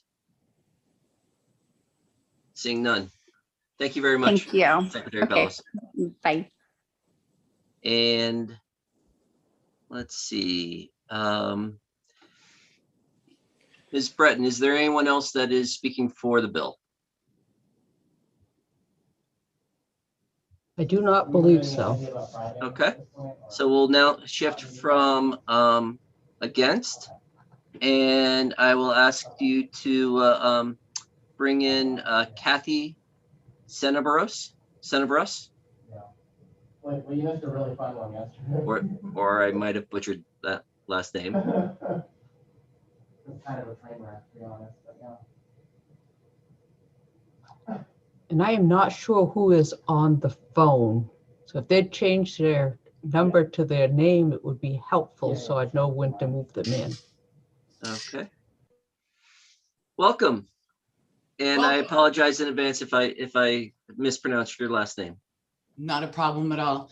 Good afternoon, Senator Curry, Representative Roberts, and distinguished members of the committee. My name is Kathy Kenaboris, and I'm a resident of Hollis, and I'm here today representing the Maine Bankers Association. My verbal testimony today will be brief. However, I did submit written testimony with more detailed information. The Maine Bankers Association and our members are strong proponents of protecting consumer data and privacy. We are subject to extensive federal privacy and data protection laws, regulations, and oversight. Unlike other sectors, financial institutions are already required to undergo regular in-depth examinations that ensure their compliance with the data protection and privacy laws, such as Graham-Leach-Bliley. It is important to note that 9B of Maine statute already requires Maine banks to adhere to the federal Graham-Leach-Bliley Act. We oppose LD 1655 because it does not recognize the current strong federal and state privacy and data security standards that are already in place for our members. Graham-Leach-Bliley already provides mechanisms for consumers to opt out from information sharing, and it requires financial institutions to establish robust information security programs that protect customer information. Bank regulators frequently examine a bank's compliance with privacy laws and regulations with on-site examinations. If a bank fails to comply With Graham-Leach-Bliley and other laws, the federal banking agencies can bring swift enforcement action. We respectfully request that the committee include an exemption to LD 1655 for a financial institution subject to Graham-Leach-Bliley if you decide to move forward with the bill. I have provided in my written testimony amended language for the committee. In closing, the Maine Bankers Association and our members are strong proponents of protecting consumer data and privacy. However, we are unable to support any state privacy legislation that does not recognize the strong federal, state, and privacy data security standards that are already in place for our members. I want to thank you for allowing me to testify today. Thank you. Are there any questions for Ms. Kenebros? Seeing none. Thank you very much for your testimony. Thank you. And Ms. Breton, if you could bring in, let's see, Christopher Gilrain and John Olson.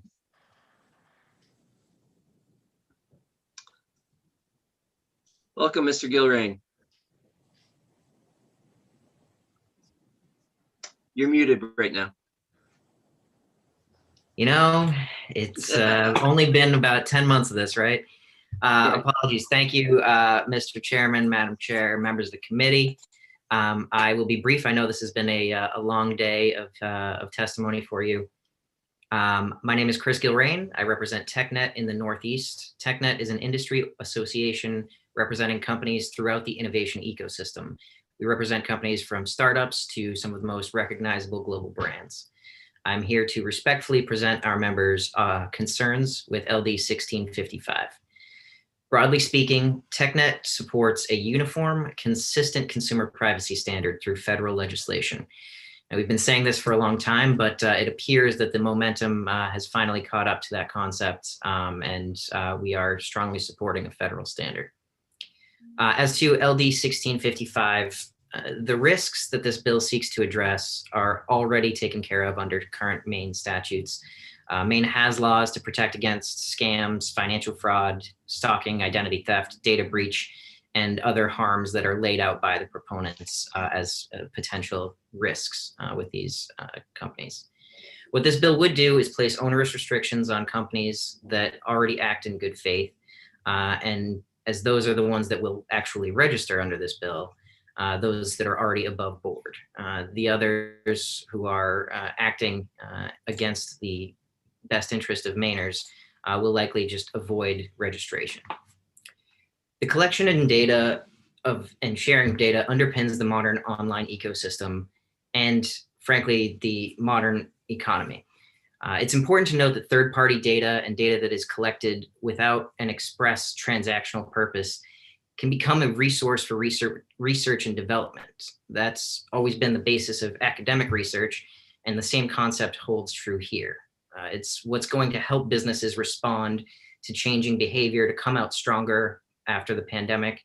It's going to help health systems be better prepared for the next emergency and help our member companies develop new tools to keep our customers safer online.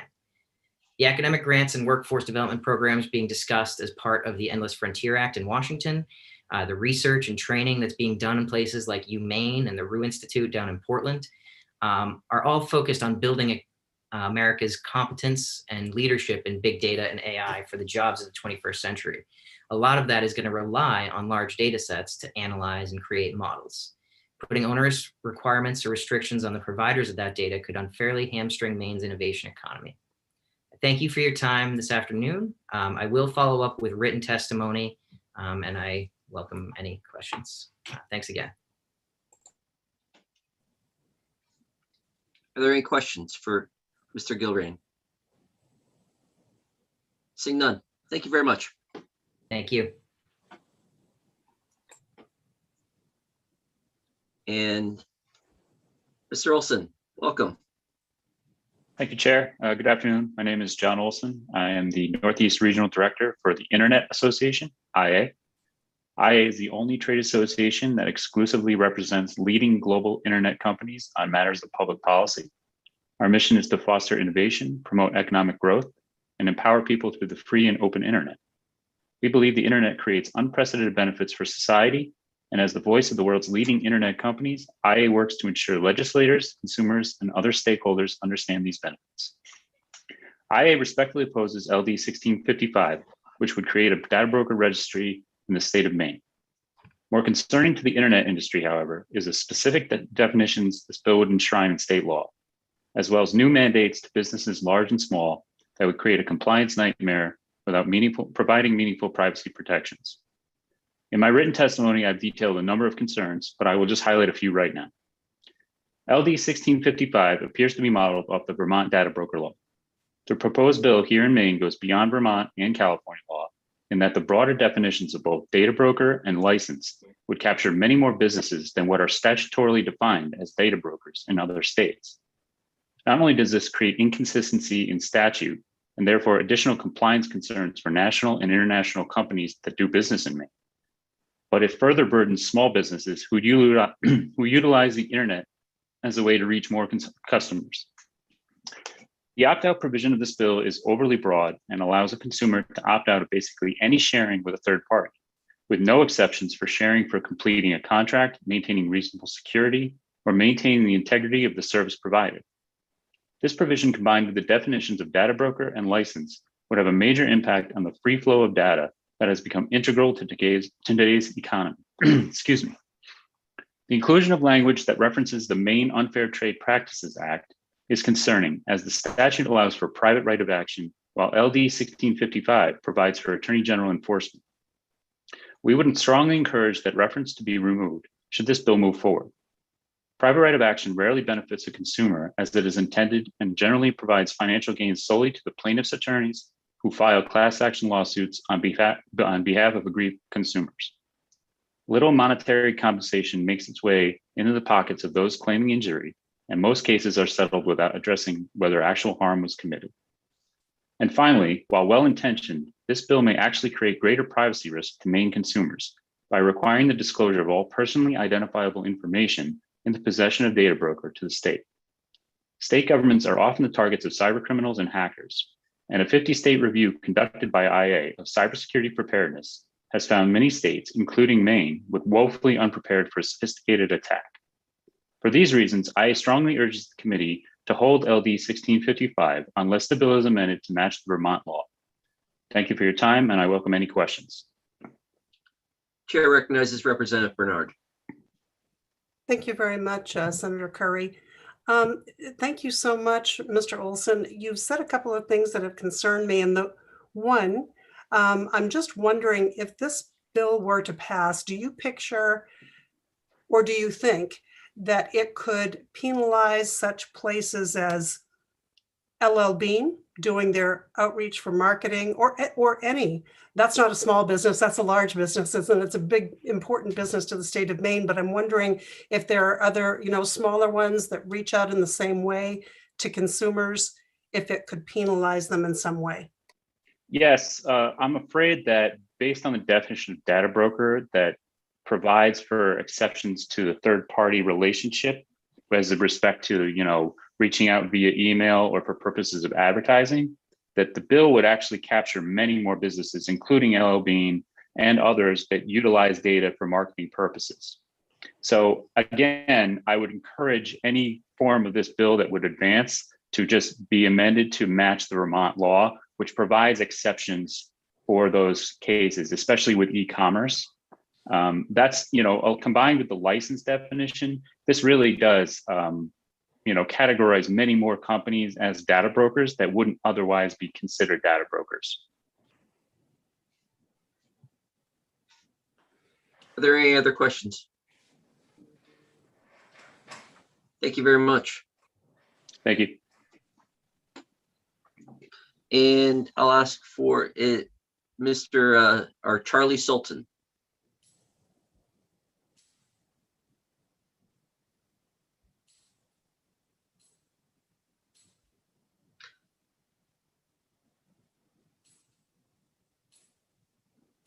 Thank you, Senator Curry and Representative Roberts. And let me in speaking against the bill. I want to apologize ahead of time because we have a big well problem here at my house that developed on Mother's Day. And the plumber showed up as you started the hearing, and I had my dog in the study to try and have them not lick them to death. So I apologize in advance. I wanted to speak against the bill, and I'm here on behalf of a multitude of organizations because we had a hard time trying to figure out the full scope of the bill. I'm here on behalf of CDIA, the Consumer Data Information Association. You have some written testimony there. I'm also here on behalf of Cigna Health because of the breadth of the bill. I'm also here on behalf of the Maine Association of Insurance Companies, which are the Maine-based domestic property and casualty carriers. You saw Ms. Kenoboris earlier. I actually work with the Bankers Association as well. And there's just a number of questions with the bill that are very problematic, as you've heard. I won't go over the written testimony that's already there by CDIA, but we may go further in further supplemental testimony. As you heard from the previous speaker, we did believe from what we could tell that this was based off of Vermont law, but it goes way beyond Vermont. And that's where a lot of the complications come in. And I'd like to stress that the bill does not in any way seem to try and fit in with current Maine law, which again is problematic to have multiple agencies, licensing requirements, and so on. For example, I would turn to page 3 of the bill, lines 25 to 32, which talks about security breach in the bill. And so there we have in Maine law already a number of security breach statutes. For example, Title 10, Chapter 21 is a broad one. There's one specific to insurance companies in Title 24A in Chapter 24. And then there's other data privacy issues that deal with ISPs and the internet that again is sort of not referenced. When you go into some of the definitional portions of the bill, there's a lot of ambiguity and stuff. For example, consumer is defined as an individual residing in the state. Is residing mean resident?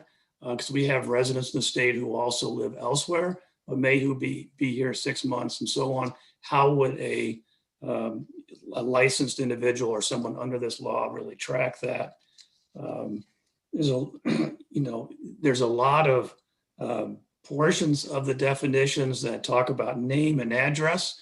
When Maine first passed its data security bill, I used to pull out a phone book that we all had, that we used to have. And that included virtually everyone who had a landline and their address.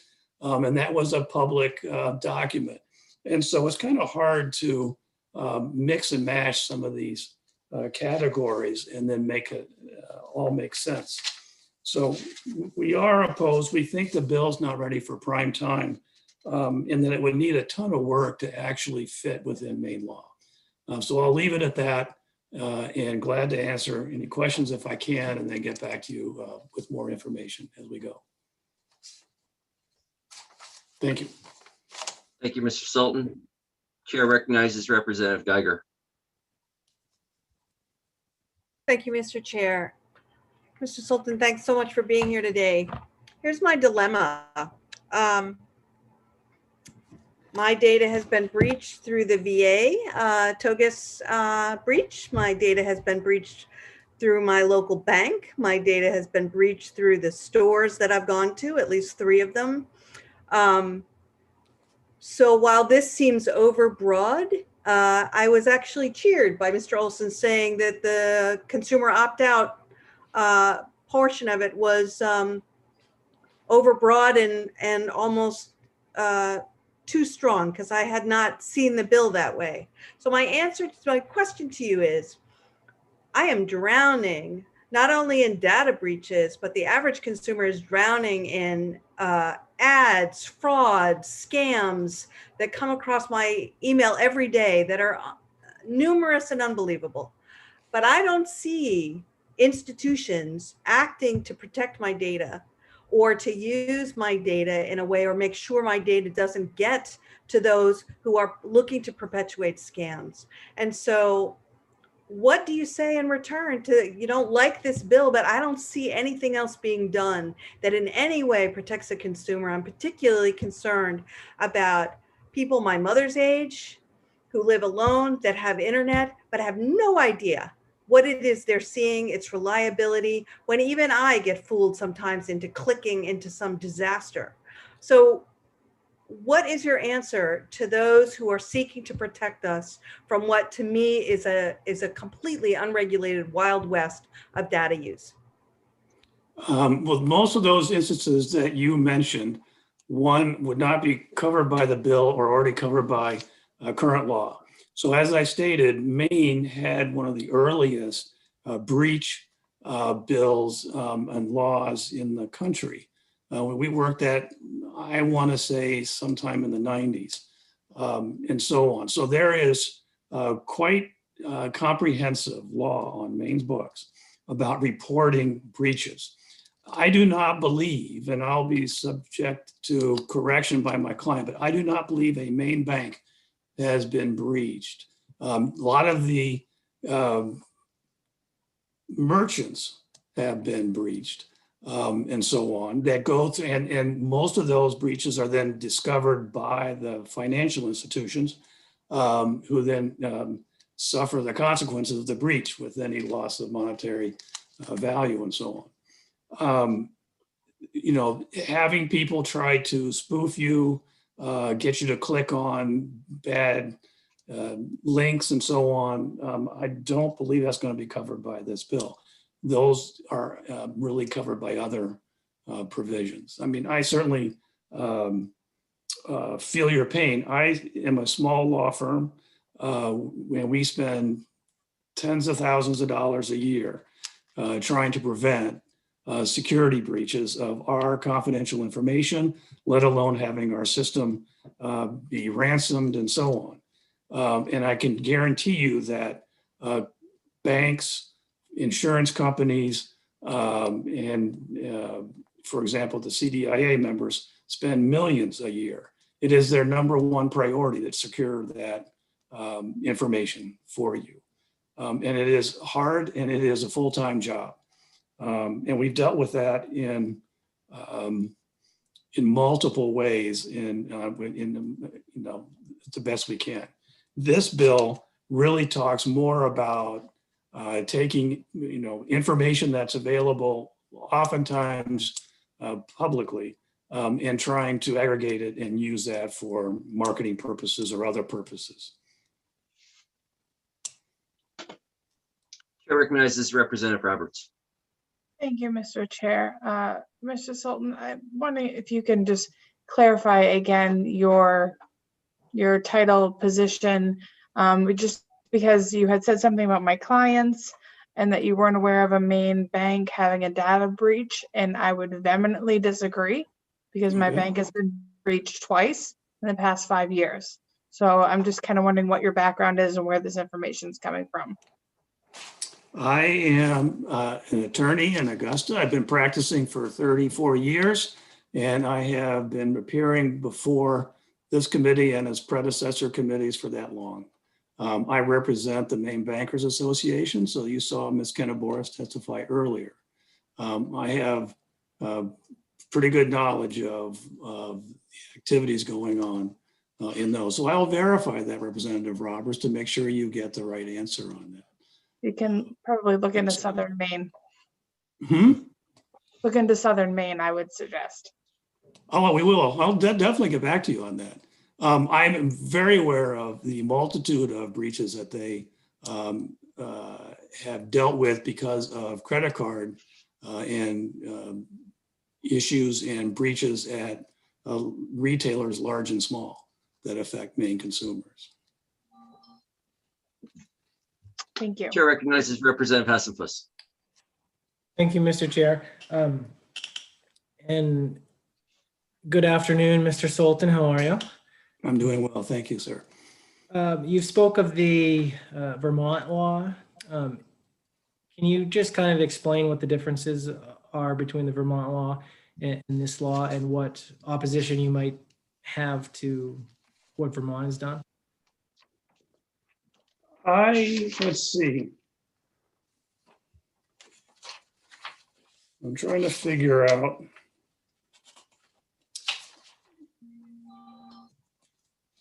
I have a fairly lengthy dissertation on the differences on that that I got from one of my clients that I will try to provide you. I don't think you want me to go through that much information. So I'll try and package that for you if you don't mind.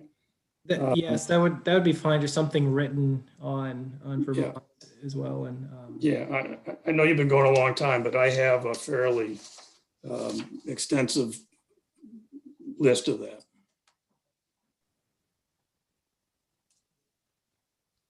Mr. Chair, Are there any other questions?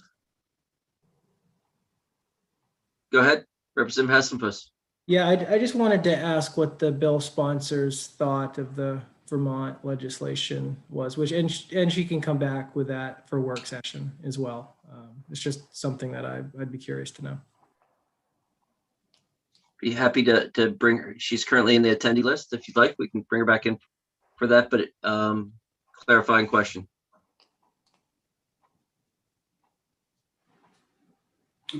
Thank you. If you're all finished with me. Thanks. Yeah, thank you very much. I see no further questions. Thank you, Mr. Sultan. Yeah.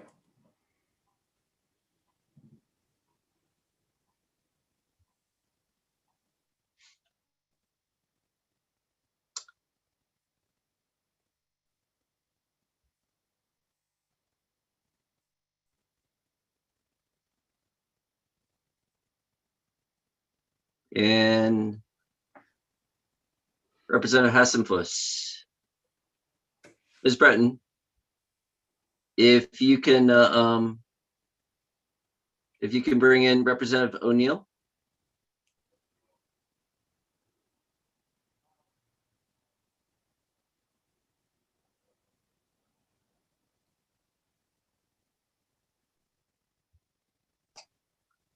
Hi, everybody. Representative Hassenfuss, your question? Yes, thank you, Mr. Chair. Representative O'Neill, I'm assuming that you've been kind of paying attention to some of the other lines of questioning, and there's been a lot of talk about the Vermont statute. And I'm just curious as to what your position is on the Vermont statute, and what about it we maybe might want to think about implementing, and what about it you would take a position to. And if you have the answers now, that's fine. If not, then I'm happy to hear that either through something written or for work session. Sure. Thanks for the question. Mr. Chair, could I request a point of order, please? It was my understanding that we cannot bring back in previous testimony to reply to the testimonies given currently, and that would have to be saved for a work session. Could you clarify that for me, please? It's at discretion of the chair whether we'll have guests come in. So it's at my discretion. So go ahead, Representative Hassenfuss. Actually, go ahead, Representative O'Neill. I'm happy to wait until the work session too. Just a brief answer, and I'll bring you more information for the work session to kind of walk you through each side. I based it off of Vermont language as a starting point. This was obviously a first in the nation law, and data experts and the AG that enforces the law learned to be more helpful. So I worked with folks in creating a first draft, currently working on an amendment that would add some useful pieces, but I can happily give you a side-by-side so that you can compare the language. But it did draw on that Vermont language because the feedback that I received was based on the two data broker registries that are in existence. The Vermont one would be the better template to follow. And I think, I'm surprised at how many people are here today. I've never had a bill like this before, but I think for privacy issues, there's a lot of money to be made, and you're just gonna see a lot of people object. So even if it's kind of a small change. Thank you, Representative O'Neill. And also, if you could get that AG to also come along for the work session, that'd be helpful. We'll now move I over would to love to make that request. we'll now move over to Ms. Dixon for public testimony. Thank you. Thank you. And thanks for waiting for me all this time. I've been on since you were on this morning. It was really interesting. The early childhood stuff. That was my original career, for whatever it's worth. All right. So first off, Senator Curry and Representative Roberts and members of the committee, thank you for your time today, and thank you for your attention to this issue. So I'm Pam Dixon. I'm the founder and executive director of the World Privacy Forum. We do work nationally and globally on all sorts of privacy issues. We are a nonprofit, and we are a public interest research group, which is why I do not lobby for or against bills, but I have researched and worked with people impacted directly by data brokers for more than 20 years. And I'm really happy to respond to any questions you may have about how data brokers operate, about the Vermont law, or any of the questions that you've had. I've had a lot of experience with all of them. I just want to go through three very, very brief points. First, why this bill is needed. So, as I mentioned, we work directly with people. People call us, and that is one of the things that we do. We answer them and we talk with them about how to respond to very serious, either threats to their safety or even lives and well-being, as well as threats to very sensitive privacy issues related particularly to the financial sector and to health. But one of the things that surprised me the most when I first started doing this work were the number of phone calls from victims of crime, victims of domestic violence specifically as well as phone calls from police officers, particularly those who were working undercover. And the problems that these people were having was that they were on data broker lists and they could not opt out because they did not have the right to opt out. That is true today unless you live in California. If you live in California, you have the legal right to opt out of being on a data broker list, being displayed to the public, or having your very detailed information shared and sold. This is a real safety concern for victims of crime, victims of domestic violence, as well as members of law enforcement. And this is a very, very significant safety issue. Over the years I've been doing this, each year we get these calls in abundance. It's gotten a lot worse since the beginning of the pandemic, which is a terrible thing, but that is why this is important. In terms of the data itself, so I don't want to respond too much to the opposition's testimony, but I will say this: data brokers are an enormously complex ecosystem now, and you can't just say, well, this entity is or is not a data broker. It's gotten very, very messy. And sometimes it's easier to just start making decisions based on what kind of data broker you have sitting in front of you. And I do think that this bill does do that. I also think Vermont did that. But that's a decision all of you will have to make. It will depend on the state. Ms. Dixon? Yes. If you could wrap up in the next sentence or two, you're at the time. I'll be happy to do that. Thank you. So the main bill offers registration for data brokers, which allows consumers to find out about the data broker. It also involves opt-out, which allows people in Maine to opt out. But Maine is not alone. There's Vermont and there's California, but there's also 164 countries that have passed very similar legislation as part of larger privacy bills. And then finally, the exemptions for Gramm-Leach-Bliley. There's something called the Uniform Law Commission. They have written a model bill for privacy, and they do not necessarily exempt the organization or entity itself, but the covered actions at the federal level, leaving the states to do more where appropriate. I'm happy to answer any questions. Thank you. Chair recognizes Representative Roberts. Thank you, Mr. Chair. Thank you, Ms. Dixon. Only because you referenced it and it was referenced earlier in another testimony. I'm just curious for my own knowledge and probably for the committees as well. And forgive me if I butcher this, but what protections are under Gramm-Leach Bliley? Is that it? Yeah, it's a really awkward name. Yeah. Can you kind of lay that out and how it pertains to this bill or doesn't? Yeah. That might be helpful for everyone. Thank you. Very happy to.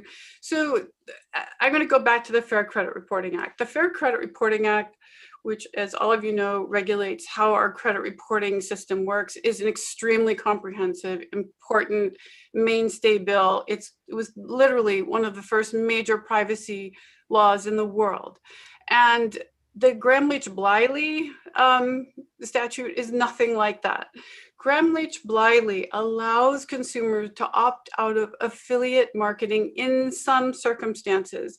But this is for banks and federally regulated institutions. It is not a comprehensive bill. It has nothing to do with data brokers. Typically, financial sector institutions are already regulated either under GLB or the Fair Credit Reporting Act, and they tend to not sell this data in the first place. But if they were to, they would literally have all of these regulations to sift through. So, I mean, the Gramm-Leach Bliley, it also requires certain notifications of, the practices at those institutions. But it is not considered to be a prominent nor a strong piece of privacy legislation whatsoever. I have heard more than one legal scholar in the privacy area say it would be better if GLB was not in existence because it doesn't do enough. So that's one person's opinion. I still think GLB does some good. I think posting privacy policies is a good practice, but this registry is quite different from that. And again, the Uniform Law Commission has already come up with really great model language on how to exempt the federally covered activities of a regulated entity versus covering the entire entity for all activities, even the unregulated ones at the federal level. So I think that there's a very good way to go forward on that while allowing everyone to be regulated, but also for things that could be in addition to that. Thank you. Seeing no further questions. Thank you very much, Ms. Dixon. Thank you. Ms. Bratton, is there anyone else in the attendee list that is seeking to give testimony on this bill? Not to my knowledge, Senator. If anyone is in there, you go ahead and raise your hand that if you haven't already given testimony. Okay. Having heard all the testimony on this bill, we will close the public hearing on LD 1655. Chair recognizes Representative Callamore. Thank you. I'd just like to request if Ms. Olson could get us the Vermont and California bills so that we could see that language. That would be very helpful.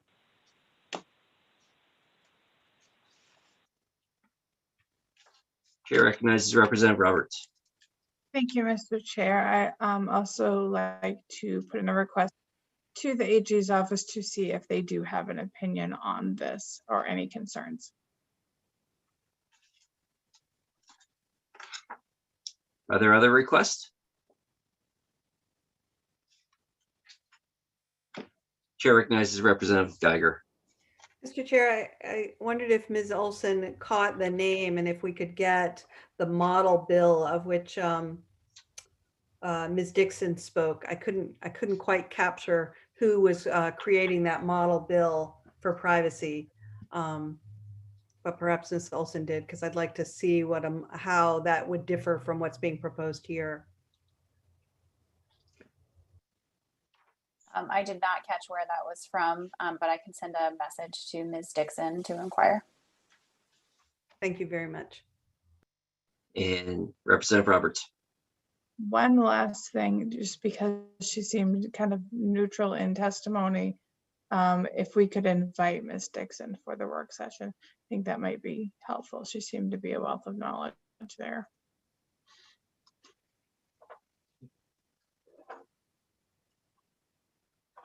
With that, our public hearing on LD 1655 is closed. I guess we already did that. And I'm going to recommend we take about a 4-minute break and we'll come right back into work session. So 5-minute break, 5-minute break, and we'll come back into work session at 3:09. So Mr. Chair, do we do groups want to caucus first before we come back? let me check in with the Senator Searway and Representative Bernard. Do you have a desire to caucus first, or do you want to wait and see how it goes and see if we want to caucus throughout in the midst? Why don't we go along and then we'll see if we need the caucus. How's that? Go ahead and do it that way. So we'll take a 5-minute break and then we might be caucusing later. So, yeah. Very good. Thank you.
Representative Ducharme, are you with us?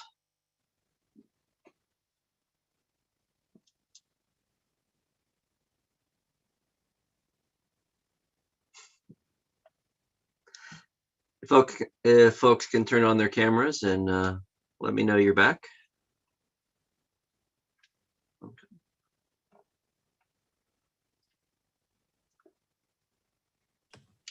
Our first bill up is with Representative Ducharme, so I want to make sure that he is with us.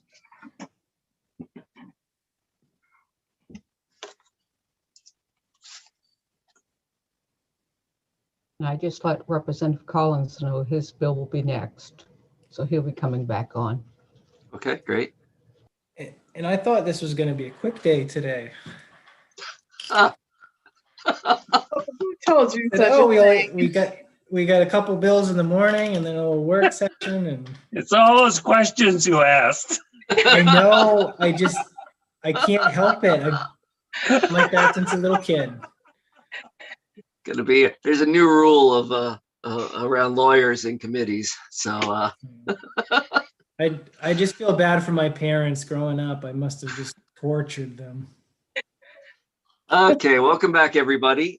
We will open up our work session on LD 768. The work session, purpose of the work session is to hear from the analyst and invited guest and provide for the venue for the committee members to work through the legislation with the goal of getting to a report if possible.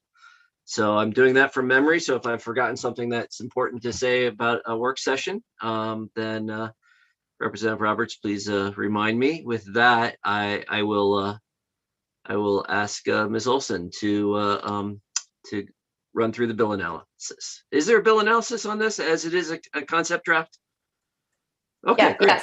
yes, I do have one. I have information. Okay, great, thank you.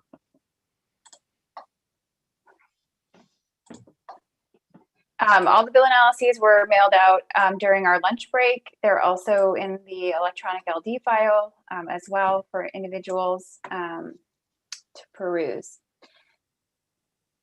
Okay, I'm sharing and I'm unmuted. Okay. LD 768 is an act to explore alternative uses of pulpwood and to support the logging and forestry industries. As the bill was originally presented, it's a concept draft. The committee will need to use proposed language in order to make a recommendation. And that being said, so I restructured the bill analysis to actually address that first. The sponsor, Representative Ducharme, has an amendment that was also mailed out to the committee this afternoon that replaces the concept draft with a resolve directing DECD and others to study the surplus of softwood pulp in the state and to make recommendations for supporting the forest products economy and employment. And the committee in that resolve would have the option to report out legislation based on the report in the second regular session of the 130th. And the amendment for that is included below. So we should take a look at that in just a moment. I'll also mention that Dana Duran from the Professional Logging Contractors of Maine also had an idea put forward in his testimony about creating a Forest Resources Council, which would be an independent advisory organization similar to things like the Governor's Energy Office or the Maine Technology Institute. And he outlined a proposal at the end of his written testimony as well, which is linked. Representative Pepworth had requested more information on forest cooperatives, which were mentioned as a part of testimony. I believe they were mentioned as sort of a last ditch effort or option that could be pursued. So I did a little research into cooperatives and their businesses. I think we're familiar with co-ops. It's sort of, but maybe not in the forest sphere or forest industry. So they work essentially the same way as a co-op that you might, for example, go as a grocery store to. So it's a business that's owned and democratically controlled by the members who use its services. Members share in the risks as well as the profits. But there are many different types of co-ops. So some are consumer-based, worker-based, producers, purchasing or shared services co-ops, and then also multi-stakeholder cooperatives. And my understanding from the testimony is that The model that was being considered is around multi-stakeholder cooperatives. In the United States, forest owner co-ops dated back to the early 20th century. They petered out, but in the early 1990s and early 2000s, there was some renewed interest by forest owners in cooperatives in a couple of regions across the United States. And additionally, there are some operating in Canada that were mentioned, and I included links to a few in Nova Scotia and some information from Quebec. It is translated from French related to that. Essentially, according to a university in Wisconsin that deals with cooperatives, they offer a range of services, including land stewardship, education, development of woodland management plans, sustainable harvesting, processing, and marketing, among other things. So those are a couple of links for your perusal. The sponsor, so we do have an amendment from the sponsor. We did want to mention that the amendment has come forth. It was indicated that more work should be done, or would like to be done on this. The sponsor indicated, working with Commissioner Johnson at DECD, that this could be considered for carryover, as more time was needed to develop the language. And the resolve that the sponsor has put forward is another way to move forward without having to carry over the bill, but to allow more time for work to be done, and for the committee to still be able to consider the issue next session. And additionally, there was a mention of a coalition funded by the U.S. Economic Development Agency known as the Maine Forest Opportunity Roadmap, or FORMAIN. It was formed in 2016. The coalition is a group of stakeholders in the forest products industry, and they have put together, they've done a lot of research, and I've put together their report as well as an updated report from 2020 on those goals. But funding for this work will be expended by the spring or summer of 2022. So they're coming to the end of their available funding for that work. The business office, or excuse me, the Office of Business Development at DCD recently conducted a survey of the forest product sector to continue their business needs. The summary of those results of the survey are not yet available, but will be in the coming weeks. And then the governor's State of the State speech also referenced Forest Product Innovations Fund, and that was mentioned as a possible tool to support the work being considered in the concept draft. As it's a concept draft, we do not have a fiscal impact statement yet. There's nothing to evaluate. And that brings us to the proposed amendment from Representative Ducharme. This, again, it strikes the emergency preamble, which was on the concept draft. It replaces the title because it's turning it into a resolve rather than an act, directing the Department of Economic and Community Development to study the softwood pulp industry. It's resolved that the Department of Economic and Community Development and a representative from the governor's office shall work together with representatives of the forest products economy to study and make recommendations relating to the surplus of softwood pulp in the state as a result of the recent closure of pulp and paper mills in the state and the impact it has had on the softwood pulp industry and landowners. The department shall submit a report to the Joint Standing Committee, our Joint Standing Committee, by February 1, 2022. The report shall include recommendations for supporting the forest products economy and employment in that sector in the state. And the committee may report out a bill to the second regular session of the 130th legislature based on the report. And that is the amendment that I have for you, and all the and I'm happy to answer questions about any of the information that I have provided so far. Representative Pebworth. Thank you, Mr. Chair. Thank you, Ms. Olson. One question I have is the suggestion from Dana Duran about a council. I'm wondering how his suggestion of a council compares to the coalition that produces the Maine Forest Opportunity Roadmap. Do you have a quick answer to that? How they would compare, they could end up doing the same type of work. The difference would be the council would be formalized, in statute, and would of course require funding from the state in order to run that. whereas the work that's being done under the Maine Forest Opportunity Roadmap program is receiving funding from the U.S. Economic Development Agency. And so it's a temporary program. Certainly something like the council could be a way to transition from the informal work not informal, but the not formalized in statute work of the Maine Forest Opportunity Roadmap to a more permanent structure within state government. Let's see. And are there more questions for Ms. Olson before we go to Representative Ducharme?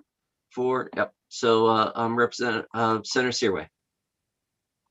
Well, I was basically gonna, ask to have Representative Ducharme speak, but I also wanted to make a motion after that.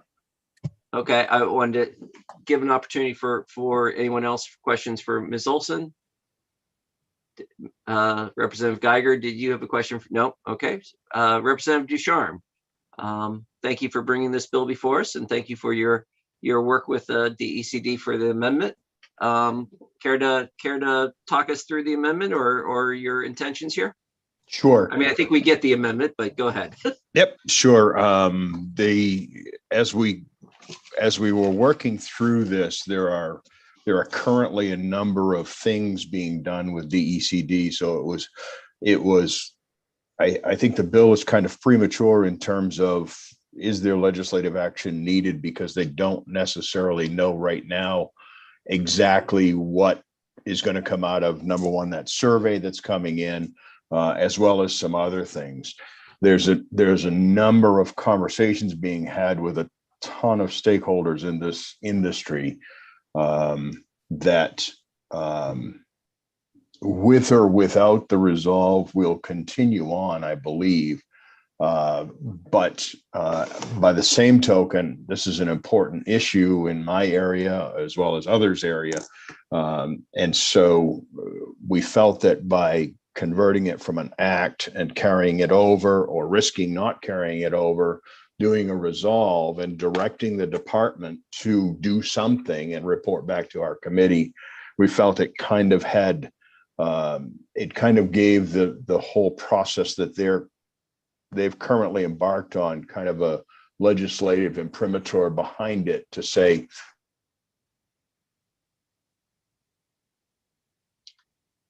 Representative Ducharme, I think you've frozen.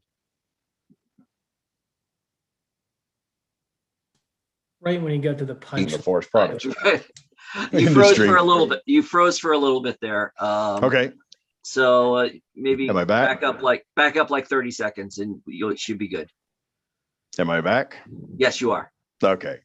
For the last 5 days or so, I've been meeting with all kinds of people in the forest products industry, from landowners to contractors to landowners association people, and have, we've come to the conclusion that, we need to do something. We just haven't really got our arms around what needs to be done. So that's the reason for the resolve. And I would, I think there's a couple of word changes I'd like to make in that before we go there. But other than that, I would appreciate the support. And I'd take any questions. I will start with the question. What are the word changes that you would like to see in a motion? In the resolve where it talks about surplus of softwood pulp, I think we should change that to low grade softwood, because pulp is a product as opposed to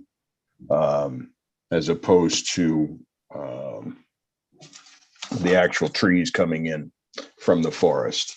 So it should be low grade softwood. Mm-hmm. The other thing is the resolve talks about working together with representatives of the forest products economy. And I just want to make sure, and Ms. Olson, perhaps you can help me with this. I want to make sure that if we use that language, are we encapsulating the contractors, the folks that pull the wood out of the forest? Are we encapsulating the landowners? And really all of the stakeholders, sawmill owners, biomass folks, do we get that with representatives of the forest economy? My understanding in that language would be that it would include anyone involved in any type of product coming from the forest, which I believe would also include things like recreation, as well as wood products and byproducts of wood. As this is a resolve directing DECD to conduct a study, we could check in with DECD as well on their take on the resolve and the language that's included to see if they would interpret that in the same way. And I believe Ms. Foy is in the. Okay, I've talked with Commissioner Johnson about this, but I didn't ask that question. So if we could perhaps ask Ms. Foy on that one. Let's go ahead and invite Ms. Foy in. While we're doing that, Representative Ducharme, I'm sorry, I was writing, but your replacement for softwood pulp was the surplus of low-grade softwood. Thank you. Welcome, Ms. Foy. Did you hear the conversation and see the amendment? I I've been listening and have seen the amendment. Commissioner Johnson sent it to me this morning. So we are happy to be supportive, happy to do the work. I spoke with Charlotte Mace in our who couldn't be here today. She got her second COVID vaccine yesterday, so is feeling a little under the weather. But she did send me an email saying that what is in the amendment is exactly the work that we've been doing. So we stand ready. It's a very important industry in our state. So, and sorry, somebody else just messaged me something. So also, we would interpret the language to include all persons related to the softwood industry. Thank you. Thank you. Chair recognizes Representative Roberts. Thank you, Mr. Chair. Representative Ducharme, thank you for bringing this up. I'm sure you know I served on ACF last term, so I'm aware of this issue, and I think that it's very important. So I just want to kind of pose a hypothetical for you, Sure. because I know that you've put thought and effort into this. Where we're getting near the end of our work here and are going to be voting on carryover soon, would it be your preference to go with this amendment in the resolve, report back, have the committee report out legislation, or if it was at the chair's discretion and the committee's pleasure to vote for a carryover and you work out the language yourself with the department? I think structurally and time-wise, I think the resolve is a better idea, because then it kind of directs DECD to do what they're doing. But again, like I said, know that this committee of the legislature wants a report back, and then if there's specific legislation that's needed, then we can work at it in the second session. I know the work is going to continue, and I've talked with Commissioner Johnson about it extensively over the last couple of days, as well as a number of the stakeholders, and everybody really just kind of stands ready to say, okay, let's see what we got and where we're going to go. So. Okay. I just want to make sure that we're moving in the path that you feel will be the most productive, and if that makes sense. I think so. Chair recognizes Representative Hassenfuss. Thank you, Mr. Chair. Ms. Foy, it sounds like, and from when I hear Representative Ducharme say, do what you're already doing, that this resolve basically is just going to codify that the legislature has interest in what you're already planning on doing, and we would like to be part of that. Is that your understanding?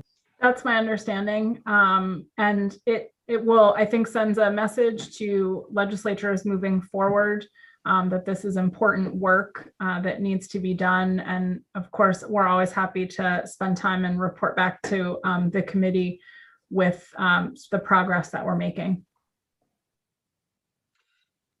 Thank you, Ms. Foy. And a key feature of this is that there's an opportunity to report out a bill. Correct. I'm ready to make. Yeah, I'm Go just saying, ahead. I'm ready to make a motion to pass as amended with the amendment we see as written with the low-grade softwood change that Representative Deschamps suggested. Second. I was seconded. Moved and seconded. I was trying to hold out for Senator Searway to do that, but now he's here. So, is there any further discussion? No further discussion. Ms. Breton, would you call the roll?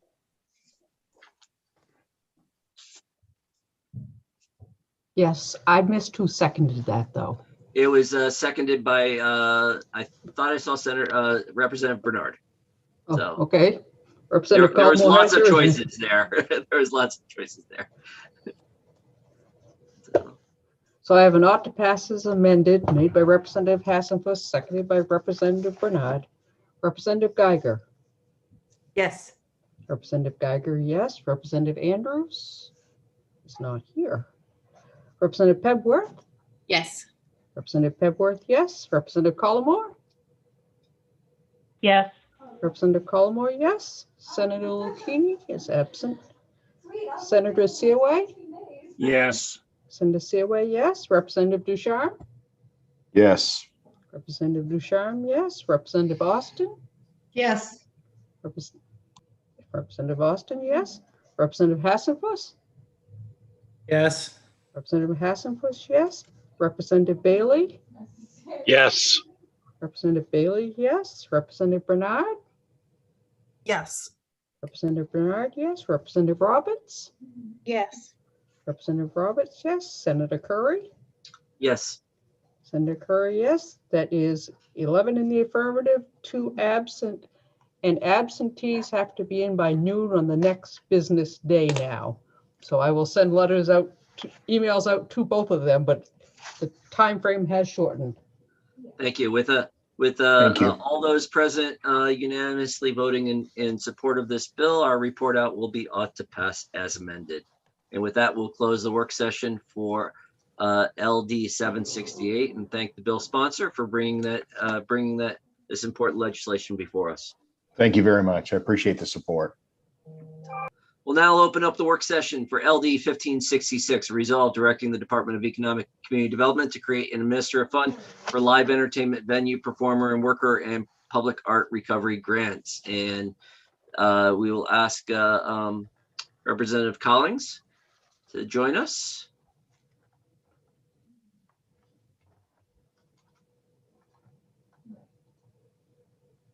Ms. Breton, can you help shift? Thank you.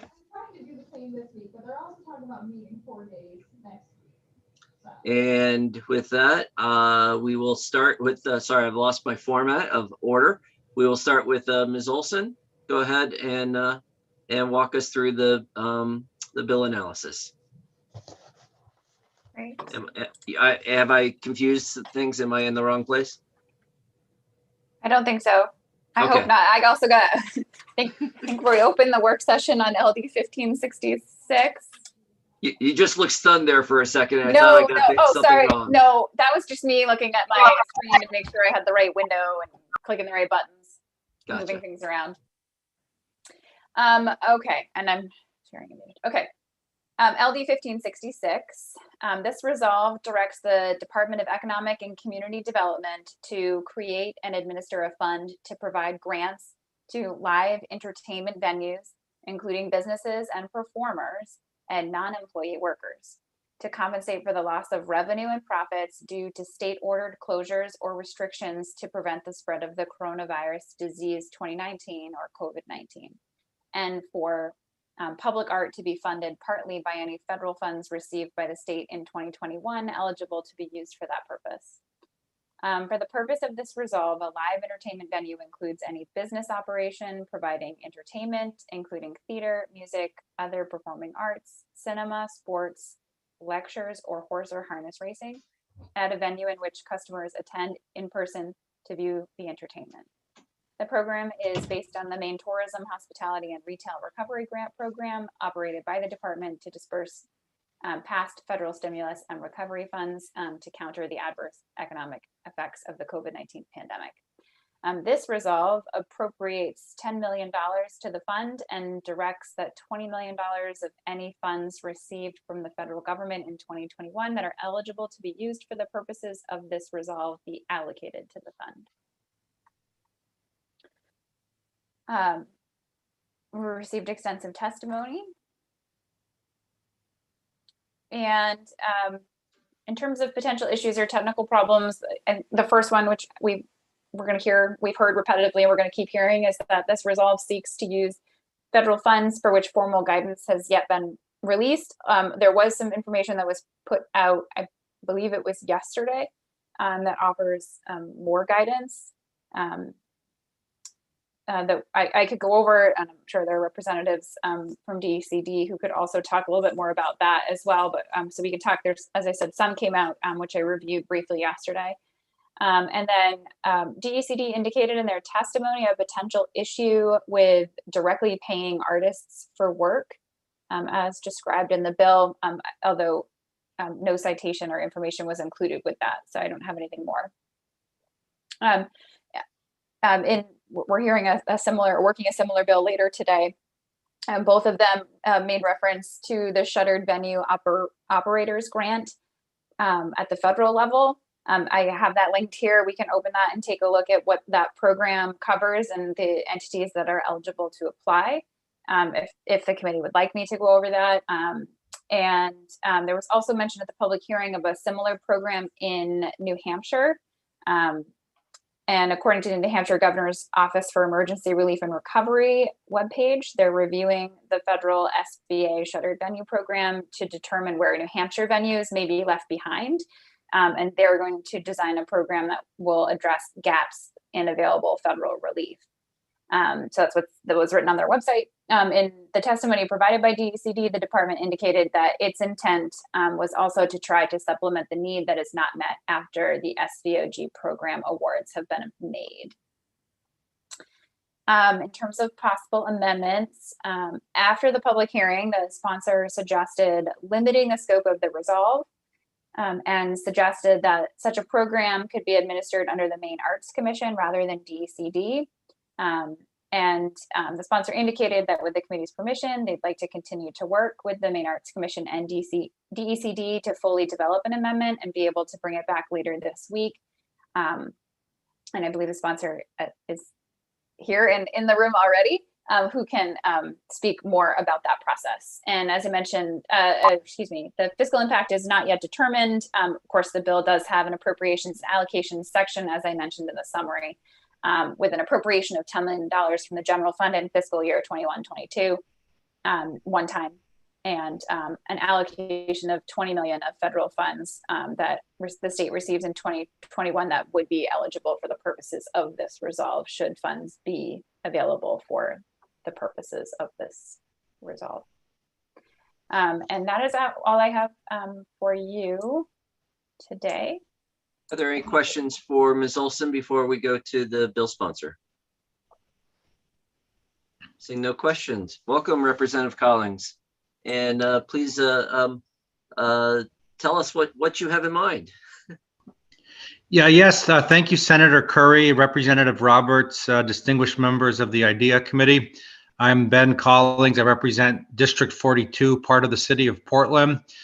And so from what I'm understanding, and if this is the case, what I understand to be true is that Senator Daughtry has a bill that deals specifically with venues, and there may be a desire to work with her to cover the live venue businesses in the state, to wait and see what the Shuttered Venues Act at the federal level can do, and then after that to work with state officials to supplement or fill in people that might have been left behind or are not receiving a substantial or any meaningful amount from the federal program. And so if that is indeed an avenue that's going to be pursued with Senator Daughtry's bill, then I would like to pursue what I had mentioned briefly to the analysts, Ms. Olson, was to focus on the independent people, which a lot of the attention at the public hearing from comments from the committee members anyway was geared to. So to that end, I have been in touch with the Commissioner Johnson's office. I have been in touch with the Maine Arts Commission and some others. I think the biggest thing that I might need a couple days on is to make the structure of how this money could go to people individually. I think some of the conversation has been leading to that there might have to be funding allocated, a fund established, and then if it can't go directly to an individual, what we might be able to do is create a fund and then have a public entity such as a university, K-12 school, a library, a municipality, a fire station, for example, apply for this fund. And let's say they're awarded $100,000. They in turn go out and commission these individuals to do certain work. That's for the portion of the bill that's the transitional phase of giving people employment opportunities moving forward as we move out of this pandemic up until a point where they're more stable. The part about distributing funds to individuals, which would be separate from giving it to a live venue, that part has to be worked out as well. There is some confusion about how that could be done. I envisioned it could be done just the same way. In essence, a PPP loan that was forgiven and was virtually like a grant was funneled through the state and given to like a lobsterman. I was hoping the same thing could happen to a musician or the gentleman that testified. He does technical work on big concerts with lights and sound engineering. But I need to clarify that. Representative Sachs has some ideas on that. I think she may join me for some future calls with some state officials.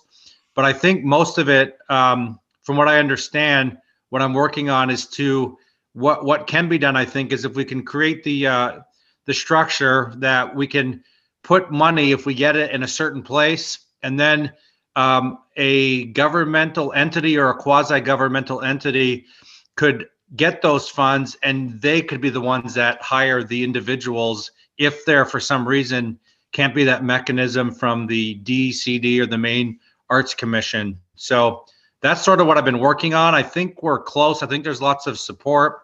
But if I could have a couple more days, I think I could really work out the technical aspects that if people support the spirit of this and it's just a matter of getting it all right on paper, I think we can get there. And so that's what I wanted to update the committee on. Thank you, Representative Collins. Chair recognizes Representative Hassenfuss. Thank you, Mr. Chair.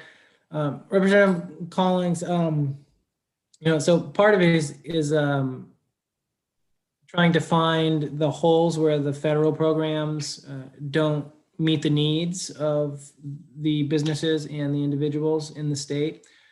And part of that problem is we don't really know what the federal programs are going to be and exactly how they're going to be implemented yet. So how do we address the problem of not really knowing what that hole is going to be at this time, but still making some legislation that will be able to fill that hole? Thank you, sir, for the question. From what I've been told here at the state level and what I've heard some extent on the federal level as this federal relief, the last round was being worked out, was that it's going to be applicable to venues, but it's not going to cover these individual non-employees that work in this sector. So, if they weren't a bouncer or a sound tech person or a bartender at a facility, they probably aren't going to get any of that money transferred to them if the venue gets it. So the independent artists and the people that work in these industries that are non-employees, or there are some people that just the way they're structured, they're not going to get it, and that's why a lot of the especially the larger venues said, hey, it might take some time, it may not be perfect, but we think we are going to be covered. They say they are covered in the federal act. It's just the process has been very slow. It's been like 6 weeks. A lot of people haven't heard back yet from federally, but it was the venues themselves that encouraged me to really go to bat for these other people, in light of the fact that they think that they're going to get something eventually, but these other people really aren't going to be covered, and they think that they're one sector of the main economy that's really kind of been excluded from a lot of the relief at any level. So that's sort of why I was encouraged to look at this one part of the bill and to leave out the live venue part until that's all sorted out. So. Thank you. Chair recognizes Senator Searway. Senator Searway. Thank you, Mr. Chair. So you're talking, a $30 million budget, and you're going to have somebody handing out the money. You need to have those people bonded, plus you'd have to have administrative costs probably in handling it, and it sounds pretty complicated for a couple of days. I think, and plus not knowing what's going to be handed out. So it's kind of almost like the forestry situation times 10. It's like, I don't know how you're going to get that done in a couple of days. Well, how do you think that can be done? Well, thank you, Senator Searway. I see you in almost every Zoom meeting on these different committees. So good to see you again. So I probably didn't clarify that, but my by amending it, it wouldn't be 30 million. It would be cut in half. It would just be the independent entities, not the venues themselves. So it would be cut in half. And again, I'm hoping we can find federal funds, and if the funds come, they can be allocated. But this would be most likely administered through a governmental or quasi-governmental entity. I'm hoping we'll get support from, entities within the state of Maine government. So I'm not looking to create a brand new independent non-governmental entity to administer this and set up all of that regulatory framework. I'm trying to find a way to use what already exists, and that's what I'm hoping I can have clarified in the next upcoming days. So. And just like anyone else who received assistance that the federal government allocated funds was directed to the state and redistributed through various channels here locally.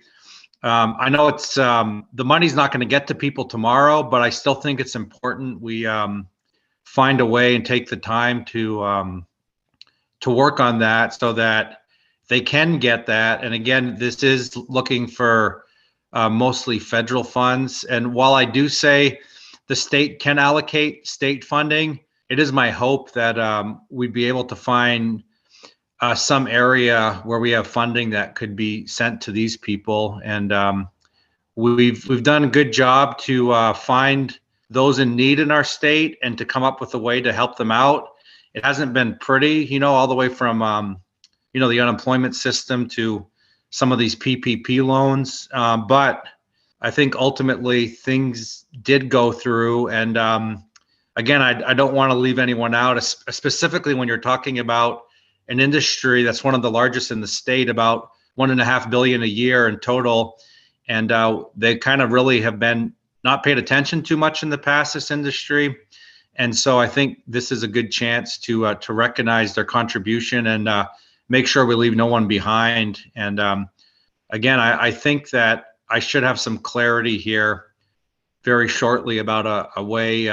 Representative Sachs in Freeport is helping me with this, and I am hopeful that I can report something back to you that would be as simple as possible. I don't want to your point, I don't want to create a whole new wheel here or anything. So.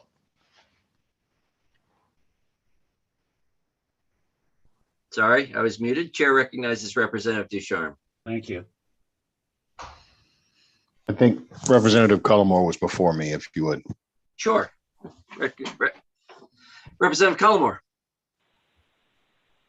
Thank you, Mr. Chair. Thank you, Representative Ducharme, for that. And thank you, Representative Collins, for being here. So it sounds like when you're looking at this amendment that you'll have basically if-then language in the amendment.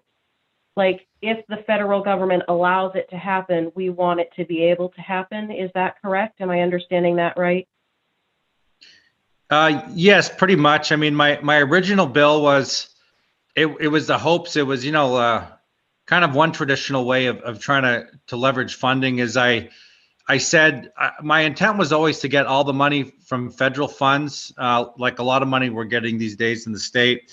But I did use that sort of traditional tool of saying, you know, like double the matching money. So I just said the state, maybe if they paid 10 million at the most to cover the whole industry, which I'm now taking out the venue aspect of it. But if we were to cover the whole industry here that we're focused on at about 30 million, I just, to start the conversation on the funding, said, what if the state gave 10 million and then 20 million was matched by federal funding? Of course, if we could get all the money federally, I would rather all of this money be from federal funds. If the state were to have some money that, you know, at some amount that could go towards this cause, it would be greatly appreciated by, you know, thousands of people that are in this industry as independent operators. I originally set out just worried about the venues, as I mentioned in my public hearing testimony, but through many hours of talks with many people, they all really started to say that they thought that there would be something coming federally to help the venues, and they all were greatly concerned about the independent operators in this industry. And that's what I heard all over the state, is that so many people are just really struggling, that are these independent artists, or, you know, and independent contractor, sole proprietor, or whatnot, that are essentially non-employees of a venue in this industry. Follow up, Mr. Chair? Go ahead. Thank you. Representative Collins, I just want to let you know that I fully support the intent of doing something for our independent musicians. As somebody who really misses going and supporting local musicians specifically, I think that it's a great idea to be able to think of them and try to help them when they don't pay into a system that would allow them to get unemployment benefits, like those who lost traditional jobs were able to. So if we could see good language that would be one of those if-then amendment scenarios, I'm not sure how much the state would have to give to the program, but I think it would be a great use of federal funds, and look forward to hearing more on that. Yes, thank you, Representative. And if you don't mind, I don't want to continue talking too much here during your work session, but I may email you something, Representative, and that might be, you might appreciate seeing, but I'll do that later, and it might help. Thank you. Excellent. So are there any more questions for Representative Collins before we get into? Great, thank you. Chair recognizes Senator Sirois. Representative Ducharme, did you have a question, or were you moving into debate? Debate? No, I had a question. Go ahead, Representative Ducharme. Thank you.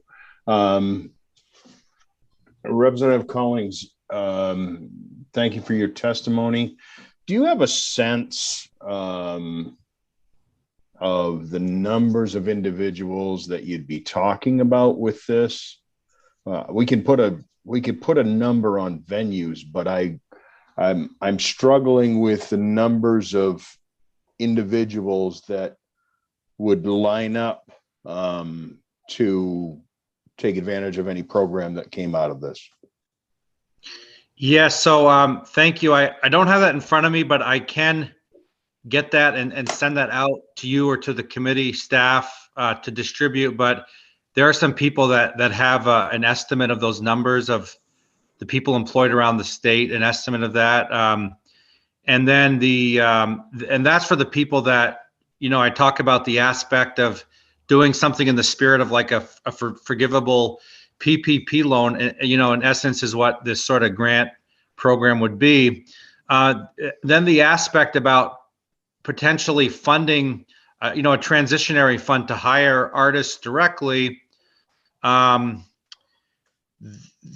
that would be a different number. But I could try to get an estimate from some nonprofits and some art foundations about what they estimate to be the numbers of different musicians and other artists and people that are, support the arts. So I'll try to get that as soon as this work session is done.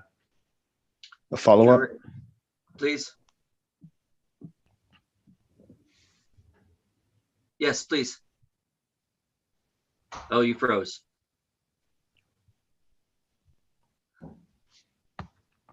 We'll pause there a second. Representative Ducharme?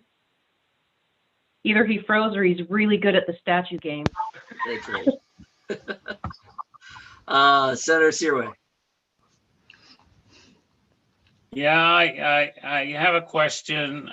Basically, how would we, I think part of the problem is that on the paying out to these people, some of them don't report how much money they actually make. And that is part of the problem, I think. And so how do we dole out money if they can't show what they actually made? So that's a question. Senator, I'm not sure how to answer that. I don't know. I mean, a lot of these people I know, they do, some of them might be, this is like, they do this full time. And so they have their own, they're either like a sole proprietor or they get a 1099 or however they organize themselves as a business. That's how they report their income. And then some of the other ones, it might be a mix. So I think that, they probably get a, whatever, W2, W4, whatever that is, as an employee. And then it might be a part-time job they have that they, might work at the Bangor concerts or something, like on the weekend or when they have a show, they might, but I have no idea about how these people all do their taxes. I mean, I'm on the tax committee, but even Mike Allen doesn't know that. Yeah, it's kind of like waitressing, you know what I'm saying? So some of it's reported, some isn't. And how do you, I guess you'd have to pay them only of what they have evidence of, I guess.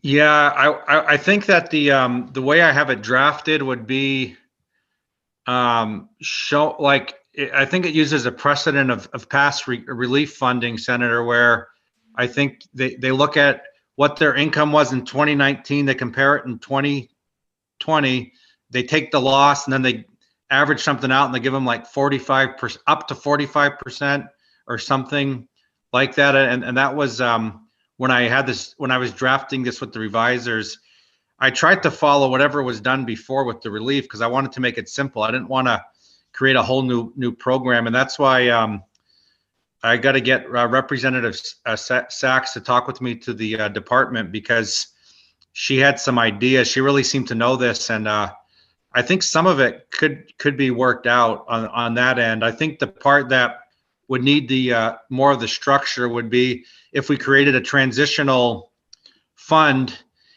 similar to what FDR did, when he gave out 7% of all relief funds back in the 30s or whenever it was to artists, and they did art all over the country. So, yep. Chair recognizes Representative Geiger. Thank you, Mr. Chair. Representative Collins, thank you so much for presenting this bill. I thought you and all of the people who offered public testimony made a critical case for how important this industry is. and how devastated it's been by COVID-19. What I don't see is how we help. There seem to be a lot of moving parts in this bill, and we're approaching the end of session. What would you like us to do? I don't disagree. I applaud you trying to figure out how to save our independent musicians and all the people around them. But I can't quite grab onto what we should do in a way that isn't incredibly complex. And I'm wondering, are you going to model this on how we paid individual fishermen? Do you have something within a few days, or what do you want this committee to do? Because I stand ready to help you, but I'm not sure what we ought to be doing. Yes, I would, if you would so indulge me, I would appreciate just being able to kind of finalize all the conversations I started and then come back. And if there's something that's tangible that I legitimately realize could potentially happen before we end the session, I would suggest it. But if not, if that's an effort in futility, I don't want to do crazy things. And I would ask that we kind of set this aside until we can figure it out and not take away potential future opportunities to help these people that are really struggling. But I would like, if it's okay with the committee, just give me a couple days just to finalize all my conversations and report back what I've received. And then if it's determined that something could work that could help now, we could. But if not, we can set it aside. And then while it's set aside, who knows, maybe the governor finds a way that she has more funds and she could move on something in the meantime. But I would like, with your indulgence, the ability to report back a full amendment if I can put it together. If not, then I will be honest and say, listen, I don't see any way that this could happen before the end of the session, and realizing it's not just the end of the session. We need time to get out a bill and move it through the process. So that is what my hope is, just for the mere fact that I don't want to not try as best as I can, because there are so many individuals around the state really relying on us looking into this on their behalf. And I don't mind doing work the next day or so to see if we can't present something that's tangible. So.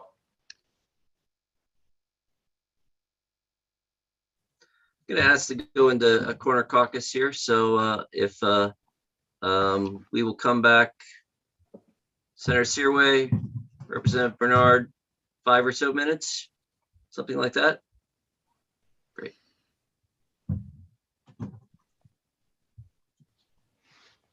Sounds fine.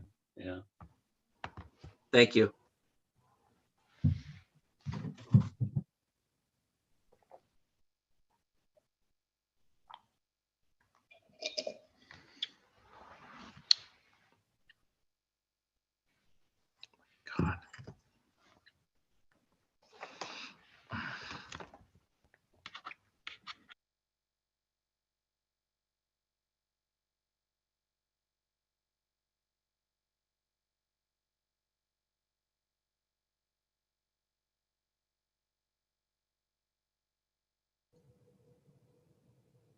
Representative Geiger, your camera is still on. Thank you.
Somebody's clicking. Do you guys hear that?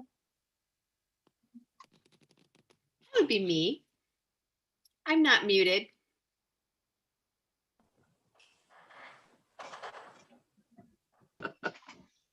Welcome back, Story everybody. of my life is muted.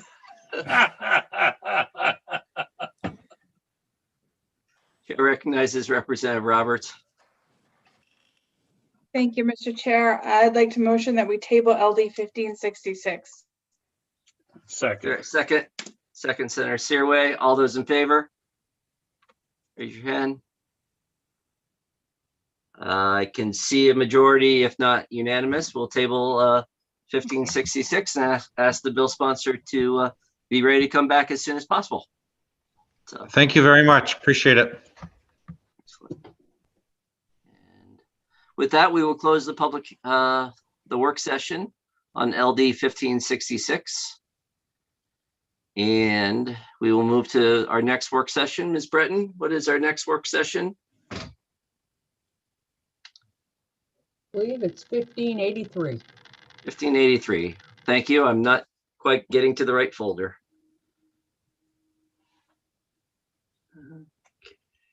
And Ms. Olson, if you could start us off with the bill analysis.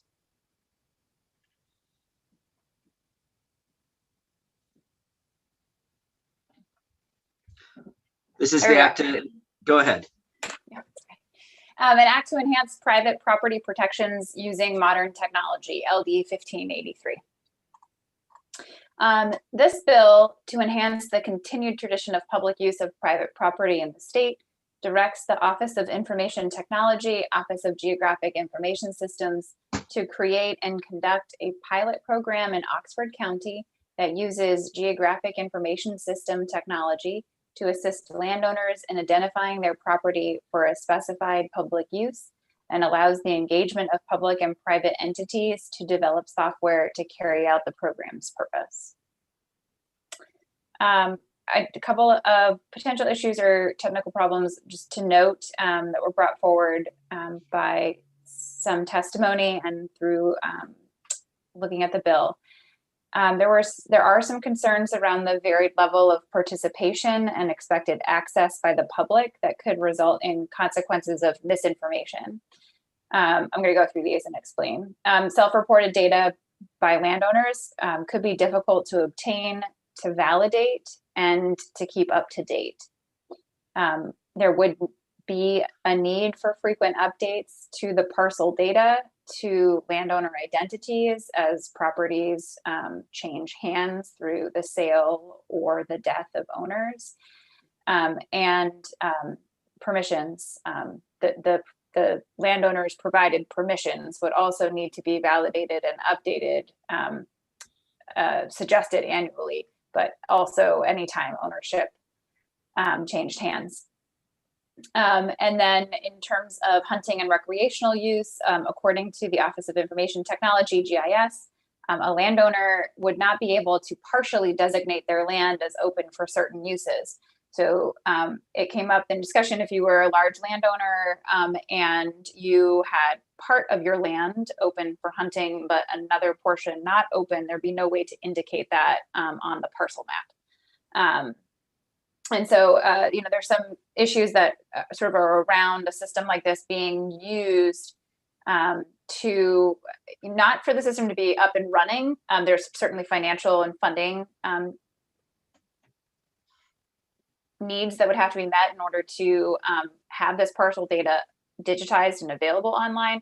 But in terms of having landowners be sort of marked and to participate in this process, you'd have these issues of needing frequent updates to validate the ownership of the property, to have annual updates or even more frequent updates to who's allowed and not allowed. And then there are questions around how it would be used. Would everyone be required to use it? The sort of expected level of participation. Would the public be required to check this source in order to use the land?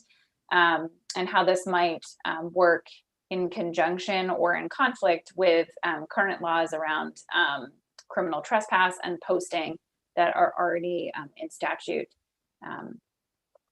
which I have linked here, sort of a description from the Department of Inland Fisheries and Wildlife's website, which also has their statutory references for hunting and trapping on private property. The criminal trespass statute has the details on how you're supposed to post your land, should you choose to post your land. And then also information around the landowner relations program called the Outdoor Partners Program. And again, from their website, this term permissive access was mentioned. Maine is unique in how this access is used. It's different from other states, this permissive access. Sort of unwritten rule is that you should ask. And then because there seemed to be an interest in how something like this might be used, particularly for the hunting industry or pastime, they gave you 2 examples of current mobile apps that exist, just so you can get a feel for what an end use might be in the private sphere related to that kind of data. And these were both mentioned in testimony. The fiscal impact for this bill has not been determined by the fiscal office. Fred Britton from the Office of Information Technology actually submitted 2 documents. In his original testimony, he put forward that the preliminary estimate of costs associated with the project of this magnitude would exceed 1.3 million. Further information was conveyed to the committee, which I forwarded, and they broke down the estimated costs would be, again, estimated would be $316,000 in one-time expense to outsource parcel updates for Oxford County. And then the IT costs would be estimated at $946,000 for the pilot period. That's inclusive of personnel, licensing, and the systems. And that added together, I believe, is a little less than the 1.3, but not by much. And then I included the criminal trespass statute below, so you don't have to go clicking through things, but if you'd like to take a look at that as it was brought up. I recognize the Senator Searway. You're on mute. Senator Searway? Yeah, Senator Searway, you're still muted. Now you owe 50 cents.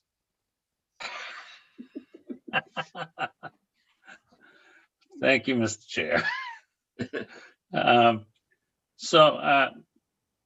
Ms. Olson, on this, it seems like, they're going through a lot which won't cover nowhere near what they would do if they just looked on a tax map and went to the town office, got the phone number of the person and called them, or went and saw them and got permission. So and know where they can hunt, and also the boundaries, because even the tax maps are not accurate, and I'm sure the GPS things won't be accurate of the town, of the lines. And that's a big concern. So I don't see this. I think it should be privatized and not the state get involved in this. I think it's if they want to do an app or some sort of thing, maybe they could do that. But they're going to be bugging all these landowners too, if they just go on a GPS and saying, "Oh, I can do this. I can go right there," and so they're going to be calling them constantly if it's one certain area that they want to go in. So I think that's a problem in itself. So I don't know what your thoughts are, but it seems like that'd be the avenue to go. Are there other questions for? It sounds like that's more a comment than a question. For I guess it Representative is. Olson. Okay. Yeah, I guess So, it is. Are there any questions for Ms. Olson? None. I'm checking the attendee lists. I don't see the bill sponsor. Ms. Breton, did the bill sponsor indicate that he planned on attending? I sent him a notice when you went on break that he would be coming right up, and I have not heard back from him. Fred Breton from OIT is in the attendee list, though. Okay. If we have any questions for Mr. Britton? And seeing none, Senator Searway, did you have another comment, or were you? Well, I would like to make a motion. Okay. Ought not to pass. Motions ought not to pass. Is there a second? Second. Second, Representative Roberts. Further discussion, Representative Collimore. Or were you there to make a motion? I was also going to make the motion, so I'll just say that I support the ought not to pass motion on the floor, especially as a landowner who does not want to be included in a registry like this. Very good. And any other comments? Seeing none, Ms. Breton, would you call the roll?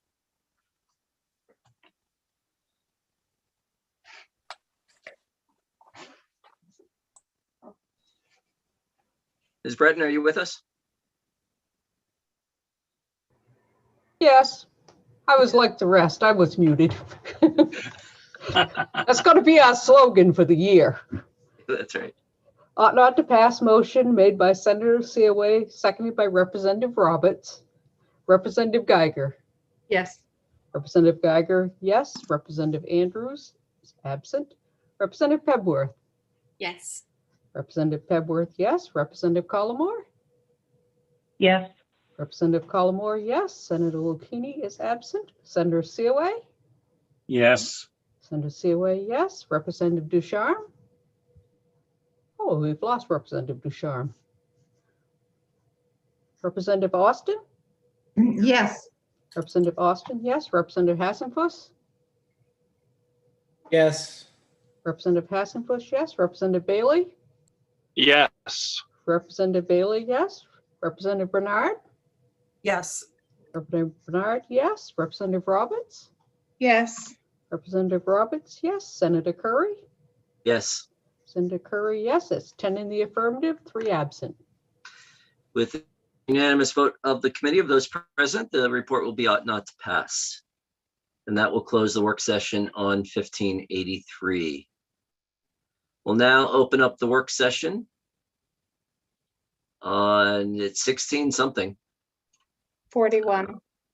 1641. And let's see, Ms. Breton, have you reached out to Senator Daughtry?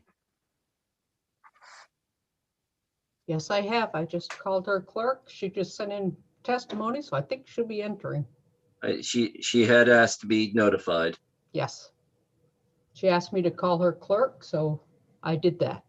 Okay, so Ms. Olson, I know this was a concept draft, so do you have nothing on that? So No, sorry. No, it's not a concept draft. It has language and I have it has language. Sorry, Okay. it's not a Do you concept have draft. a legislative, do you have a bill analysis? Yes. Okay. So go ahead. Okay, LD 1641, an act to ensure continued access to film and stage theaters and music venues. This bill creates a fund for the purpose of providing grants to film and stage theaters and music venues that have suffered economically due to restrictions placed on their operation during the COVID-19 pandemic. There's one drafting note that I need to mention. So section 1, paragraph 3, subparagraph B, line 5 on page 2. It uses the word and instead of or. It's a list. As it's written, it would mean that a person has to operate all 3 types of venues in order to qualify to get the money: movie, stage, and music. My understanding, I believe this is a drafting error, is that it should read or. So if the intent is to only have to operate one of those 3 possible types of venues, which I believe is the intention, it should read or and not and. So I believe that that's just a drafting error. Same thing, I have information again linked about the Shuttered Venue Operators Grant. It does appear to be up and running at the federal level at this point. And we can look at that again. I offered before, certainly happy to do it now as well. It just kind of talks about who qualifies. And possible amendments. The sponsor recommended amending the bill to a resolve. Since as the bill is written, it would really be sort of one-time use as a result of COVID-19. So in that case, rather than enshrine it in statute for a one-time program, a resolve is the better vehicle. So she mentioned that. And that the resolve would commit to the spending of American Rescue Plan funds for these types of businesses. And that idea was supported by DECD and the Maine Tourism Association during testimony. And I believe the sponsor has more information to share related to an amendment with the committee today. And many individuals expressed support for the concept, but wanted to make sure that DECD would have the flexibility to create grant programs that address this industry and others, such as tourism, in order to best meet the needs of businesses in this state and to allow for flexibility in using federal funds for which formal guidance has yet to be released. And so, again, no fiscal impact has been determined. So that's what I have for the committee on this. And this one is not a concept draft. This has language. And as I mentioned, I do believe the sponsor has information to share with the committee. Thank you. And the sponsor has reached out to me and is virtually racing down the hallway to try to get to us. So at that, what I'll say is, why don't we take a short break of a couple minutes and give her a moment to get here, and we'll get started as soon as she's here. So I'm assuming no one has. Can we What's that? caucus? Can we caucus a little bit? We'll just do a Yeah, why don't you 5-minute caucus and then come on back in? It felt like 5 or so minutes or something. That'd be fine. Yeah.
Ms. Breton, could you bring Senator Daughtry into the panelist group?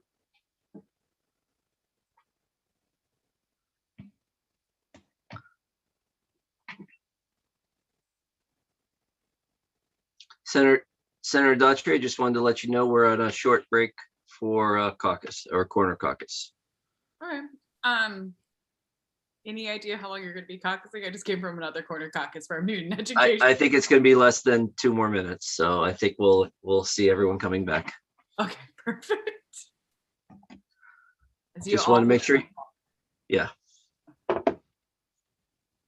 Just need to clone ourselves, right? Be in 2 places at the same time. Depends on how many devices you have. You could be in multiple places at the same time. And I know kind of. there's a few people that might not want me cloned, so. I'm sure for all of us.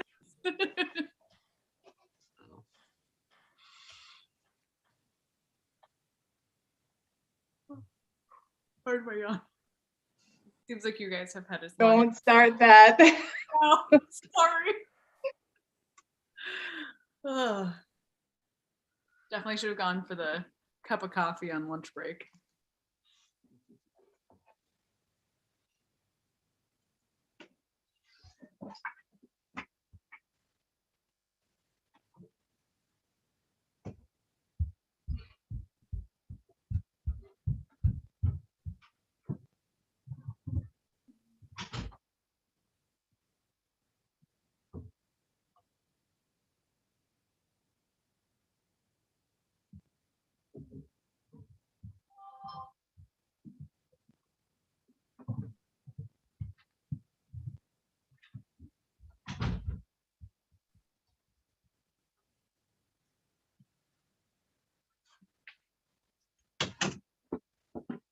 Senator Daughtry, we still have a box of things from you from last year in Yes. room 202.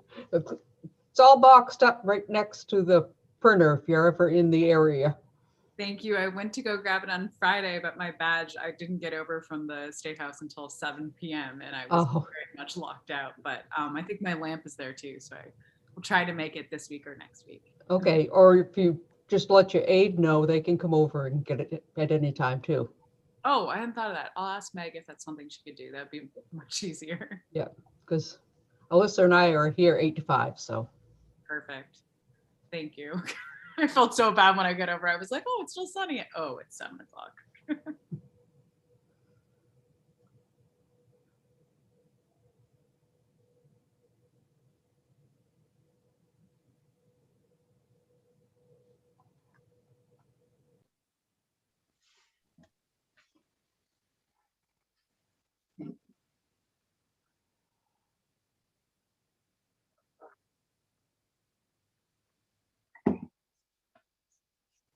I know this looks disgusting, but it's really good.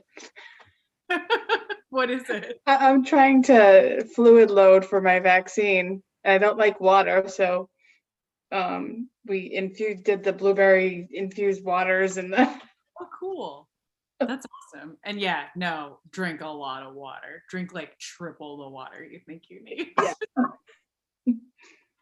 If it makes you feel any better, I totally forgot to drink water and sore shoulder, and that was about it. So I got sick after the first one, so I don't think the second one's gonna bode well for me. yeah, rolling the dice. Some Yeah, I was you sick know, for 4 days. Fever over 103. It was intense. But my husband barely had anything. So Been all it's a over. crapshoot. Seems people seem to have like a complete 50-50 shot. But it does go away. And it's just, science happening is what I kept telling myself.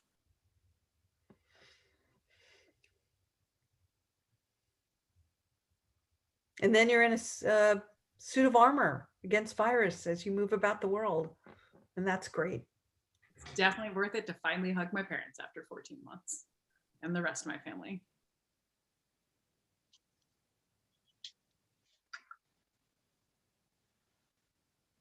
If you're watching this on YouTube, we're in a corner caucus right now, so we're just chatting. And there we go. Welcome back, Senator Searway. I'd like to know how many people are watching this on YouTube right now. I know. 5,237,000. Yeah. Well, I tell you, the corner box that tells what bill we're working on really helps, because I am watching other work sessions and I fast forward till I get to it. And so it's very helpful. So we've gone through, we're back in the work session on, and I've lost the number of the bill, 1641. And we've gone through the bill analysis, and we understand that there might be an amendment. And welcome, Senator Daughtry. Thank you very much, Mr. Chair. First off, to answer a question that has nothing to do with this bill, I will inform the committee that according to YouTube, 6 people are watching the stream right now to answer Representative Hassenfuss's question. But kidding aside, thank you for letting me come before the committee with an amendment. I did forward it this morning to the chairs and the analysts, so I don't know if it's been able to be distributed. But I've been working with with DCD, specifically with Ms. Foy, to find a way to amend the bill basically to a resolve to be able to enable, we all know how many, what the federal funds that are coming in. And this is also, we also have the shuttered venue grant that's going on, but there's still going to be increased funding that can be applicable to these communities. And I want to find a way to be able to enable and work with DCD to make a grant program available for the venues. I mean, you heard all the testimony in both myself and Representative Collins' bill about how much this sector is hurting and how they haven't really had the same COVID related relief that other businesses have had. And so basically it would turn it to resolve. It would change in section 1 that a loss had to be shown due to COVID-19. That follows a lot of funding language, not only in state grants, but it follows the ARPA funding rules, as well as I just went through the Restaurant Revitalization Fund. This was the exact language that they used in that application, and that DCD would report back to the committee. And then in part C, we'd say that described in paragraph B as a result of the effective executive orders declared as part of the COVID-19 pandemic. And then we'd strike pretty much, I think, the rest of it. I think I'm getting that right, but I definitely defer to Ms. Foy to make sure if I'd missed anything, but happy to email that around. But basically it just creates a mechanism for DCD to be able to take the funds that they'll hopefully get in, because that's the biggest thing, is we don't have this funding right now in our possession, and enables DCD to continue the great work they're doing and to be nimble and have a mechanism to create this grant program. And I'd be happy to answer any questions, and hopefully that was semi-coherent at 4:39 in the evening. Ms. Olson, do you have that amendment? I have the email that Senator Daughtry sent to myself and to the chairs. I do not have that formulated yet. I apologize. I had some questions actually about what was written. I wasn't totally clear on what to do with it. And then we've been in committee, so no chance to go to it either. So I apologize. I'm so sorry. No, apologies on me. I was only able to get this to you this morning, and all in that rapid turnaround as well. So is that something that is the email okay to share? Like to do is that something that you can share, Ms. Olson? I certainly can forward the email to the committee. Yes, I also didn't have permission to do so this morning. Right. You have my full permission. And is that something that you can just share, screen share, or is that a? I can, yeah, Okay. just let me, I have to pull it out of the email so that we're just looking at the one document. Or we'll want to have two side by sides here, sorry. So it'll make sense.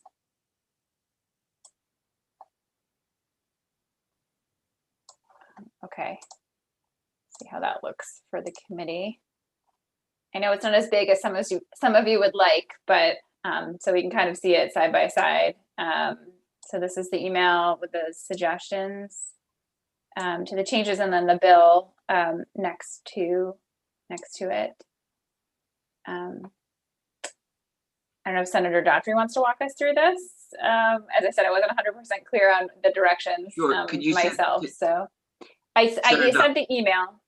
Okay, great. Thank you. Senator Daughtry, could you mentioned part C and various parts. Could you walk us through that again? Absolutely. And I would say if it's potentially helpful, just to make sure that I'm not missing anything. I don't know if Ms. Foy is available from DCD, just to make sure I don't step on anything, but I'm also happy to walk through with the committee as well. Excellent. And let's go ahead and ask Ms. Foy to join in here. And so Senator Daughtry, would you prefer Ms. Foy to walk us through? Can do it in tandem. I don't know if Ms. Foy's in here, if she wants to jump in if I miss anything. Happy to sort of tag team or relay this one.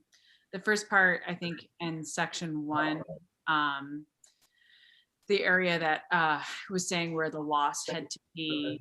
Oh, I think someone's getting feedback. Are we, is there someone unmuted that is getting background noise? If everyone could mute, please. So first off, we're trying to pull it up there. It was in the portion where it's saying due to the governor's executive order that we'd be getting rid of that and specifying that it would be due to COVID-19. So I think it's under Part C. So yes, thank you so much, Ms. Olson. So yeah, that portion we will be changing to mirror the language in federal statute on existing funding mechanisms and other grants. Then in section 1, it would be creating it into a resolve. So, I mean, that would be the major shift. And then we would strike the experience with respect to the operation of movie theater, stage theater, or music venue that satisfies the criteria of paragraph A, because this would enable the department to be able to work with impacted stakeholders to set the threshold. This is something that, you know, the department has gone through with other grants, especially the ones at the end of 2020. So being able to set those different benchmarks would make sense. But this is definitely where I think would be great if Ms. Foy could jump in about that exact mechanism.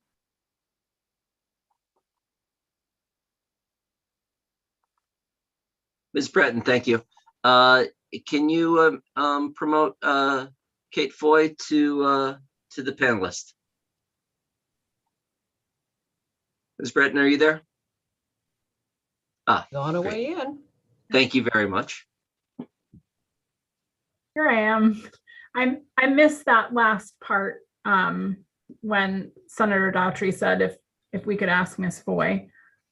This is, I think it's in relation to the strike experience with respect to operations of movie theaters, stage theaters, striking that and the reason for striking that. I'm trying to remember, I'm sorry, and I can't see the screen now, it's so small. Let me try and change Hey, no, my, it's okay. I make it bigger. okay, sorry. No, it's okay. I was just trying to have the email up at the same time. There we go. So I think that that's the portion. Are you able to see that? being referenced. Yeah, sorry, now I'm like, you're gonna like a big view of my face.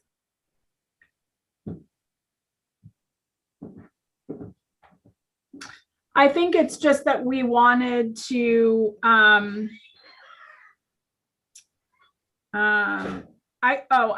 think it's because we don't, just felt too prescriptive around what the loss was going to be. And given that in order to determine whether they'd be eligible for a grant or not. And Ms. Olson was correct, the rules have come out from Treasury, but as you can imagine, the large bill that passed in at the federal level, we haven't had a chance to review the rules yet. So I don't have a lot to offer, except that in talking with Senator Daughtry, we felt like it was just too prescriptive. And we have had experience putting together with the Maine Economic Recovery Grant Program, as well as the Hospitality and Tourism Grant Program. We have a formula for businesses to show loss. We wanted to be able to just sort of, again, have the flexibility to put together a formula. Great, thank you. So if Ms. Olson, if you wouldn't mind ending screen share so we can see each other. And Representative Hassenfuss. Actually, before I go to your question, Ms. Foy, I understand you've worked with Senator Daughtry on this and you're in support of this bill?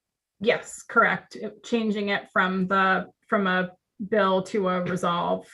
And yes, all of the things that she discussed, we talked together about, I think yesterday. I've lost track of time. Yesterday, the day before, I don't know, 1985, I'm not sure. I wasn't around yet, but you know. Oh, okay. Chair recognizes Representative Hassenfuss.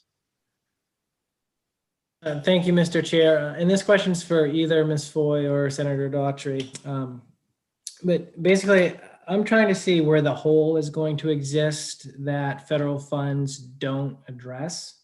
And I feel like the role of this committee is to kind of try to fill those holes when they might arise. The problem is we don't really know exactly what the federal government is going to address and how.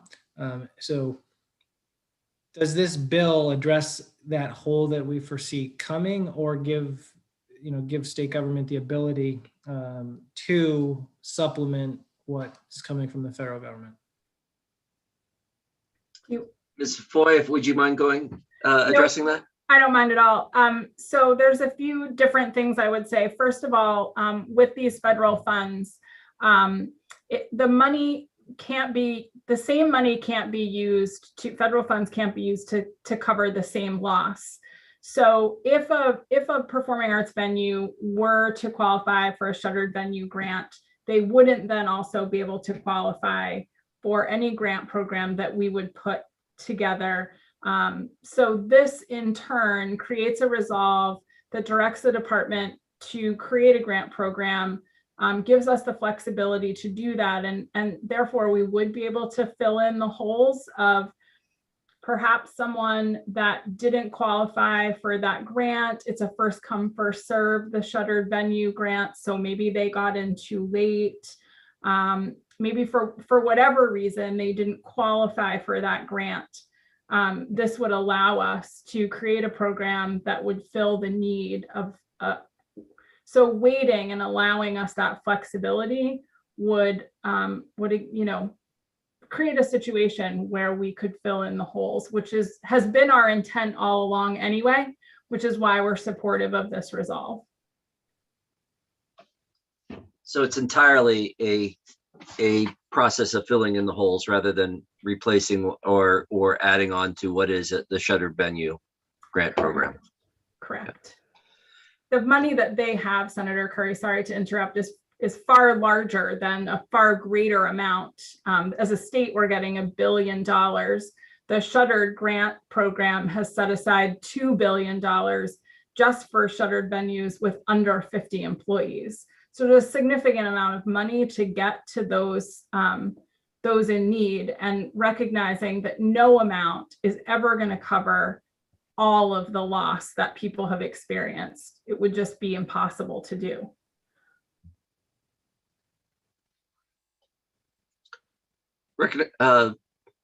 Senator Daughtry, Thank you, did you want to address that? No, I was just wondering, yes, if I can add to what Ms. Foy said. It's exactly that. It gives DCD the ability to fill in the holes, as Representative Hassan-Foster was saying, especially for the smaller ones that might not be able to have the capacity or might be missing something on the shuttered venue grants portion.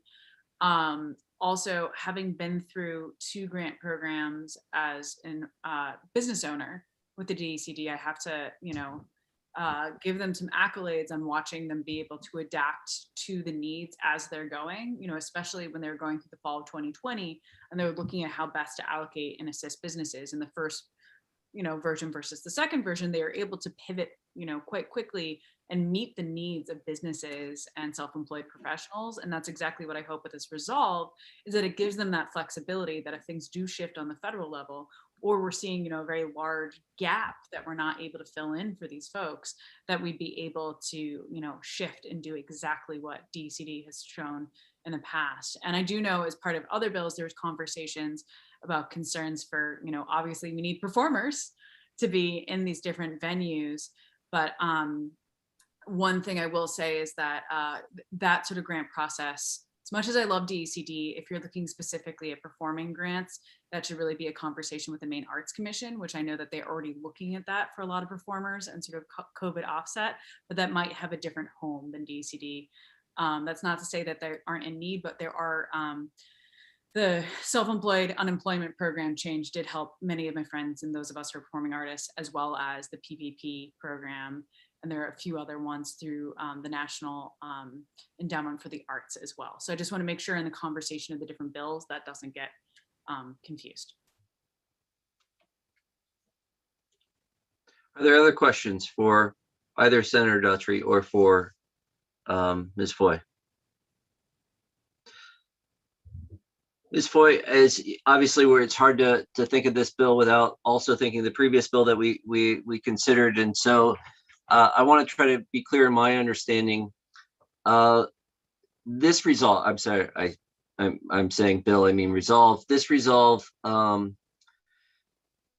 does it have any capacity to work with, would you have any capacity to work with people that had a loss that are independent directors associated with venues, or would it be entirely venues? Sorry, go ahead. I was just going to say as you might have seen, some of our most compelling testimony was from people associated with those venues that lost work and employment. And I don't know if this deals with this, or expanded unemployment deals with this, or a grant program through the Maine Arts Commission deals with this. I was trying to understand the boundaries of what is being proposed in this resolve, and what might be left out. Sure. So this resolve that Senator Daughtry has proposed deals specifically with venues. We don't know yet still, and I feel like a broken record saying this, what the rules around the federal funding are going to be. When I spoke with Representative Collings about his bill, one of the things I asked him was, because there had been expanded unemployment benefits for self-employed people during COVID-19, had some of these self-employed artists been able to take advantage of the expanded benefit during that time. And I want to speak for him, he wasn't sure at the time, but certainly that could have been an option for people. Any sort of individual grant program that Representative Collings is looking to do to sort of fund, whether it be funding an organization to hire artists or replacing income for artists that have been out of work, specific people would need to run through the Maine Arts Commission.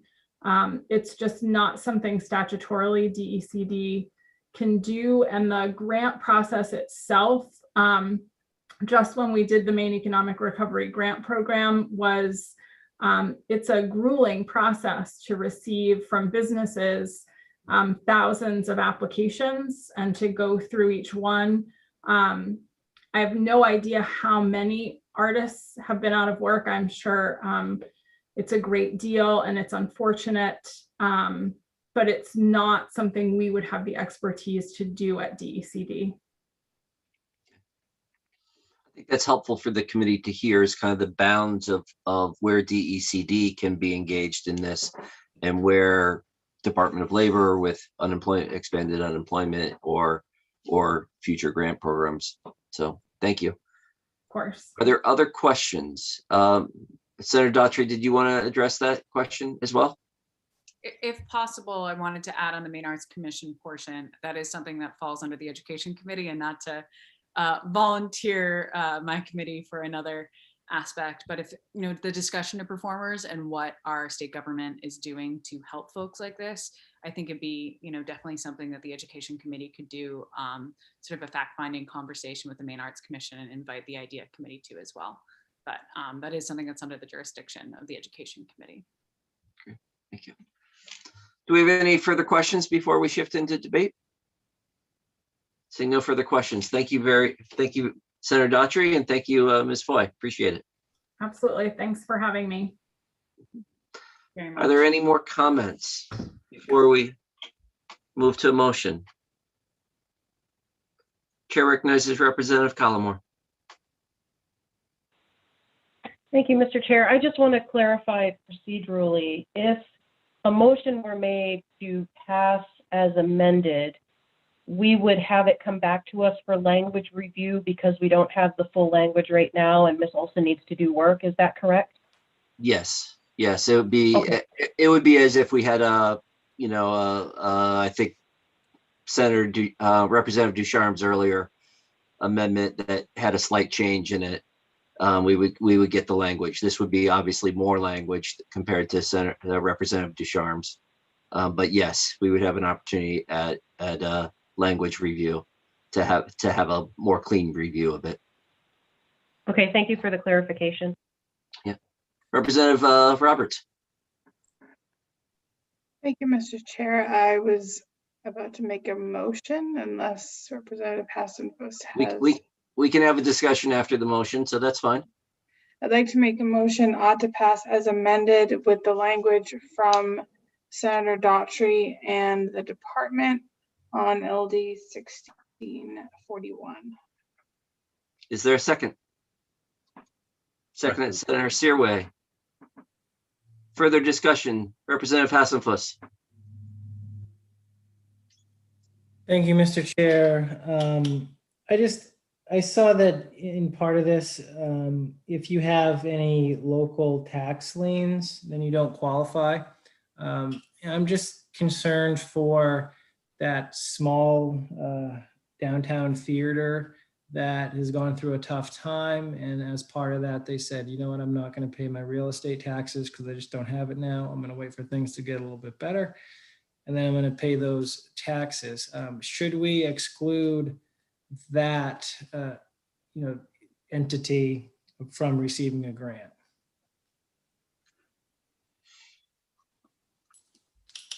I think it's a good idea, except for it should be during the COVID timeframe. So if the loss was, if the tax lien was due to non-payment during COVID. During the COVID timeframe. Yeah. Ms. Olson, did you catch that? Is that it sounds like that's a offering of a friendly amendment? I'm offering it. Yeah, I'm offering that as an amendment if the committee would like to take it. Yeah. Representative Roberts, is that an amendment you're okay with? Senator Searway, I take it you're okay with that as well? Yeah. Ms. Olson, do you feel like you have the gist of that to make that look legal? I believe so. Paragraph 2, subsection D. Yeah, has no current state or local tax liens as a result of the pandemic or applied during the pandemic. Yeah, I will make sure I figure out how to phrase that. With an exception, if it was a tax lien based on, the issue facing them right now. Yeah. I didn't say that clearly, but based on based on pandemic losses. That's why we do language reviews. Yeah. Thank you. Chair recognizes Representative Austin. Thank you, Mr. Chair. Is it unreasonable? I know it sounds like it's nitpicking, but that when funds are received, that perhaps they then do go and pay their taxes?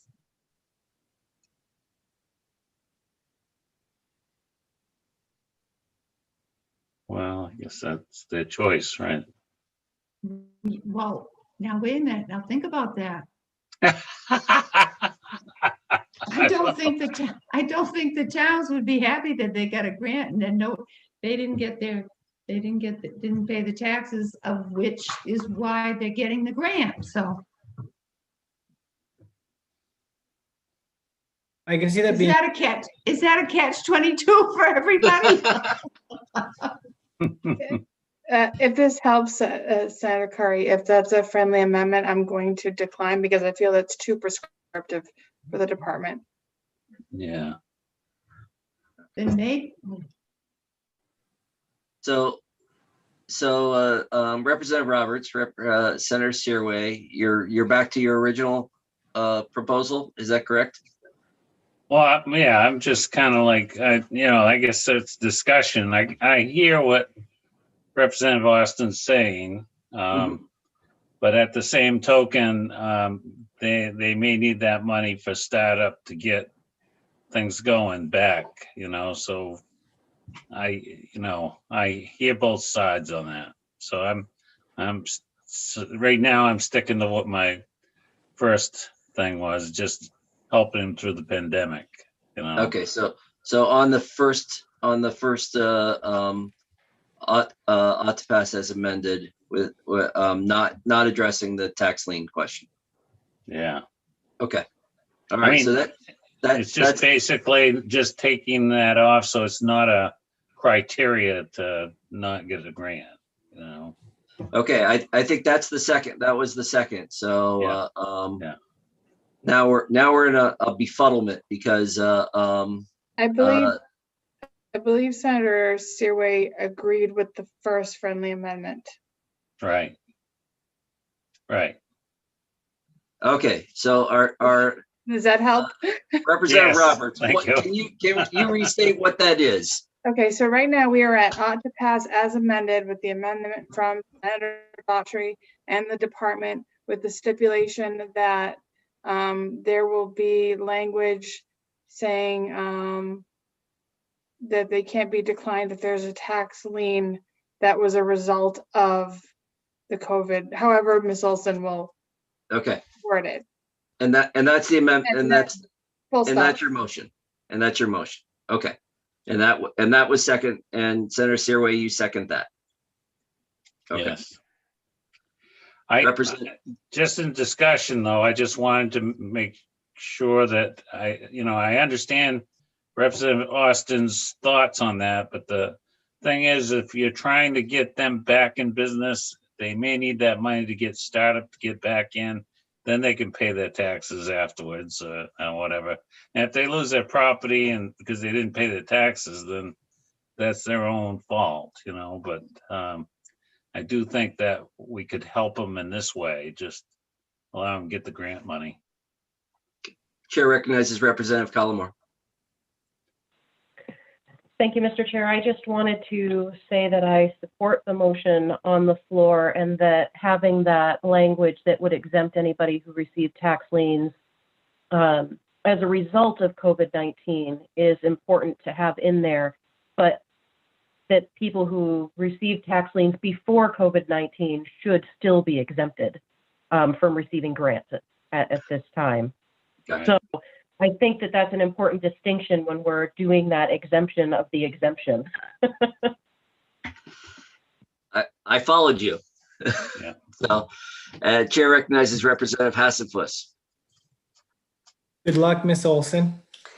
I actually will speak. I will speak to that, but I don't want to interrupt Representative Hassenfuss. So, My next question deals with the amounts, where for a video for a projector theater, that the bill prescribes the amounts that they can have per screen. And then for stage and music venues, it says that the commissioner shall decide. Do we want to make that distinction, or do we want to have the commissioner decide for movie theaters as well? Just another question to the committee. What works better there?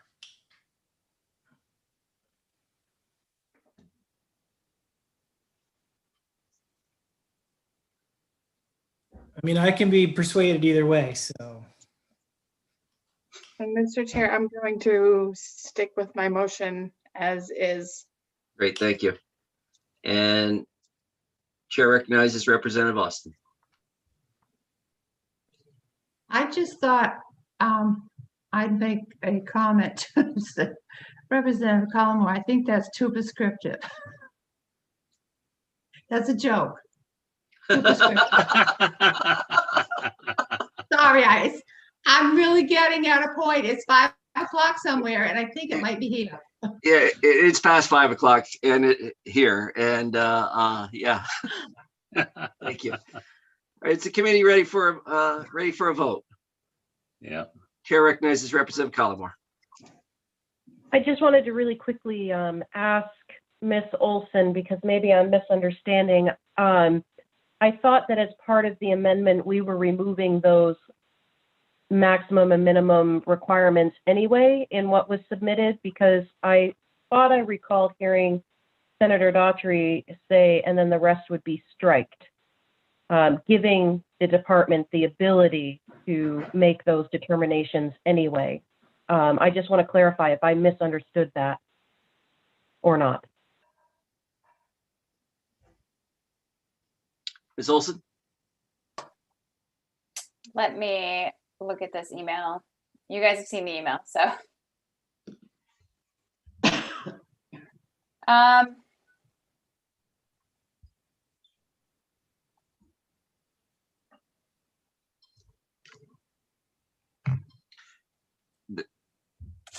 that is that's a good question. I have that we're basically turning it into a resolve, but essentially keeping the parts, except the change in hold on, I gotta match this up. The change in 2C, so that it's not an effect of the executive orders, but from the impact of the pandemic itself, and striking 2B, where they were talking about the decline had to be a 30% or more in ticket sales. So that's how I interpreted that. But this is one of the problems with the rush. That could be potentially incorrect. Ms. With what Olson? the sponsor wanted. Yeah. Ms. Olson, I good. think the sponsor has her hand up, and so I'll ask her, Ms. Breton, to bring her back in and clarify that question. So welcome back, Senator Daughtry. Was your intention on the amendment to strike those minimum maximums, that language? Yes, the idea, especially after talking to DCD, was to enable them to have the flexibility to set it based on what they're seeing from the grants that have gone through, because they saw this on the second round of grants. They actually completely changed for the economic recovery grants. They changed the benchmarks because they noticed a hole that wasn't being filled.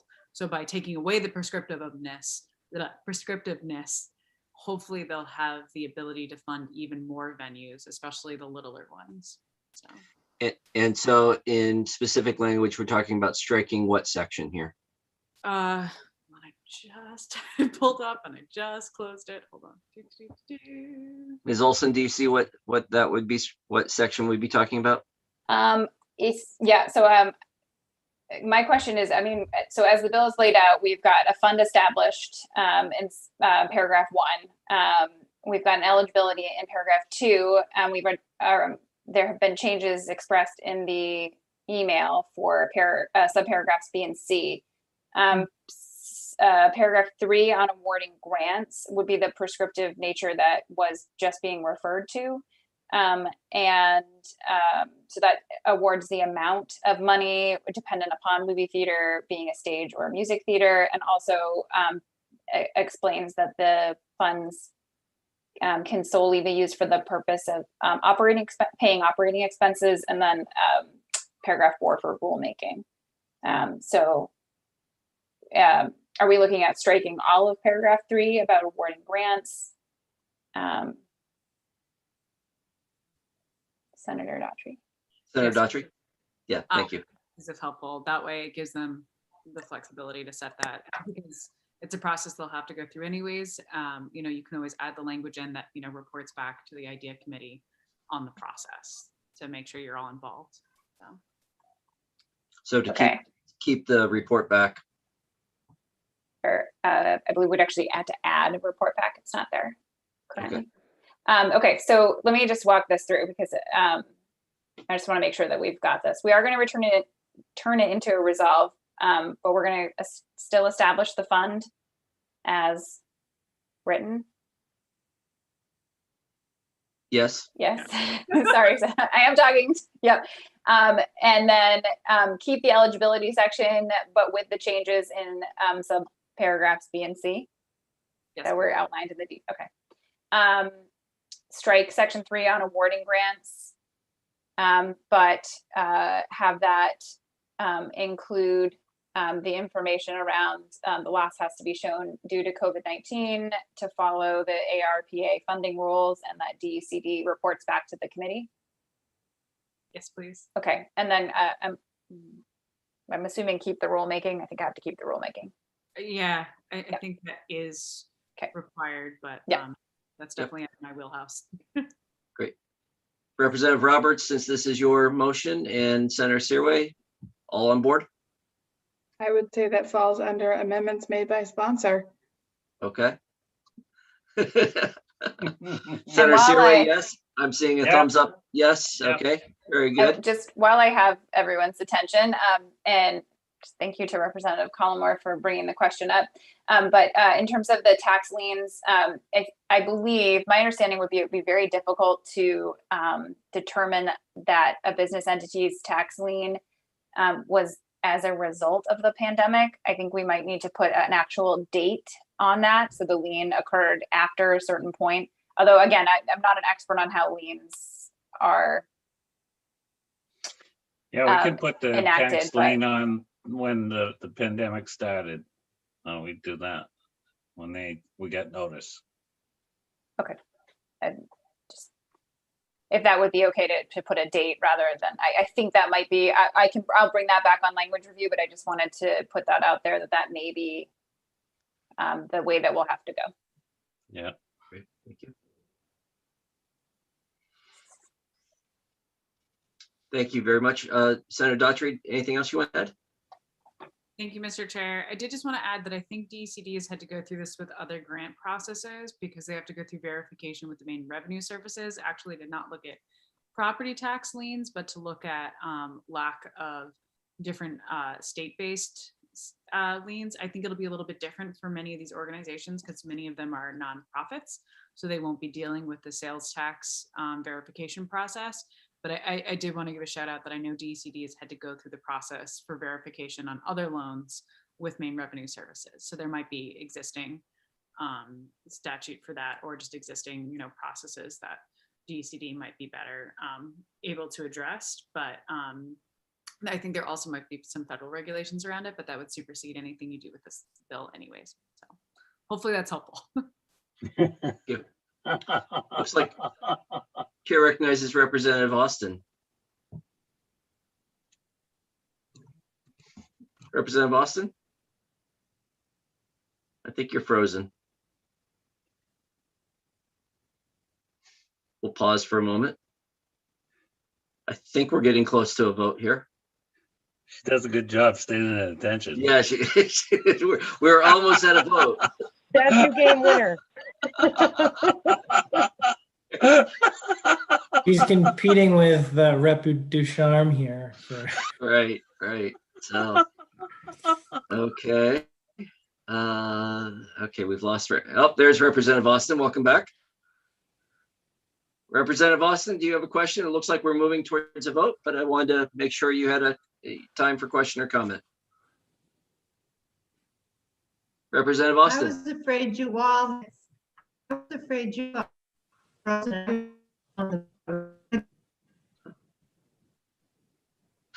I lost Maddie. I hear half of what she said, but I'm sure it's fine.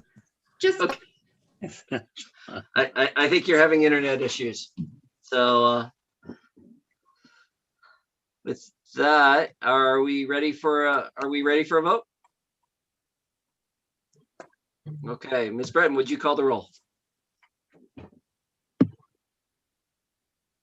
Unmute. Have an ought to pass as amended. Motion made by Representative Roberts, seconded by Senator Seaway. This time I'm going to start with Representative Austin before I lose her. that's a wonderful idea. Thank you. I guess it's a yes. Okay, thank I you. don't know how it's worded, but it's a give. I'll give you a yes. Representative Geiger? Yes. Representative Geiger, yes. Representative Andrews is absent. Representative Pepworth? Yes. Representative Pepworth, yes. Representative Collmore? Yes. Representative Collmore is yes. Senator Lucchini is absent. Senator Seaway? Yes. Senator Seaway, yes. Representative Ducharme is absent. Representative Hasselbush? Yes. Representative Hasselbush, yes. Representative Bailey? Yes. Representative Bailey, yes. Representative Bernard? Yes. Representative Bernard, yes. Representative Roberts? Yes. Representative Roberts, yes. Senator Curry? Yes. Senator Curry, yes. That's 10 in the affirmative, 3 absent. With a unanimous vote of those present, we will, this resolve, it will be reported out, ought to pass as amended. So thank you very much, Senator Daughtry, for bringing this bill before us. That So- might be favorite massacre of my name. But Just smushed it all together. Yeah, So- good work. Thank you. With that, we will close this work session on LD 1641. Ms. I'm afraid to ask, Ms. Olson, do you have language review for us?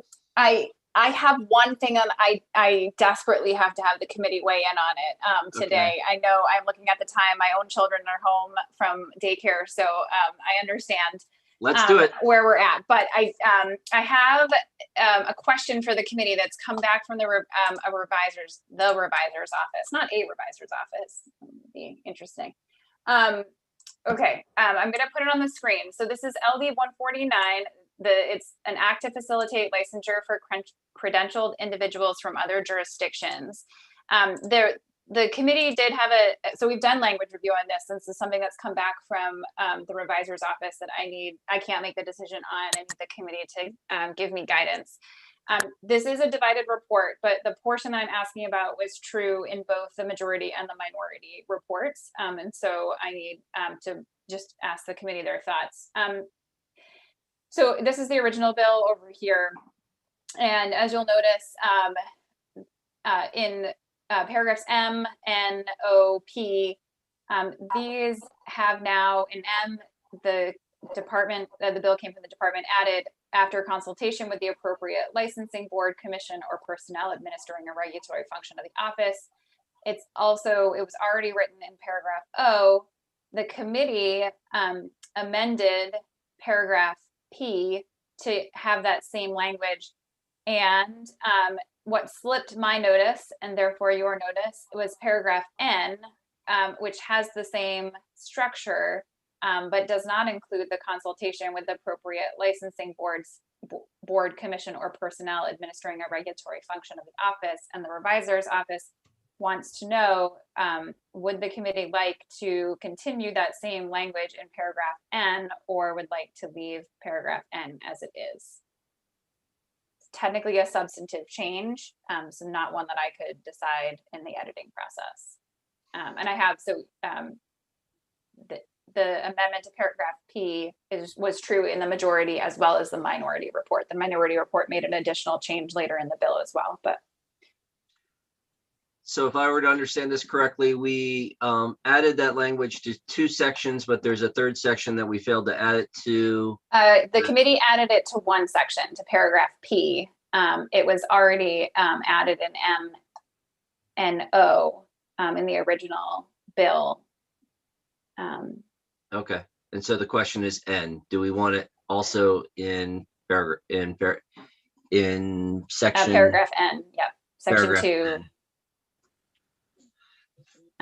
So it would go right here in the same way. Mm-hmm. So with this, Bernard? yeah. And to that, I say, who wouldn't? Okay. Is anyone opposed to that? No. Is there any opposition to it? I think well said, Representative Bernard. So seeing no opposition to adding it to N, let's go ahead. Okay, great. I so appreciate that. As it's substantive, I couldn't make that call on my own, but this will be able to finish the cycle through the revisor's office. So, thank you. Excellent.